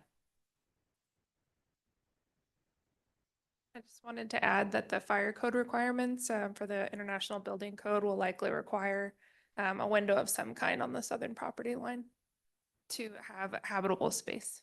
Or I guess then in that case, a frosted glass, a vision opaque window. We could look into something like that. It would impact the livability. I mean, these are people who want to live in these units too. They are paying for these units. Yeah. I will say it's arguably better than the prior development, which was closer to property lines, had more units at 2 stories looking into backyards. So I think our proposal compared to what is already approved is better. Certainly it's not perfect. We will do what we can to make it better, but without impacting the livability of our own units, we could do our best. It's not a perfect answer, but I think it is better than it's already approved. Ms. McCavan? Mr. Mayor, thank you. I sometimes maybe hear things differently than people intend. So my question was, would you support a condition that would prevent vision-based windows, essentially to prevent people looking out of your units into the backyards and homes of the residents within 65 feet? And I recognize it's late, and so I'm not trying to put you in a corner. Is it something you would support or not? Yes or no? If the answer is no, that's okay. I'm trying to understand for a potential motion that would be made later.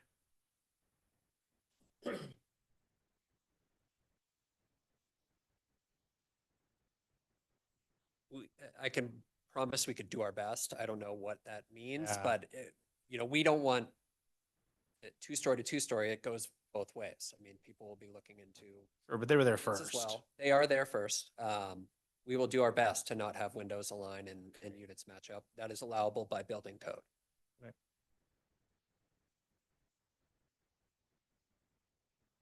So Mr. did Mayor.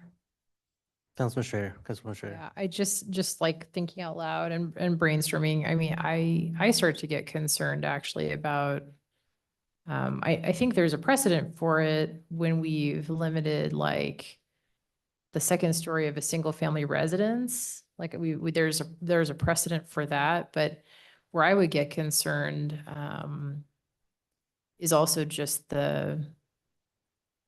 if this moves forward, I want this to be a high quality development. I want it to be successful, and I want people to live, with dignity in their apartments. And if they don't have a window, like that's obviously unacceptable. There's a balance there. So I don't know. Not that that's what you were saying at all, Councilman Cavanagh. I think it was a good exploration of just understanding kind of what's possible. I just think we kind of need to tread carefully on it. Yeah. So I'm not trying to throw you under the bus for that. I think it's a legitimate question. I just have concerns about where that might go. So wanted to voice those. Mayor, members of the council, just a little bit more on that topic too. We appreciate having windows overlooking open space, which is adjacent to this building. So it's kind of self-policing yourselves. So not creating these corridors without visibility on things. So it is important and is a requirement in our multifamily standards as well that we have buildings oriented that way and windows on those facing those open spaces. So they do have a 25-foot buffer along that boundary, if I remember right as well, with a pathway. So it would be nice to have some visibility on that. Mr. Mayor. Councilman Cavanagh. Bill, in the past, we have prevented, clear vision windows on both single-family residential and multifamily within close proximity, regardless of a buffer.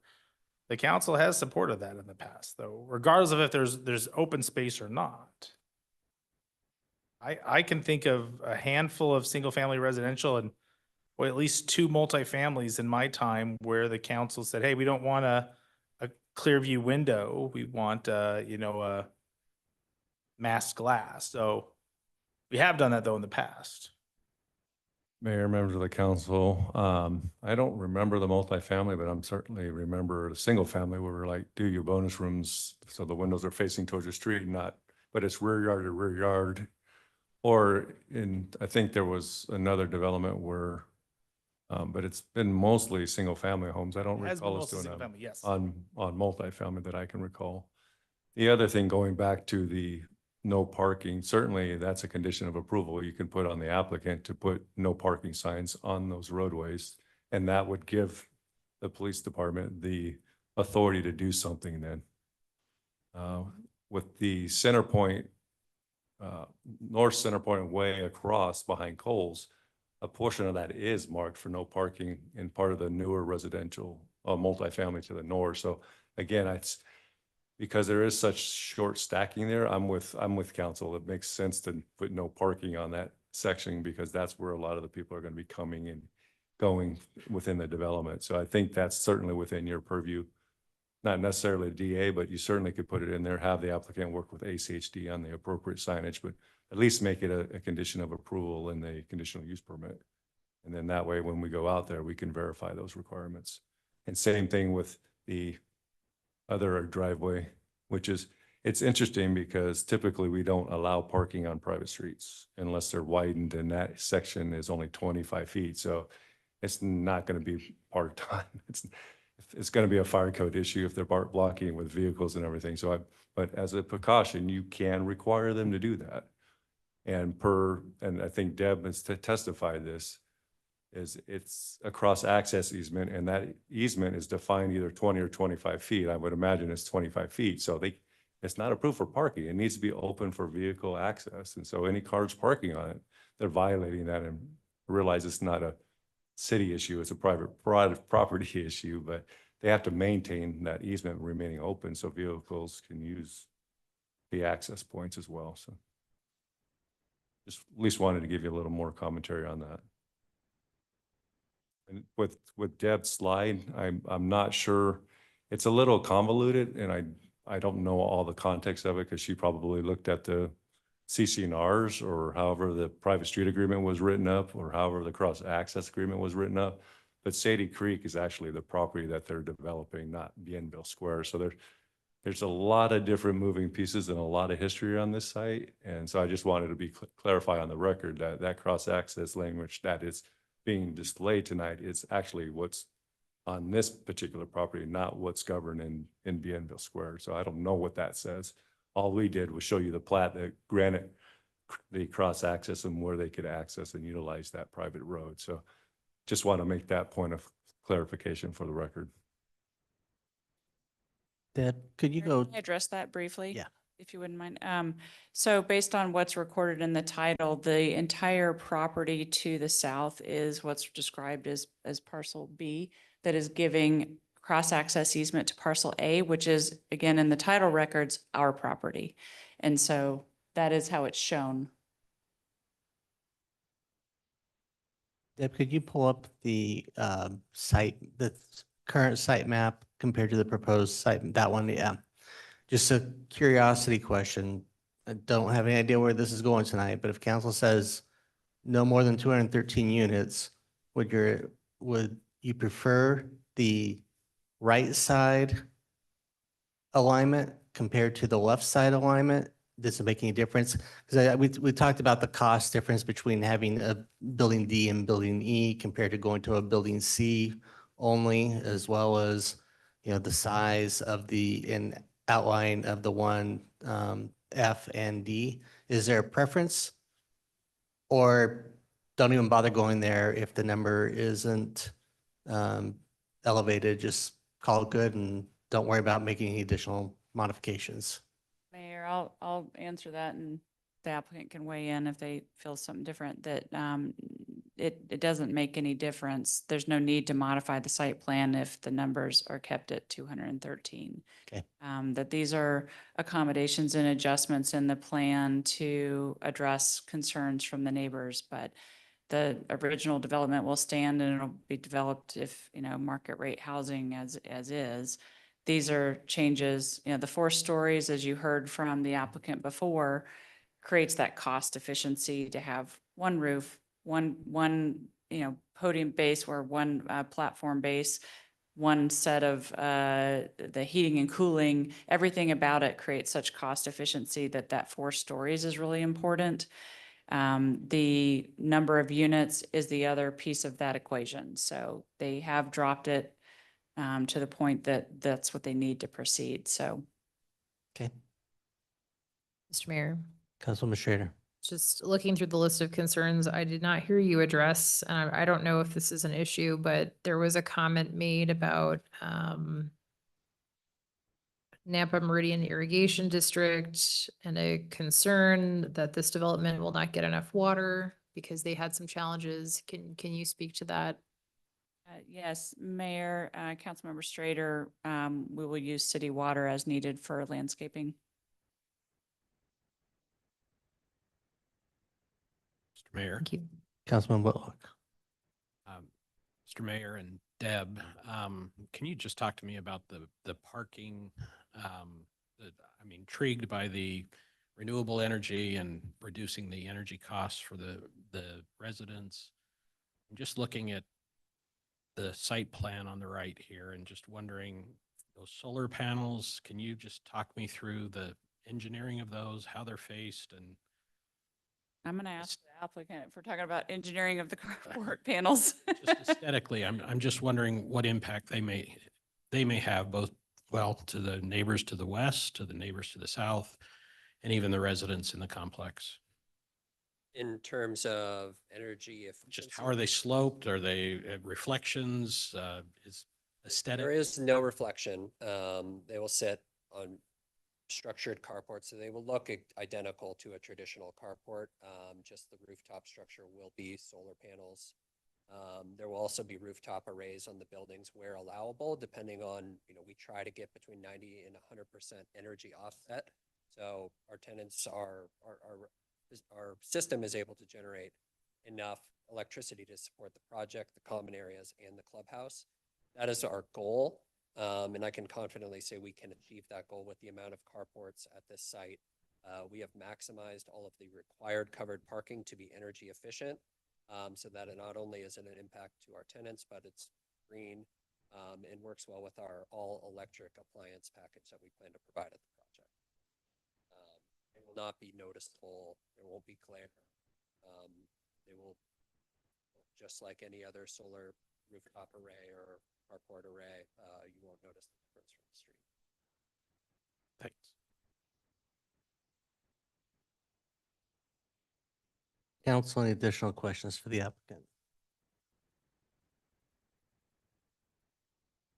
Okay.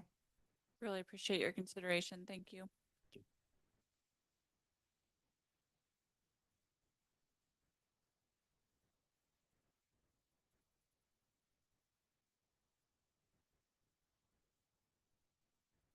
Mr. Mayor, Councilman Cavanagh. please pose a question for the council and for the public's benefit as well. A number of years ago, the city council learned that we made some bad decisions after 10 o'clock. We get rummy, it's been a long day. We recognize there's a desire from folks that are here to get resolution. I think more than anything, everyone is looking for correct resolution, whether that is. And so we have hit 10 o'clock. We have taken all public testimony. The applicant has provided their narrative, their rebuttal. Is council ready to deliberate and make a decision, or would you rather take a course of a continuance to give you some time to ponder on this before making a decision? And if the body's ready to make a decision, I think that we can do that. But if we feel we would benefit from some deliberation or some time, I think a continuance could also be in order. I'm supportive of either one, but I want to at least communicate to the public who has sat with us all night long, to some of our historical decision-making, but to leave it up to you to decide how you'd all like to move forward. Mr. Mayor, I'm ready to deliberate. Mr. Mayor. Councilman Schrader. I would prefer to do a continuance, but if everybody feels really strongly, I'm okay with deliberating. I think a continuance, the one, I guess, to do item, if we did a continuance that is very important to me, would be for the applicant and city staff to work more closely with West Data on just idea generation for safe routes to school in this area. I didn't like, and it's not the applicant's fault. I don't like the answer. It's not your fault. It's just it's a bad situation here. And I think understanding that issue in a deeper way would matter to me. Mr. Mayor, Councilman Taylor. I'm not sure a continuance is going to be any more beneficial to me personally. I can't speak for my colleagues. I'm probably ready to deliberate and make a decision tonight. Mr. Mayor. Councilwoman Lil Roberts. And I would actually prefer a continuance. I think it would be great to see what they could come up with on safer routes to schools, and that might make a difference for me. And I'll put my foot in my mouth. I don't think safe routes to school in this situation, I think there's two different things.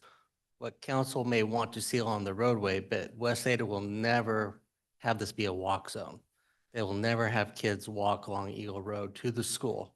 So if, just so we understand, we're talking about the same component, but I don't see how you could ever make, unless you wait for other parcels to develop, that you do a pathway through the back. There will never be a walk zone for this location to River Valley Elementary under West Ada's current guidelines, to my knowledge.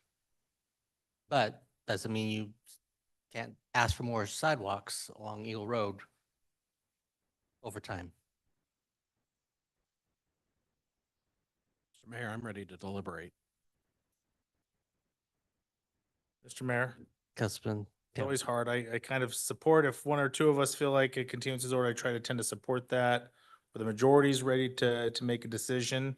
I think let's go ahead and move forward with an acknowledgement. If I start to feel we're going off the rails and going down some rabbit holes, I'm gonna just interject and move for a continuance, okay? Fair enough? Okay. Let's proceed then, Mr. Mayor. Thank you.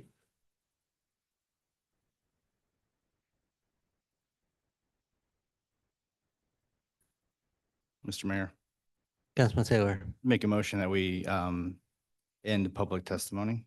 Second? I have a motion second to close the public hearing. Is there any discussion? If not, all in favor, signify by saying aye. Aye. Aye. Opposed, nay. The ayes have it, and the public hearing is closed. Mr. Mayor, Councilman Taylor. while rolling, I'll probably make a couple of comments after I get some comments from council members too. I'll just make a couple points just as we consider this. Councilmember Cavanagh brought this up in terms of the history, where we've been, what we're actually contemplating tonight, right? And if I could have staff, could you put up the screen that shows what is actually before us tonight?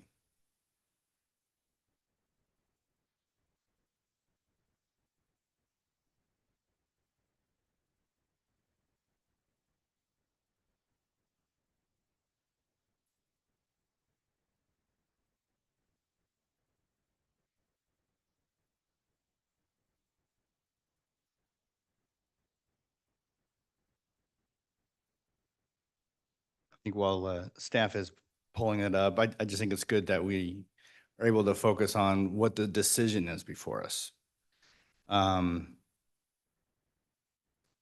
feel like the testimony that I heard tonight would have been very impactful a few years ago on me, although I wasn't on council, in consideration for what we heard, traffic, concentration of, the type of development.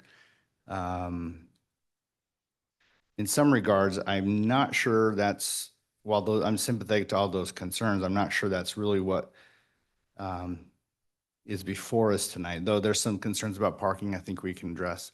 And in terms of my own personal history, pretty sympathetic to what I heard tonight, because the same thing happened to me. I had some county land that wasn't annexed, a stone's throw from my house that I bought, that was annexed into the city, and 279 units were put there. And the same access to U Stick Road, I'm just down the road, to U Stick Road was a big concern. So everything you're saying tonight I was reliving it. And so maybe one of you will be sitting on city council here in a few years, because that kind of started my path of being engaged in the city and having a voice and in airing those concerns. So I'm certainly sympathetic to that, but I want to focus on, and this isn't the slide I'm thinking of, not that this is a test, but I just, when it comes to the modifications that we're actually asking for.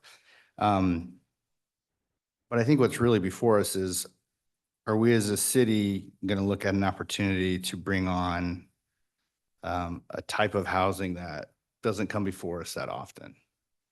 Right? We can do nothing and have a market rate 213 unit proposal built, or we can approve a few of the modifications being requested and have 239 units of affordable housing. Now, when we talk about affordable housing and you look at the price points, we're talking about like my sister, right? I just helped her move. She would have been a candidate for this. She's a single mom of 3, makes 50-something thousand a year, not bad, but certainly with 3 kids living in Meridian is a big challenge. So we're talking about our friends and neighbors, family members, when we're talking about the kind of housing that we're looking to provide here. So I think we need to be really sensitive to that, because as I consider this, I'm not really looking at this as I would a normal application. I'm not looking at it in terms of the amount of housing here, because it's already kind of 213 at a minimum is going to be built here. I'm not really looking at the amount of car trips, even though certainly sympathetic to that, because that has already been decided in many regards. The future land use map, what is it contemplating that we would have here? I think that decision's kind of been made. So to me, I'm actually just wrestling with the idea, what is really before us? Is it an opportunity for the city to put a nice development in place that provides some housing that we need? So I'm trying not to be insensitive to any of the concerns brought up tonight, but I don't see how that's valid on the decisions that we're making tonight. So that's just kind of some of my thinking, but I think we as council should, I wanted to speak early to frame that discussion about what are we really just considering here. So I may have some more comments a little bit later. Mr. Mayor, Councilman Overton. having the opportunity to hear everybody speak is very eye-opening. And I have to tell you, I don't just appreciate that you came and spoke, but I remember my time sitting where you are, coming up and speaking as well. And I appreciate every one of you that came and spoke, because it's something that's very important to you. I also want to thank the applicant team.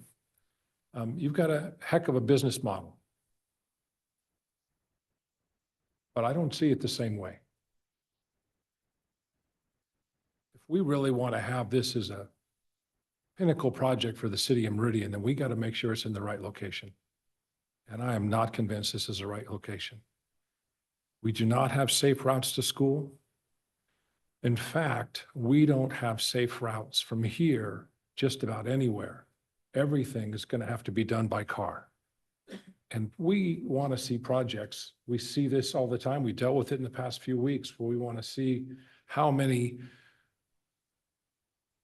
projects we can build that we reduce traffic.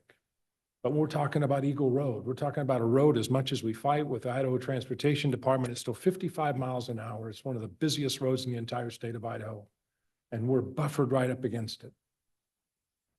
And whether this gets approved or the 213 development comes right in and does it, we're still going to be responsible for that. So I had to ask myself, am I really doing this because of 26 units? I'm not doing it because of 26 units. If I'd have been sitting on this council originally, I never would have approved the 213, because I don't think that was safe to go in that location. I really believe, when I look at this, the deal, you've got one public road that ACHD has control over that runs out to Ustick Road. And behind that, all we're dealing with is private streets. This, to me, is a recipe for disaster. Several of you have mentioned the problems we're going to have with the private streets. It's predictable and it's preventable, but it's only preventable by not allowing it to go in. And I don't mean that to say anything negative about the development team. Again, I think they do a great job. I think they've got a great product. But one of the things when I sat on this council is it's got to be the right project in the right place. And I just don't see this as being the right place. And I just won't support it. And I wish I could go back in time and change what's already approved there. That's where I stand.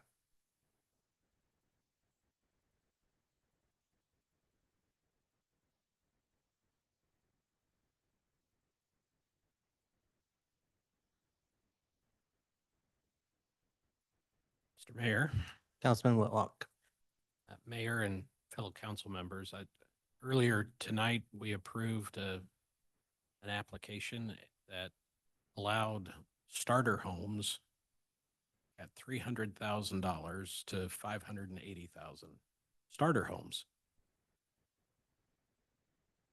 I'm not sure I can even qualify for a starter home in that range, but I mean, that's where we are in terms of affordable housing. So I'm struggling on one end of the spectrum, saying, what are we doing to make sure that we can accommodate the very people that Councilmember Taylor talked about with his sister to have affordable housing and be able to live and work in our community?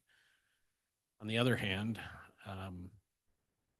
person after person stepped up to the microphone tonight and testified about the negative impacts that this project would have on them and their lives and their safety. And so I'm struggling between those two polar opposites, trying to do the right thing to get people into affordable housing, but doing it in a place that provides safety and security for residents who are currently here and those residents that would be coming. So I'm still weighing my options, but wanted you to know the struggles I'm having internally with this. Mr. Mayor. Councilman Cavanagh. Struggling, I think, is the apropos word, at least for me, for this evening. I appreciate that, Councilmember Whitlock.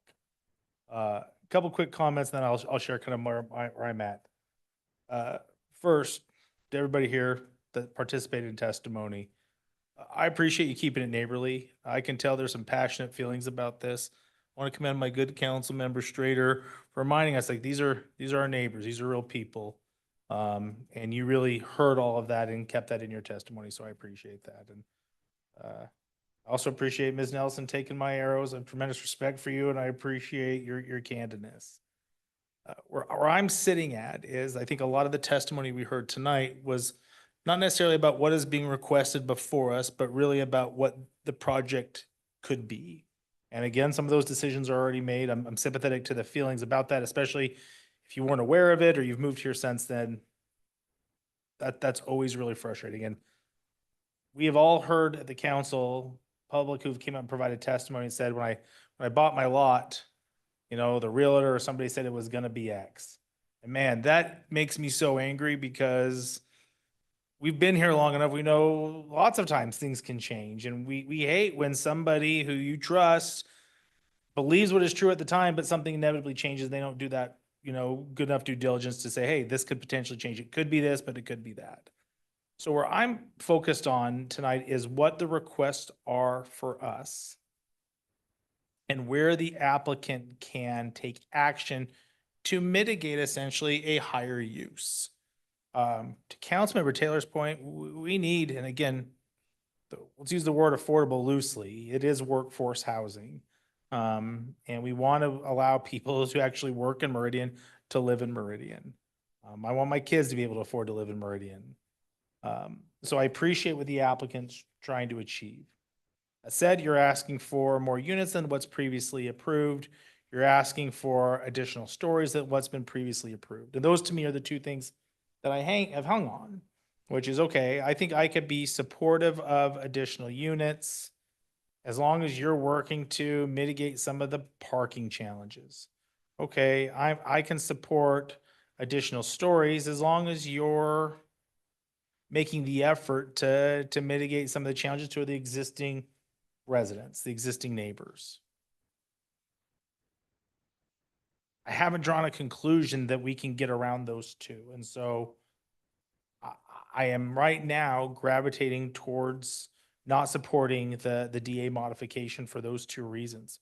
Recognizing, again, to Councilmember Overton's point, I think I said this a couple times, if the development agreement isn't modification isn't agreed to, there's still gonna be apartments there. The challenges that you're worried about on the streets and roads will exist. The challenges with getting kids to schools will continue to exist. My hope was to try and make things better for the residents, to make things better for our kids, to make things better for traffic. I just don't know if I'm gonna be able to draw a conclusion that by approving this, that we get better. That's where I'm at this evening.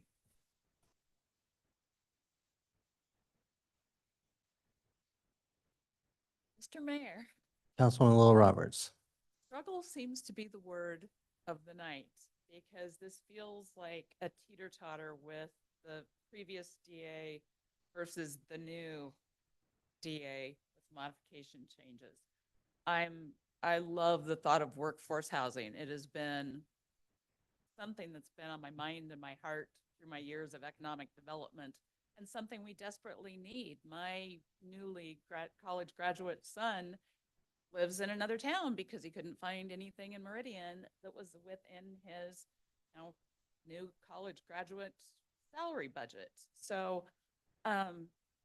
it's definitely some workforce housing is definitely something that we need, but trying to weigh that even at what 26 more apartments with the impact that it can have on the roads and things like that, that just our road situation just does not seem to be good with this mix of public-private roads that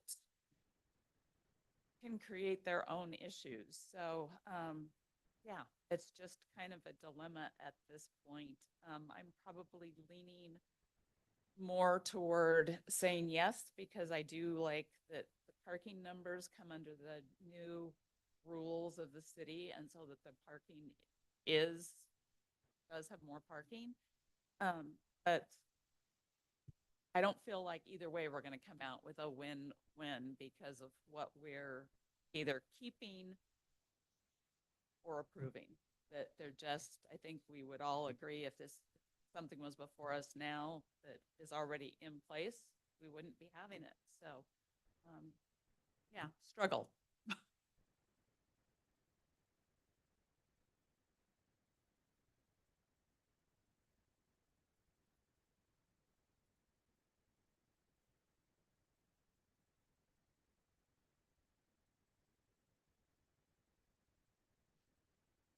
Mr. Mayor.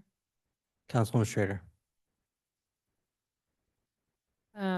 I mean, so we're kind of all over the place a little bit. We're working through it. We have different opinions. I'm still on the fence, about it. I can kind of talk through what my concerns are either direction. I agree with, Councilman Taylor's comments in terms of framing the request. I do agree that that is what's before us is the 26 additional units. Where I'm struggling with the height specifically is the nearest residential buildings that are a comparable height are across Eagle Road. And they're in very close proximity to Kleiner Park, which is a fantastic amenity for those residents. We don't have a comparable situation here. I think the height to me is one of the bigger issues, just in terms of transition and compatibility. I do appreciate what the applicant has done so far. Like, I think that the applicant has done a really good job of reducing the density in this development very significantly. It sounds like kind of to what makes it work or doesn't work for them, which isn't here or there, but I appreciate that effort. I appreciate the attempts to kind of graduate the density and have the 4-story buildings closer to the road, and they're not directly facing, at least the residential component of the neighbors to the south are not going to be looking at just a huge wall of 4 stories because of those efforts. But yeah, I don't know. This is a challenge. The private street issue is never going to be resolved here, in my opinion. Cautionary tale to future councils, absolutely, about being very careful about approving private streets, especially in an area where some of those private streets may become what needs to become a public street. So I don't know. Yeah, it's a huge concern. I am still concerned about, how kids could get to school, understanding they're going to be bused, but I don't know. I'm regardless of how this outcome kind of plays out, I do think we need to work on a longer term plan for that area, and get some feedback, I think, and work with the school district and try to figure this out. Yeah, I don't know. I don't think we should make a decision tonight. That's my opinion. I think we should sleep on it. I'd rather get it right, but yeah, I could go either way at this point. Mr. Mayor, Councilman Taylor. as promised, round two for me. Some more thoughts. A lot of the things that we want to address and fix that have been raised tonight, by rejecting this, we didn't fix anything. We didn't address anything at all. By saying no, we didn't fix any of the concerns that have been brought up, as I see it. I guess the fix could be that we could make it so difficult that nothing is built in this spot. And that would fix the concerns that are brought up. But I live just 2 miles down the road, go to Lowe's about 3 times a week, it feels like. My son makes me go to the PGA Superstore, so I got to cross Eagle Road. So I know it takes 2 or 3 or sometimes more, lights cycles to go through it. I understand it. Certainly sympathetic to it. But saying no doesn't fix any of these problems that have been brought up tonight. That's why I don't think that's really the issue we're debating. The issue of height, I think I'm sympathetic, but I feel like where it's located, it's not going to be an issue as if it was abutting a single family home. That doesn't concern me quite as much. I also, partly because I consider Eagle Road such a heavy transportation user corridor, that I'm much more open to height there as opposed to maybe further off in a more residential strictly only area. So to me, it's acceptable to have a higher height right along these corridors. So I'm not bothered by that. One thing I think we should keep in mind, this isn't affordable housing, it's workforce housing. It really truly is. The cost of keeping someone in a home versus the cost of addressing homelessness is significant too. You can go from about a couple $1,000s a month to keep someone in a home to $15,000 to $18,000 a month to get someone back into a home. It's all part of the bigger conversation here. I think as we try to address housing affordability in the city, I would never support the city paying or subsidizing any kind of activity. To me, it should be done through our zoning codes and by incentivizing developers to bring projects to bear that could address the issue. These are incredibly complex deals to put together. I mean, these are really complex. That's why I was asking a lot of questions about the tax credits, where you are with the standing, how competitive are you? There's limited funds. I really appreciate the distinction of the 9% and the 4% because I had not appreciated that until tonight. So these are really complex deals to put together. So I might have preferred another spot, but then I asked myself, if not here, then where? Where would we put it in the city? So I would, again, super sympathetic to the concerns, but I just look at it, we're not fixing any of the problems that have been highlighted tonight. We're just really not with the decision we have before us, unless our goal is that nothing is ever built here. But that's not realistic. The land's been entitled. You mentioned, I asked the question, why this property? Well, it's entitled for multifamily. So you can go build it tomorrow if you want. What you're asking for is, in order to make these complex deals come together to bring affordable housing, there's got to be some accommodations that the city is allowing to make it work. I would have supported more units, just to be frank, because I know that you're probably cutting it that for 40 units or something like that. I can only imagine what that does with your margins on making this project work. So again, I don't love that we're having this conversation about what's here, but I'm trying to be clear about what we're deciding. And I think that's kind of where I land. I'm open if we want to take this and sleep on it. I wanted to deliberate it, but I'm open to if we all want to sleep on it a little bit more.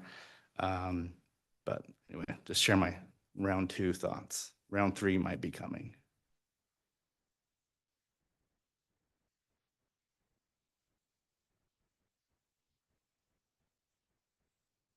I'll just say all types of motions are in order. Mayor and council, if staff can weigh in on some of the topics and discussion tonight as well. Obviously, it is getting late. We're getting tired. This is an incredibly complex project. I think everyone is aware this property was annexed in 2005. I've touched the project every time it came through. So I'm very aware of the history. I did all the projects in Bienville Square, so I get all the issues with the private streets, all the long meetings we had. I remember the block wall that went in 5 feet off the property line, and we were sitting there, the bank was here, the bank paid all those property owners money. It just got very complex throughout the years, but that's why I wanted to chime in tonight. I hear what you're saying. It's what's complicated for Linda and I is that we have a recommendation for denial on the Planning and Zoning Commission. We have revisions from the applicant to try to address that. But again, if council wants, if you deny it, it's easy for us. We don't come back with conditions. But if you're leaning towards, we want to at least look at something to consider. And I would recommend a continuance so that we can meet with the applicant and work on these things and come back to you and get it right. Because again, Linda brought up the issue about doing a property boundary adjustment and cross access with the other property. That's one issue we have to solve. We know this property is currently under one ownership, but it's in the process of selling to two different owners that want their own different agreements. So this property is going to have to enter into its own development agreement, and this other property owner is going to have to come forward and modify the other DA and create their own DA. So there's a lot of moving parts here. And then same thing with the frontage improvements. The reason why we required the Eagle Road frontage in conjunction with the first phase is because we have a gap in the sidewalk. And we didn't want that to continue on Eagle Road. That is we want lighting along there, and we want that 10-foot multi-use pathway. And we want those ITD improvements. So there's a lot of moving parts here that, yes, these are simple things. It's easy to throw a concept plan up here and say, you know what, we're just adding 26 units. But in our world, we haven't had a chance to make sure that all the conditions or everything to line it up properly for you to even consider whether it's good or bad. We haven't given you all the information to say yes or no to it, to be honest with you. And I want to be sympathetic to the applicant's time frame. I know they're on a very tight timeline and they're great to work with. I commend them. I mean, when we started, like they said, 295 units, we're down to 239. So, and a lot of that, I have to commend them for working with staff because we were of the same opinion you were. Why not 213? You have an entitlement. And we shared all of the same information that we're talking about tonight with them. It's like, Meridian is not set up for this type of development in our code, just as you mentioned, Councilman Taylor. We don't have those incentives. And that's why they came in with 3 alternative compliance requests. And we're like, whoa, can we meet somewhere in the middle? Because all of a sudden you get in front of the public has the perception of 3 alternative compliance requests. And all of a sudden they're like, we're giving them waivers or we're making concessions. We're not thinking about the community. When we really are, those were just the tools that we had to use to help them get to the means that they needed to get to. It wasn't that we were trying to bait and switch or pull the wool over the public's eyes. It's just those are the things that we have in our code that allows us to work through these types of challenges when we have this particular property. Because as we all know, this side of Eagle Road is not equal to the other side of Eagle Road just because of the connectivity. We have that county sub that has basically closed this property off. So no matter whether this is multifamily, commercial, you're always going to have the transportation issues on this particular property. It's not a use thing. It's really just the fact that it's walled off and it's pretty hard to integrate it now. So anyways, my recommendation, at least staff's recommendation, would be to continue it and allow us to meet with the applicant. I'm happy to bring it back to you as quickly as we can. But I think having it right, allowing you to think about it, allowing us to kind of finesse and work with the applicant a little bit more and share that for you to understand and look at before you make your decision. We've done that in the past, and that may be a wise decision tonight. I'll get off my soapbox now, sorry. A lot of history here. Mr. Mayor, Councilwoman Shader. that was compelling from my perspective, of course, since I would like a continuance, but I think that makes good sense. I guess my only question would be, when would we continue it to? That would give you adequate time, that would, not derail things too bad for the applicant. Mayors, members of the council, I'd maybe ask you to open up the public hearing and ask the applicant what works for them. I mean, these things take time. We have some full agendas coming up. You have some dicey issues coming up too. So I know we have, on the 12th, we have Timber Creek coming back that night. And then on the 6th, we have some other appeals coming before you. Yeah, so the agendas are getting full, and I see that continuing throughout the rest of the year, to be honest with you. But Mr. Mayor. again, I don't know what the applicant's timeline is, other than we want something tonight, and I don't know if that's in the best interest for the applicant or the city at this time. Mr. Mayor, I would move that we open the public hearing again. Second. Have a motion, a second to reopen the public hearing. Is there any discussion? If not, all in favor, signify by saying aye. Aye. Opposed, nay. The ayes have it, the public hearing is reopened. Mayor, if we could hear from the applicant about their timing and what they'd like to achieve. Chase Hubers, 37532 Southeast Fury Street, Snoqualmie, Washington. Thank you, Bill, for chiming in there. I mentioned earlier, we don't own this land. We are under contract to purchase this land. We are on tight timeframes. We are stretching it out pretty far as it is tonight. Any length of time puts more stresses on that. And the reality is it goes back to the previous owner and moves forward as the original proposal. So we are already taking pretty significant risks. It's not free to design a project like this. We already tied up this land for an extensive period of time. It puts a lot of stress on us as the developer to keep this land under contract without spending additional dollars without a decision. That being said, we can work as quickly as possible, but any extensive continuance puts a lot of stress on us and likely ends in the reality that it goes back to a market rate development. Mr. Mayor, Councilman Strader. I'll just be honest, like I would not be able to vote in favor of this without receiving further advice from city staff, as they just explained. And I don't think, if you were in my position, I don't think that you would want to do that either, just given those comments. So I'm just gonna, let's see, we've got a 5th Tuesday in October. That's always a challenge for I us. think Councilman Cavanagh has a. Mr. Mayor, if I may. Sure. Appreciate the exceptional work of my good colleague, but in talking with staff for the amount of time that they would need and given some of our existing council obligations, probably be looking at November 19th. Is that doable, unachievable? I can't answer that tonight. We have contractual obligations for significant earnest money to go out on November 1st. At this point, it would not make sense for us to extend deep into November, knowing the risks that are still outstanding. It puts me in a really difficult spot. I understand the need for additional time. And another option here. I guess, Mr. Mayor, Councilman Cavanagh. I think your options is likely a continuance so that staff can file conditions of approval or a denial this evening. I mean, those are really your two options at this point. Council won't be in a position to grant you an approval tonight without additional findings. That's why our staff has asked for that particular time. So if the 19th is not sufficient for you, then our only next course of action would then just be, since you wouldn't be here on the 19th, is that I would make a motion for denial. Understood. We will take the 19th then and work with the land seller to try to make this work. Mayor, may I also chime in? We agreed that we do want findings and the recommended conditions. I guess I would just ask Bill, they were prepared for P&Z, so they are in the packet. So we do have all the conditions that staff already put together for the project.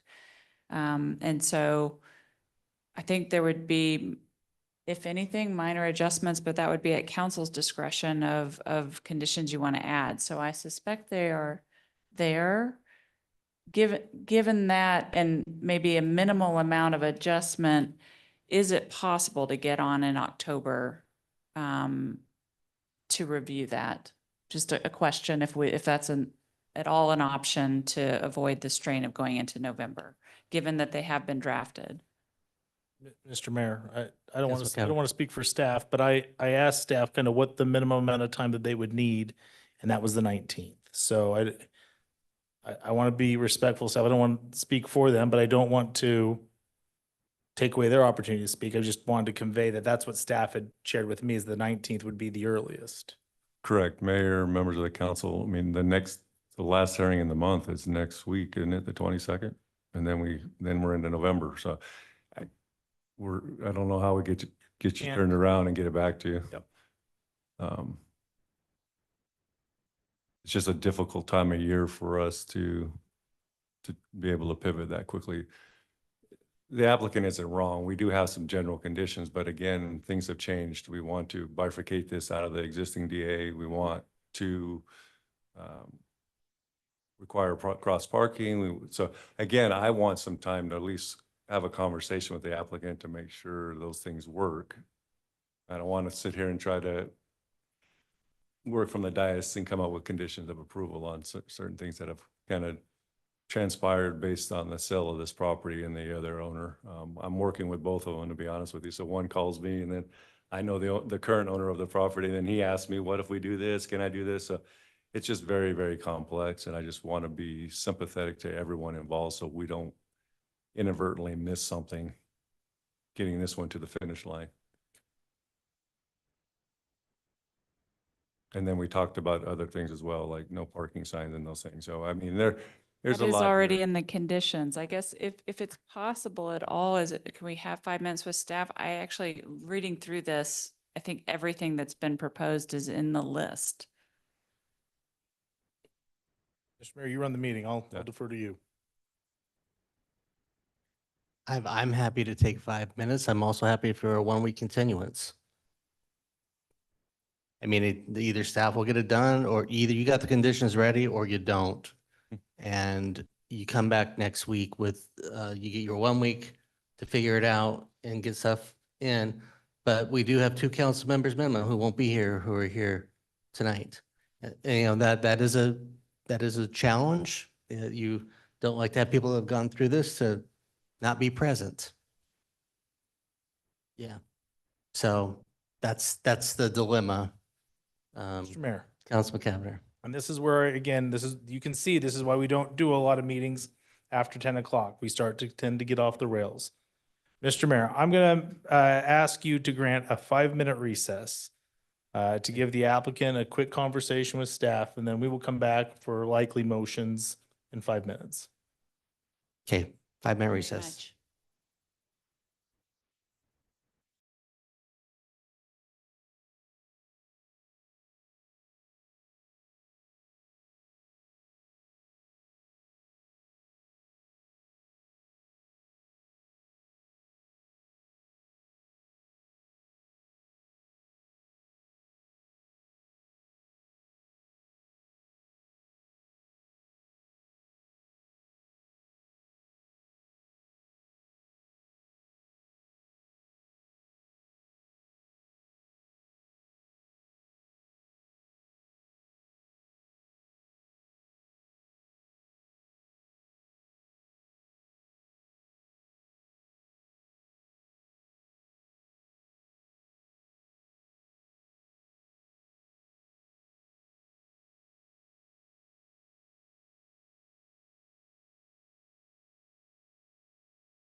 Another problem.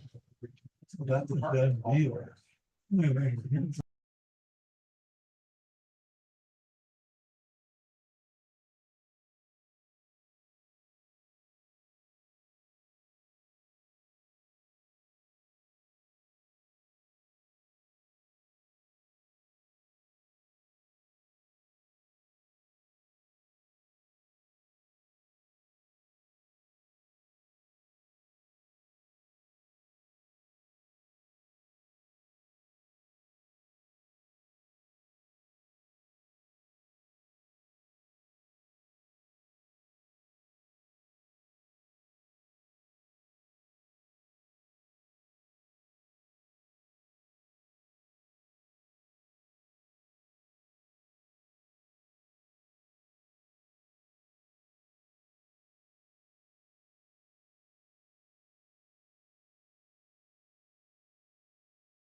So I don't know who to turn to. Linda, Bill, Deb. Okay, Bill is, I'm out. No. Mayor, members of the council, yeah, I think we've reached an agreement. We can make it happen next week. Mr. Mayor, Councilwoman Schrader. sorry, what do you mean by that? Like, make it Meaning we can happen? have things situated where you can have a clearer picture of what conditions may look like. So before next week? Yes. Okay, thank you. Sorry, I wasn't understanding what you were saying. Mr. Mayor, Councilman Cavanagh. walk me through the timing on this, right? Because we publish an agenda soon. Within that is our packet, which would have the information that council and the public would be able to review. Help me understand how you're going to be able to achieve that, given what I think is a incredibly short runway. So help me understand how we're going to get there, because I get that we can get there by next Tuesday, but I am focused about making sure that we are publishing to the public accurate information in a timely manner. Yeah, mayor and council, that's not gonna happen. Okay. That's, you can't meet that's that, the then- reality of it, Okay. correct. Right now, we're talking about it, it's on the record. And just know that if we have something to you to take under consider next week, then you may get it Friday, you may get it Monday, you may get it Tuesday. I don't know when that's gonna be. But that's something that council has to take under consideration tonight. Council, a motion's always in order. I'm not going to support a motion for continuance for 1 week and we're not going to be able to have all the materials that we're going to be able to provide to the public and to us in appropriate timeline. So I understand that we're trying to support a request with a very, very short runway. But I think that our obligation we work for the public to be able to communicate to them appropriately trumps our desire to provide great customer service to an applicant.